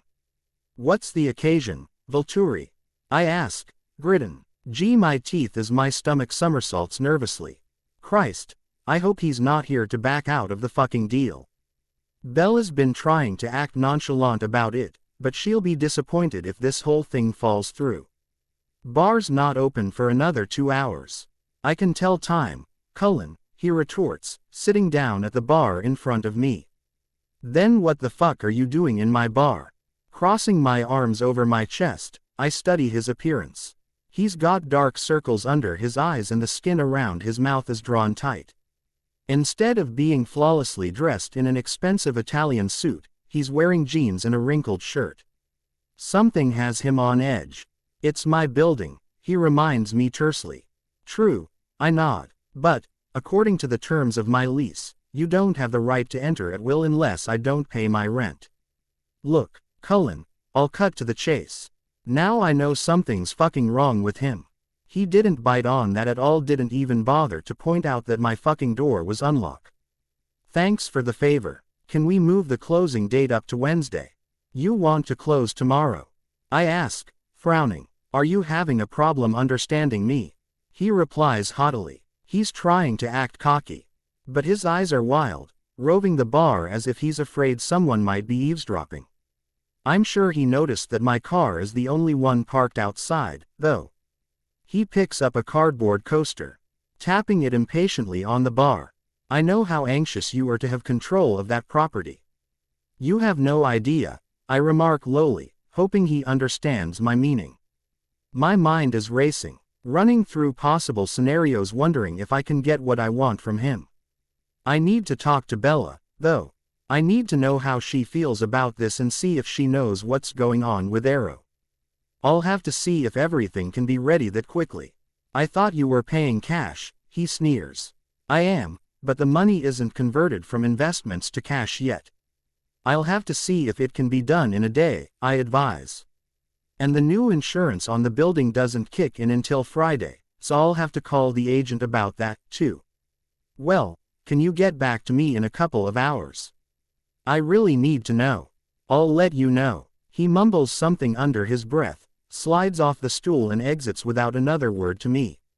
I watch through the window as he gets in his car and drives out of the lot. Then I pick up my phone and call Bella's cell. When she picks up, I don't waste a second, unsure if Arrow is headed toward his office. Hey, baby, I say softly. What the hell's going on with your boss? BPOV. What's going on with my boss? Repeating Edward's question into my phone, I frown in confusion. What makes you think something's going on with Arrow? He was just here. He wants to move the closing on your building up to tomorrow, he replies. And he was jumpy as fuck. My stomach lurches like I've just crested the hill of a roller coaster, and I press my hand against it, trying to suppress the sudden queasiness. Turning my head to the right, I look into Arrow's dark, empty office. He's hardly been here lately, and I suddenly realize that instead of being relieved by that fact, maybe I should have been suspicious. You think he's weaseling out of the deal? Although I try to keep my voice normal, my mouth won't move quite right. I end up mumbling the words and sounding as nervous as I feel. I don't know, baby. Afraid that everything Edward and I have planned on for the last 10 days is slipping away, I grasp at any other explanation for his behavior. He likes to jerk us around. I offer quietly, still mush-mouthed. He's probably just being an asshole as usual. As I'm talking, my eyes land on Jessica's vacant desk. When I got back from lunch yesterday, she was crying, muttering about Arrow coming in and yelling at her while I was gone. Knowing how vicious he can be, I tried to console her, but eventually suggested she go home for the afternoon since she couldn't calm down.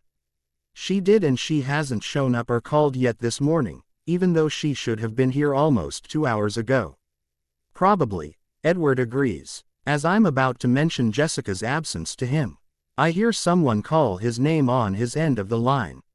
Shit, ballerina, I gotta go. The beer truck's here. Okay, I respond, deciding the Jessica story can wait until later.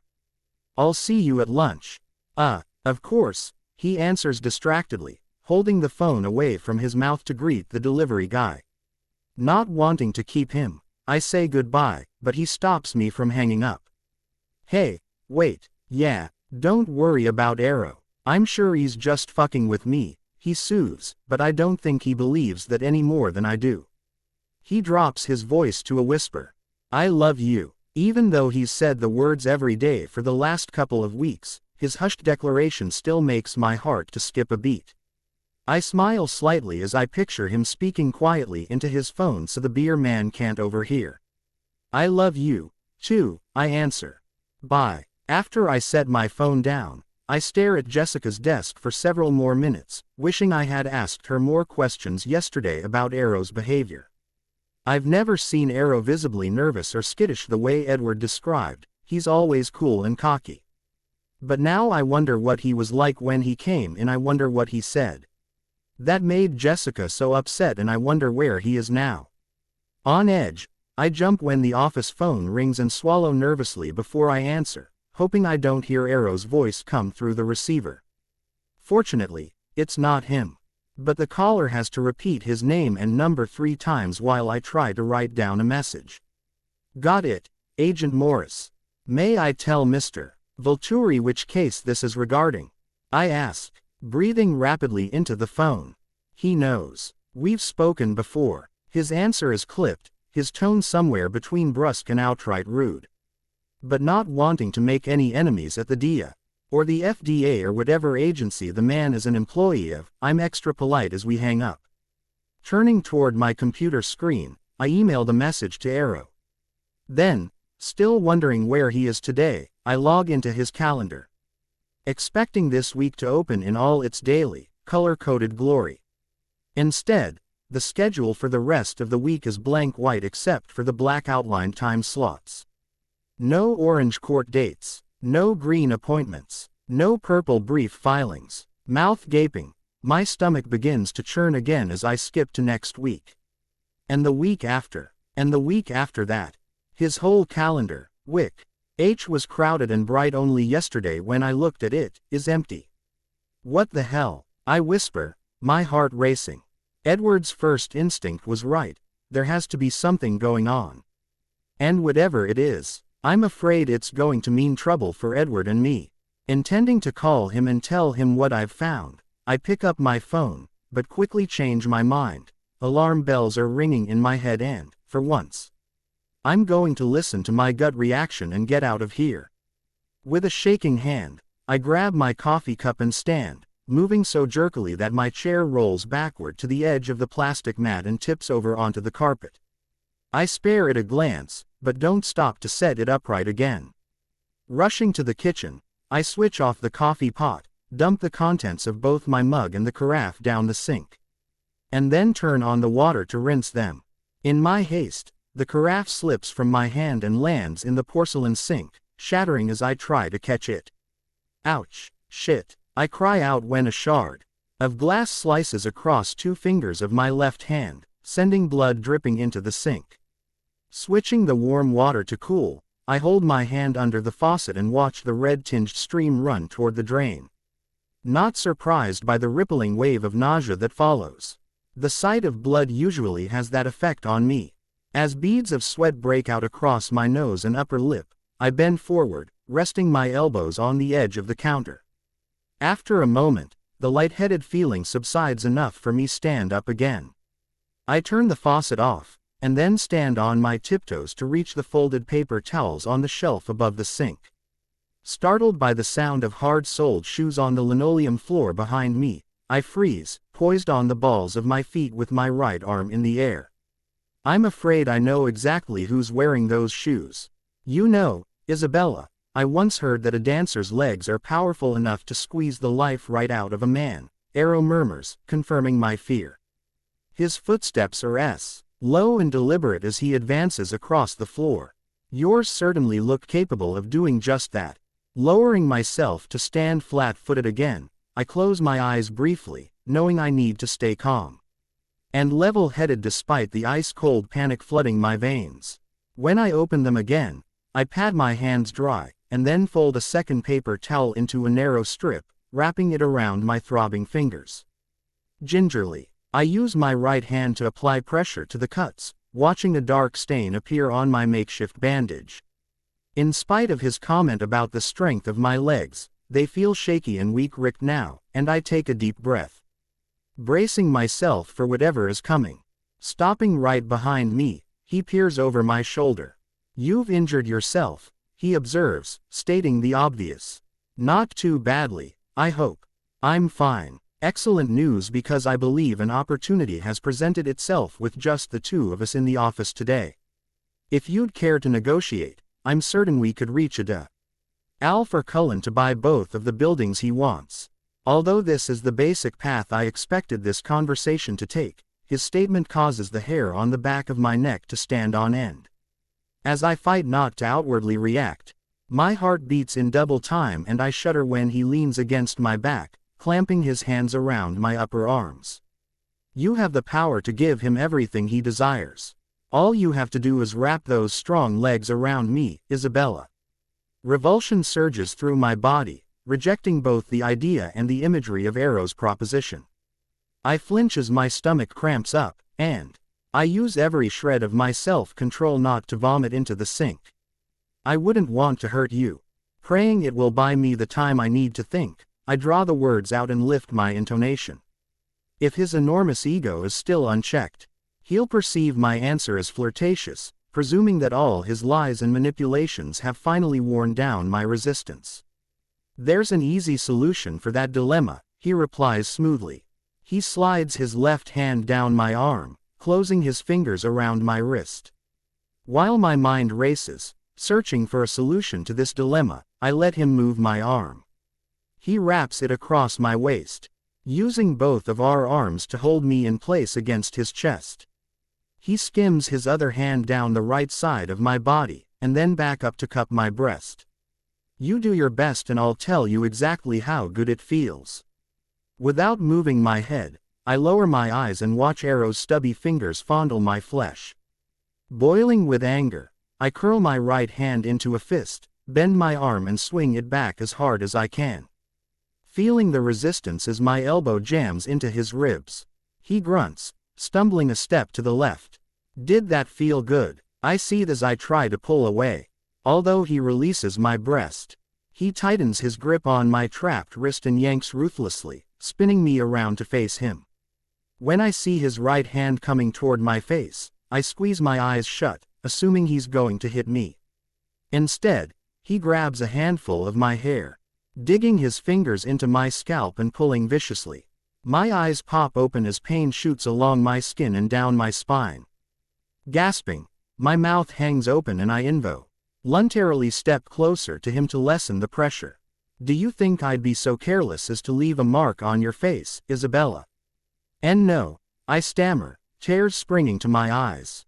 This way it's your word against mine. But you're smart enough to know that, aren't you? He snarls, bending down so that we're nose to nose. Never underestimate your opponent. With one arm immobilized, I raise my other hand to Ero's chest, trying to push him away. My efforts have no effect, though, except to make him chuckle snidely. Let me go, Ero. I won't tell anyone. My statement seems to make him angrier. Rearing back, his nostrils flare and he tugs my wrist again, drawing my arm down diagonally across my body as I struggle to get loose. Another burst of pain shoots through me when he squeezes firmly, making me cry out. Using his leverage, he moves several steps to my left, shoving me back against the refrigerator. Panting, really looking at him for the first time, I'm shocked by his appearance. His shirt is dirty and wrinkled. His hair hangs loose around his face, not slicked back in his normal style. As he breathes into my face, I smell a mixture of coffee and alcohol. Actually, I think maybe this time you should tell Cullen. I'd gladly take a beating from him to ensure that he spends some time locked up. No, please. The plea springs from my lips automatically, without thought. My only concern is protecting Edward. Closing my eyes, I remember the way he smiled at me this morning when he kissed me goodbye in his kitchen. Was that only 3 hours ago? I know what I need to do and I'm devastated that it will hurt him. With my heart in my throat, I meet Ero's beady-eyed gaze and tell him what he wants to hear, that he wins. I'll do it. I'll do what you want. Just leave Edward alone. No more bluffing, Isabella. He spits, literally. I'm disgusted, but I don't want to shift his focus by wiping my face. What I'm planning to do will either work or really piss him off.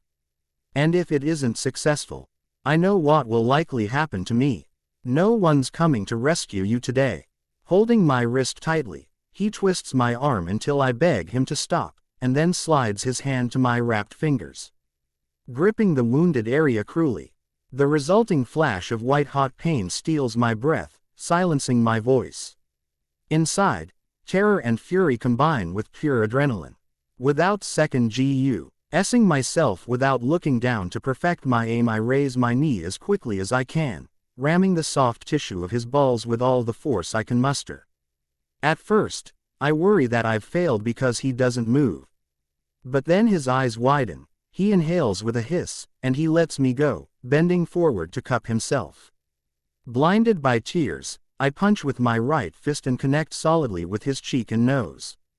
As he falls to his knees, I back away from him, edging toward the doorway. Never underestimate your opponent, Arrow.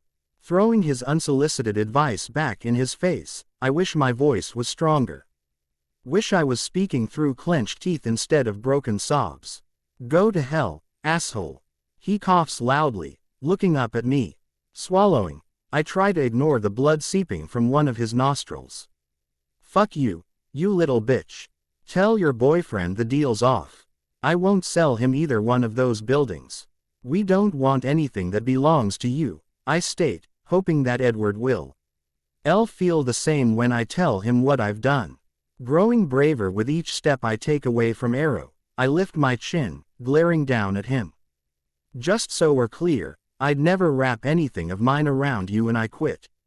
Unsure how long he'll be incapable of giving chase, I rush to my desk to grab my phone and purse. At the door, I flip the deadbolt, fresh fear filling my chest when I realize that Arrow had locked us in just like he did at my studio 2 weeks ago. I don't pause to look behind me as I yank the door open and race outside to my truck, driving out of the parking lot as quickly as I can. Finally, stopped at a red light almost 2 miles away from the law firm, I think it's safe to call Edward. When he answers, I try to talk, but have trouble speaking around the lump in my throat. What's wrong, baby? Are you okay? Arrow, I choke. Looking down, I see several dark red stains on my blouse. Dried blood is smeared on my hands and the steering wheel, the sight of it turning my stomach. I don't know if I'm talking to him or myself when I continue. I'm okay. I'm okay. Fuck. Are you at the office? I'll be right there. He sounds like he's starting to panic, so I swallow and try to speak coherently. No, coming there, I say, pausing to take a deep breath. 5 minutes. All right. Hang up and drive. Blank. Blank. When I pull into the parking lot, Ed Ward is leaning against the outside wall of the full moon, smoking. Although I'm relieved to see him, I'm also nervous. Puffing my cheeks out, I exhale slowly. How mad will he be at Arrow? Mad enough to do something drastic. And how angry will he be with me for totally blowing his chance to buy the buildings? He flicks the cigarette to the ground, walking toward my truck and opening the driver's door as soon as I stop next to his car. Jesus Christ, ballerina, he exclaims while I set the brake. What the fuck did he do to you? His harsh demand is offset by the way he reaches for my face, cradling my jaw tenderly when I turn sideways on the seat to face him. As soon as I look into his worried green eyes, tears pool in mine. He and I was so scared, I stammer. Shivering from the old or maybe the residual fear, I suddenly realize that I left my coat at work. Edward shrugs out of his leather jacket and puts it around my shoulders as I mumble a thank you. Whose blood is all over you? Mine, I answer quietly, looking down at my hands. For once, my stomach doesn't react. Maybe I'm becoming accustomed to the blood or to the constant nausea. I cut myself, and then Arrow came in. He's not gonna sell you either of the buildings. And I'm gonna get arrested. Edward huffs in disbelief, pissing me off. Snapping my head back, I stare icily at him. I'm not joking, Edward. Sorry, baby, he says softly. He wraps his arm under my knees to shift my legs to one side, and then steps closer to hug me. I bury my face in his chest, gripping the fabric of his shirt with my uninjured hand. How about giving me the unabridged version of what happened? Although I hear his heart pounding under my ear, he remains quiet while I tell him everything I remember. His back arches slightly. Hen I describe how Arrow touched me in the physical fight that followed, but he doesn't interrupt, only tightening his arms around me and pressing his lips against the top of my head. When I finish, I exhale loudly. I'm so sorry. For what? You just spent all that money on the remodel and now it's my fault that Arrow. None of this is your fault, and I don't give two fucks about the money, he interrupts, pulling back to look at me. I recognize the fear in his eyes, the emotion in his gruff voice. When you called Jesus, Bella. Waiting for you to get here was the longest 5 minutes of my life. I reach up, curling my right hand around his neck and tugging until he bends down to rest his forehead against mine. We hold still for a moment, breathing, comforting each other. Then, pressing my lips to his, I murmur his name. Whisper that I love him. He doesn't answer me out loud, but he moves his mouth with mine, kissing me urgently until he moans and pulls away. Always trying to fucking kill me, he teases. Knowing that will make me smile, and it does a little. Leaning down for one more kiss, he takes my left hand and holds it up to examine it. We need to get these cuts cleaned and bandaged. He did this to your wrist. Studying the purple marks on my skin, I shrug. I guess. Fucking asshole, he mutters. He keeps his voice low, but I can hear the anger under the surface. You need to call Claire, ballerina. I nod when he raises his gaze to meet mine. Back to reality, the reality where I may need a lawyer, may be charged with assault. Just like Arrow said, it would be his word against mine. Afraid he'll see the distress on my face, I cover by twisting away from him to check my reflection in the rearview mirror. He chuckles once in amusement while I try to wipe why the mascara smudged under both of my eyes. You look fine, baby. I'm a total mess. You're beautiful, he contends, wrapping his hands around my outer thighs. I turn to roll my eyes at him, but his are downcast. I hear him swallow before he speaks again. Bella, I'm so fucking sorry that I didn't protect you today. Edward, I object, gripping his arm with my right hand. I should have known that he would head straight for you. How could either of us have guessed that? He was hardly around last week. And you didn't know I was alone at the office. Goddamn it, Bella, quit making excuses for me. He fumes through gritted teeth, glaring at me with fiery eyes. Wrenching his arm from my grasp, he scrubs his hands roughly across his face. I'm trying not to fucking explode here, but I NT to hunt the bastard down for saying that shit to you, for having the fucking nerve to put his hands on you. You can't, Edward, please, I beg, remembering the way Arrow delighted in the idea of Edward being locked up.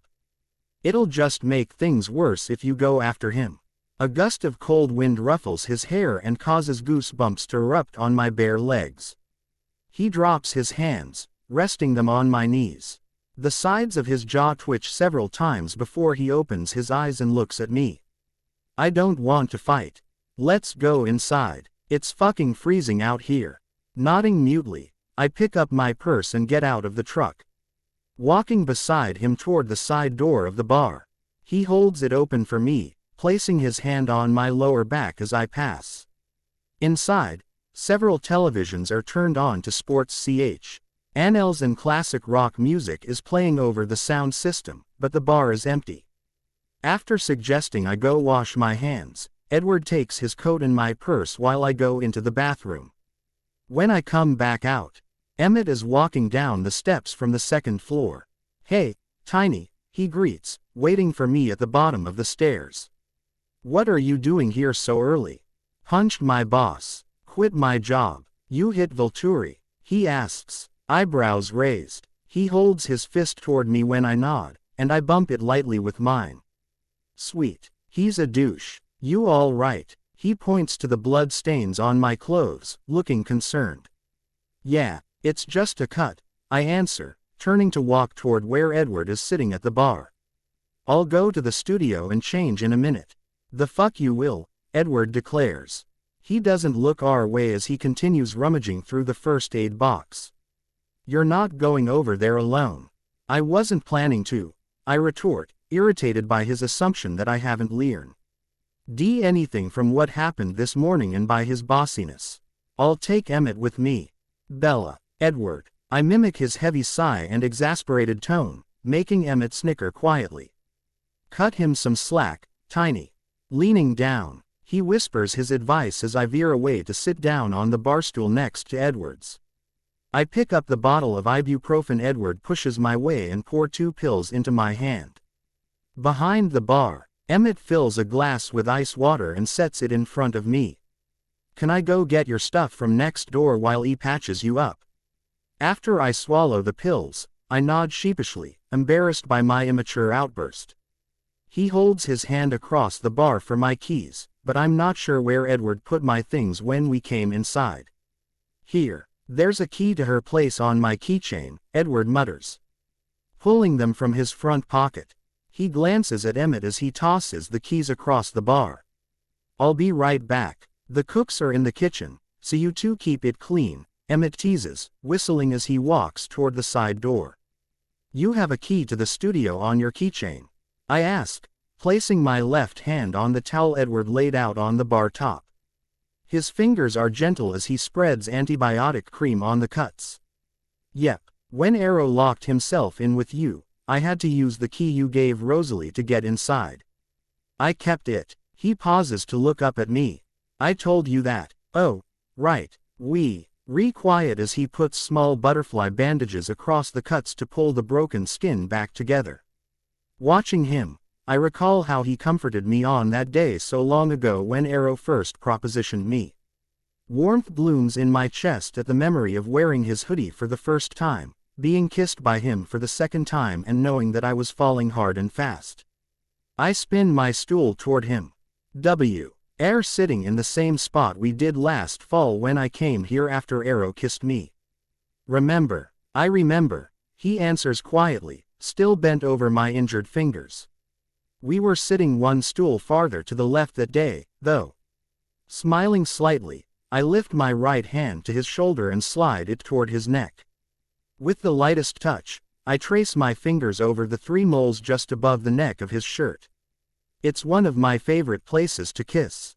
He shrugs his shoulder when I hit a ticklish spot and his lips curl upward a bit at the corners. I'm sorry I snapped at you.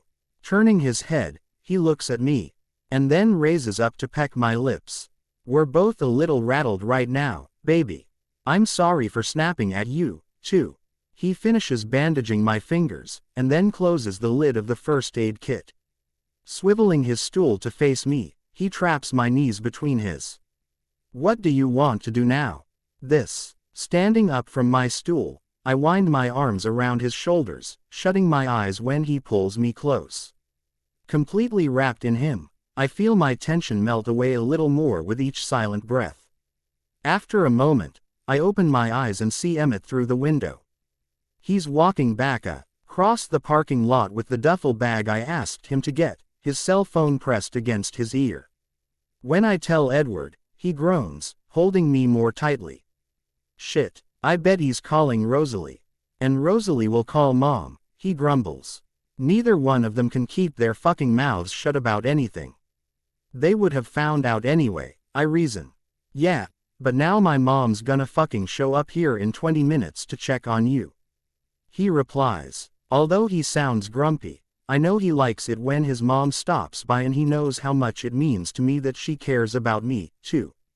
You know they won't leave us alone all afternoon. Ballerina. So if you're gonna kiss me, you'd better do it now. For the first time since early this morning, I laugh out loud, leaning back to look in his shining, green eyes. Realizing he's trying to make me feel better, I slide my right hand into the hair at the nape of his neck and then I follow his advice. Blank. When Alice arrives several hours later, we walk to the studio together. As we warm up in the smaller dance room, I tell her what happened with Arrow. She hugs me, soothes me and doesn't say she told me so, although I know she will eventually.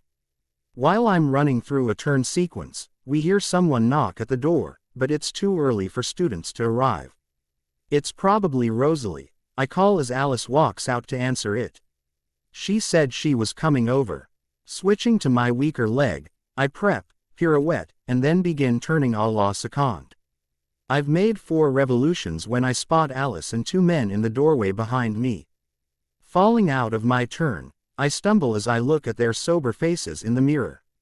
These men are here to see you, Alice says, her voice more high-pitched than normal. Swallowing nervously, I nod. Walking to the rear of the room, I'm self-conscious about being dressed in booty shorts and a tank top, but I try to look confident as I approach Alice and the 2 suit-wearing visitors. Miss Swan, suit number 1 asks, showing me his badge after I confirm my identity. I'm Lieutenant Murphy, Seattle PD. This is Detective Green. We'd like for you to come down to the station and answer a few questions.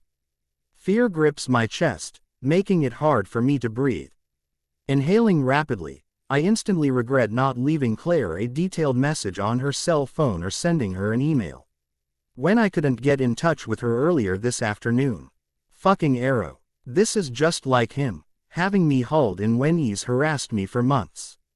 He knows I was only defending myself this morning. Can't we just talk here? I pled. I'm afraid if I let them take me downtown, I'll never get out. No, miss, we'll need you to come downtown. Okay, I mumble, understanding that refusal isn't an option. Can I have a sec to get dressed? They agree, but follow me back to the office, searching the pockets of my hoodie and sweats before I go into the bathroom to put them on. When I pick up my purse, Lieutenant Murphy asks to look through it. Once he has, he zips it closed, but he doesn't give it back, advising that he'll hold it during the drive to the station.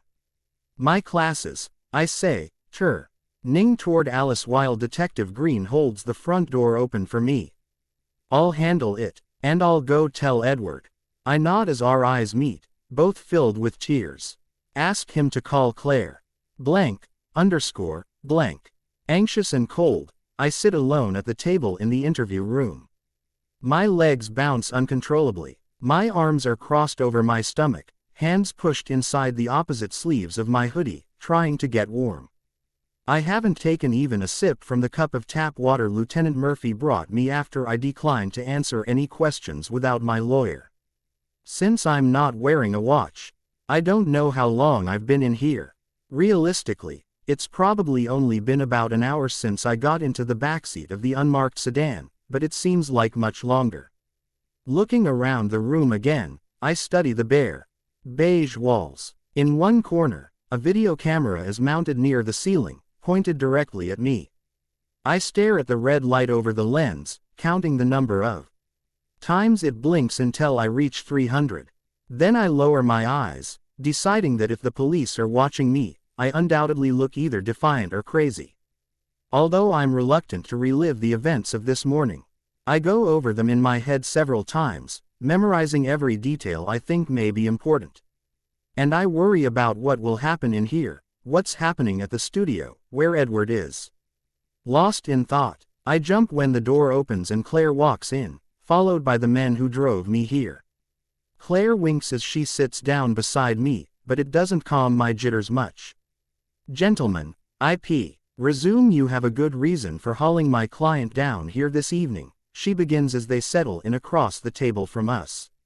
We have some questions to ask Miss Swan in conjunction with her employment at the law firm of Arrow Volturi. Lieutenant Murphy answers. Shifting around in the uncomfortable chair, I scoot closer to the table and fold my hands on top of it. He asks a series of mundane questions. My name, address, work and personal history since moving to Seattle. Claire lets me answer, but becomes increasingly frustrated when they don't get to the point of this interrogation. This is biographical information, guys. In fact, I'm sure you knew the answers to most of these questions before you asked, she argues. Quit wasting my client's time. Either ask the questions you brought her here to answer or let her go. Fine, Lieutenant Murphy allows, leaning back in his chair. Miss Swan, it appears a very serious crime has occurred. A very serious crime. How much trouble can I be in for hitting one asshole? A search warrant was executed at Arrow Volturi's law office 3 hours ago. We've taken possession of various files and all the computers from the office, Detective Green advises curtly. Do you know what a client trust account is? Yes, it's the account where settlement and escrow money is held until it's paid to the clients. If you have any pertinent information I on to offer about your involvement with the client trust account, now is the time to come out with it. Frowning, confused, the words are out of my mouth before I can stop them and before Claire can stop me. What does this have to do with me punching Arrow today? Claire's hand clamps on my forearm, silencing me immediately, but Detective Green looks just as baffled as I am. I don't have any information about a physical altercation. He leans forward, putting his elbows on the table and locking his gaze with mine. Have you ever handled the funds in Volturi's client trust account? No, I haven't. From the corner of my eye, I see Claire turn to look at me, and her fingers tighten around my arm. Miss Swan, we have substantial evidence that funds have been misappropriated from that account, Lieutenant Murphy interjects. Sitting up straight again, and we believe some of that money may be in your possession. What? I breathe. Can you explain why you deposited $750,000 in a bank in Forks during the same month that you began working for Arrow Volturi? He inquires, his voice gaining volume. It isn't necessary for him to talk so loudly, I'm already pretty intimidated. Before I can answer, he pulls a sheet of paper from the file folder he brought into the room with him, sliding it across the table to me. Looking down, my mouth drops open when I realize it's my trust fund statement. This money, it's mine, I mumble. It's quite a coincidence that you have a lot of money hidden away in a small town bank, Detective Green muses, and at the same time, more than $5 million is missing from Arrow Volturi's client trust account. $5 million, I gasp, my eyes darting to Murphy's face. Turning to Care, I shake my head. I thought I was in trouble because I knocked the crap out of Arrow earlier today. Gentlemen, I'd like a few minutes alone with my client, Claire says, remaining composed despite my skyrocketing alarm. She waits until they leave the room before she turns to fully face me. Bella, level with me. Do you know anything about the money? No, I insist, grateful that I didn't handle any of the firm's money. It was only Arrow and Jessica. Oh, my God, Arrow must have known about the investigation. That's why he was acting so weird. He must have suspected he was going to be caught. Struggling to organize my jumbled thoughts, I explained to Claire what's been going on with Arrow and what happened today, showing her the bruising on my left wrist. We discuss my duties at work and who handles the firm's finances. I tell her about my dad's accident and the money I received several months after his death. She coaches me a little on how to answer the questions she thinks they'll ask, and then grabs my right hand. I gave you some latitude to answer the detectives before because I thought your reaction clearly demonstrated your innocence. I'll continue that if you're comfortable with it, but I won't let you veer too far off course. If I grab your arm again, it's time for you to clam up. Got it. Once I assure her I do, she gets up to call the police back into the room, muttering under her breath, Jesus, I hope they fry the fucker. For the next 90 minutes, I talk almost non-stop. Cheerfully, I share the details of my dad's death. I also relate several of the incidents I've had with Arrow and admit that I don't know Jessica well enough to guess whether or not she would help Arrow steal money from his clients. Lieutenant Murphy nods often as if he believes me, saying that they'll confirm my story with the insurance company and bank tomorrow. And when you do, we'll welcome your phone call notifying my client that she's been cleared of any involvement. With your apologies, Claire states firmly, packing her notepad away. I think we're done here for tonight. Right, fellas. They agree, giving back my purse and saying they'll be in touch as we leave the room. I mumble my thanks before Claire and I turn the opposite way to walk down the hallway. They may ask you to come back for more questioning after they talk to Jessica, she says quietly. Don't answer anything without me being present. I won't. It's going to be okay, Bella. Try not to worry. I'm trying, I maintain, but my anxiety level is rising again. The emotional tug of war that played out all day has left me a tangled mess inside. I feel raw, ready to snap, and I cross my arms over my chest to hold myself together. Exiting the hallway through double doors, I see Edward sitting in a chair against the wall. When he sees us coming, he immediately stands and walks forward, wrapping his arms around me. I lean into him, but don't hug him back. I'm not really paying attention as he and Claire talk quietly until she tells him that he'll probably be questioned, too. No, I croak, backing away from him to look at Claire. Not because of you, Bella. Or, at least, not just because of you, she explains. I know, she's attempting to alleviate my distress, but it feels like no matter what we do to push him out, Arrow's reach extends further and further into our lives. He's Arrow's tenant. He was preparing to buy one of the buildings. All of Arrow's business dealings will be relevant to the case. Swallowing the lump in my throat, I feel tears prick the back of my eyes and know I'm going to lose it soon if I don't get out of here. Edward must sense my growing agitation because he picks up his leather jacket and coaxes me into putting it on. I watch as he pulls on another coat he brought with him.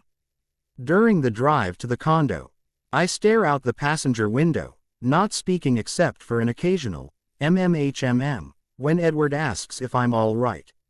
The knowledge that Edward is going to be dragged into this chaos, combined with the steady throbbing of my injured fingers, leaves me with little desire for conversation. I shut my eyes, hoping my mind will go blank, too. But my head won't quit asking questions that I'm not sure I want to answer. What impact will this turmoil with Arrow have on Edward's business? On mine? What will Arrow do when he discovers I've cooperated with the investigation about the missing money? With all the trouble I'm causing, how much longer will Edward stick around? By the time I hear Edward lower his window to let us inside his building's garage, the emotional weight in my chest is so heavy that it's a physical ache. In the past, I would lock myself in an empty studio when I felt like this, losing myself in dance for hours, until the pain subsided enough for good feelings to bubble to the surface again. I wish I could do that now, but I think I'll hurt Edward if I ask him to take me to the studio and he wouldn't let me stay there alone anyway. He parks and turns off the car, prompting me to open my eyes and look out the window again. I'm surprised to see my truck parked next to us. How? Alice gave me your extra keys. Emmett and Rosalie brought it over. I think they brought us food, too. Touched by what my friends have done, I'm too choked up to say anything as we get out of the car. Once we're on the elevator up to his floor, I finally look at him. Thank you, Edward, for everything, I whisper. I didn't do much, ballerina. With a shrug, he turns his head my way. Yes, you did, I insist, reaching for his hand. Slipping my fingers between his, the flash of desire I feel is immediate and just as overwhelming as every other emotion I've experienced today. I'm sorry you got stuck at the police station all night. Where else do you think I'd be? I don't know, I murmur. I don't want to think anymore. Stepping in front of him, I lift up to kiss him, hooking my left elbow around his neck. Although he seems surprised by my eagerness, he responds quickly, moving his lips with mine. Within seconds, I get my wish. I'm not thinking. Losing myself in him, I forget everything except how much I love him, how much I want him. I scrape my teeth along his lower lip, then pull it into my mouth, sucking until he groans. When the elevator bell dings softly, he wraps an arm around my waist, backing me out the doors as they open, turning us in the direction of his condo. He breaks the kiss to look around, and then bends down to pick me up. I wrap my arms and legs around him, panting into his ear while he walks to his door and unlocks it. Get the door, he orders once we're inside. After I slam it shut, he presses me against it, kissing me again as he locks the deadbolt. I hear his keys land on the wood floor just before he slides his hands to my ass, holding me in place as he rocks his hips into mine again and again. Craving the release, craving him, my body jerks each time he grazes my clit through the thin material covering me, sending sparks of pleasure through me. After a moment, he sets me down. His gaze stays focused on mine as we hurriedly shed our coats. Bending down to kiss me again, He unzips my hoodie roughly, and soon it in. My tank top join the jackets on the floor. He yanks his shirt off, and then rests his palms against the door, leaning into me. Moaning into his mouth, I thread my right hand through his hair as we kiss passionately. Heat radiates between our bodies, and I let my hand drift down to spread wide across his chest, creeping lower. When I rub my hand over the front of his jeans, he pushes forward. Fuck. He breathes against my lips as I stroke him.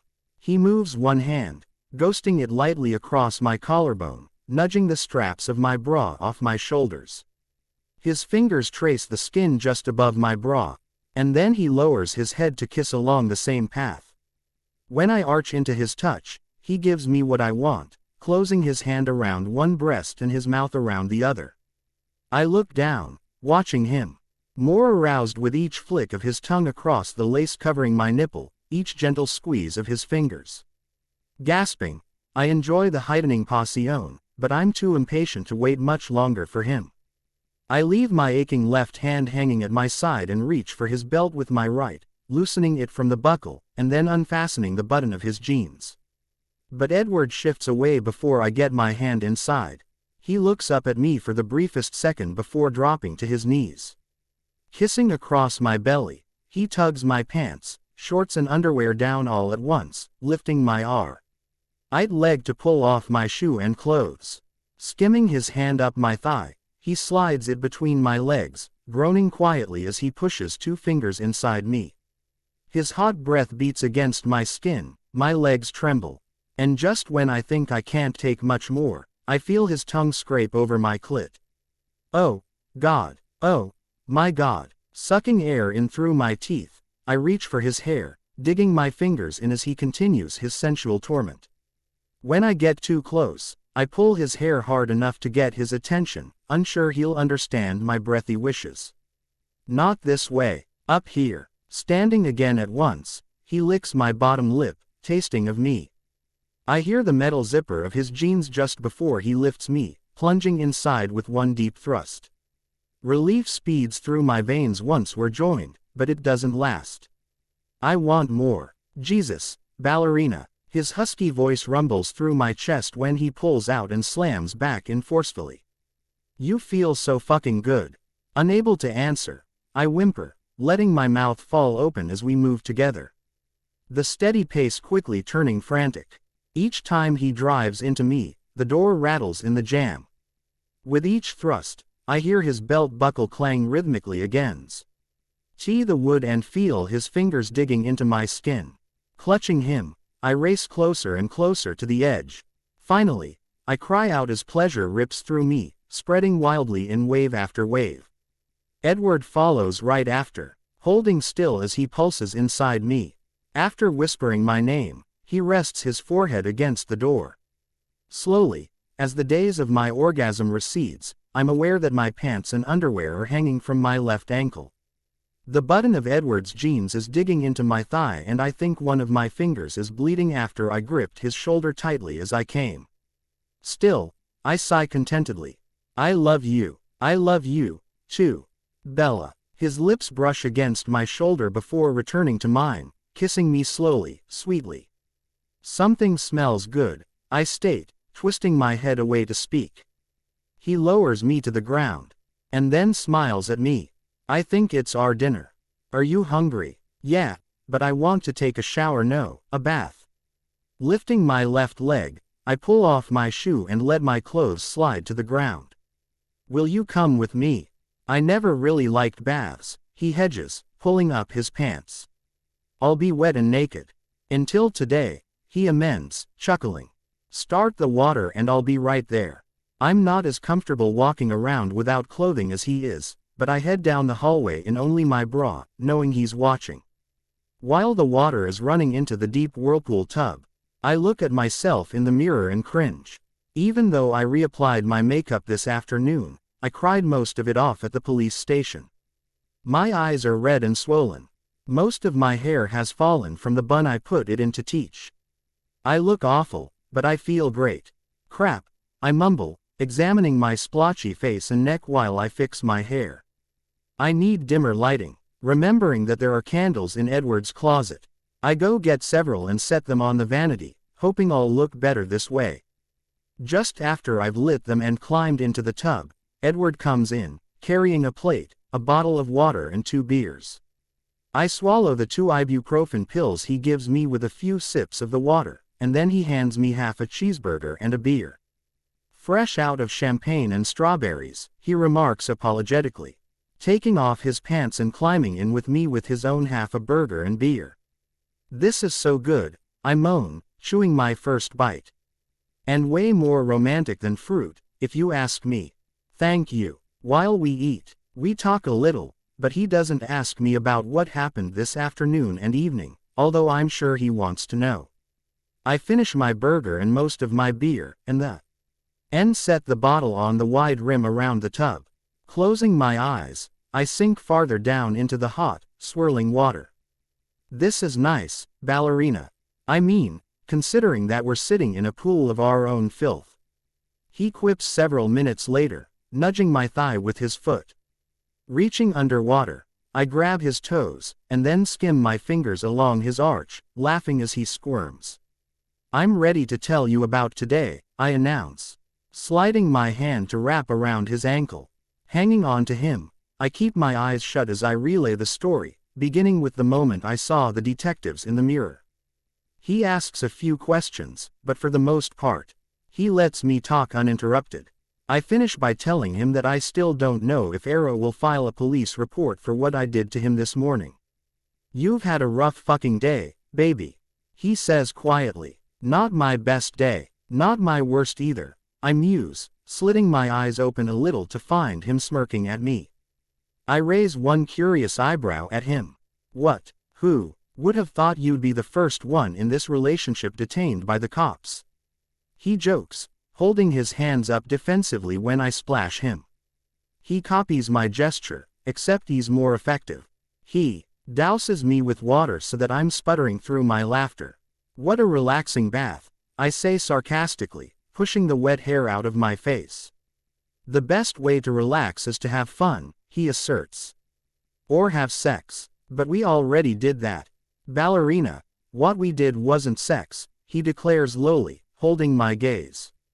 That was fucking. Watching his eyes darken, I feel my face heat, but not from embarrassment.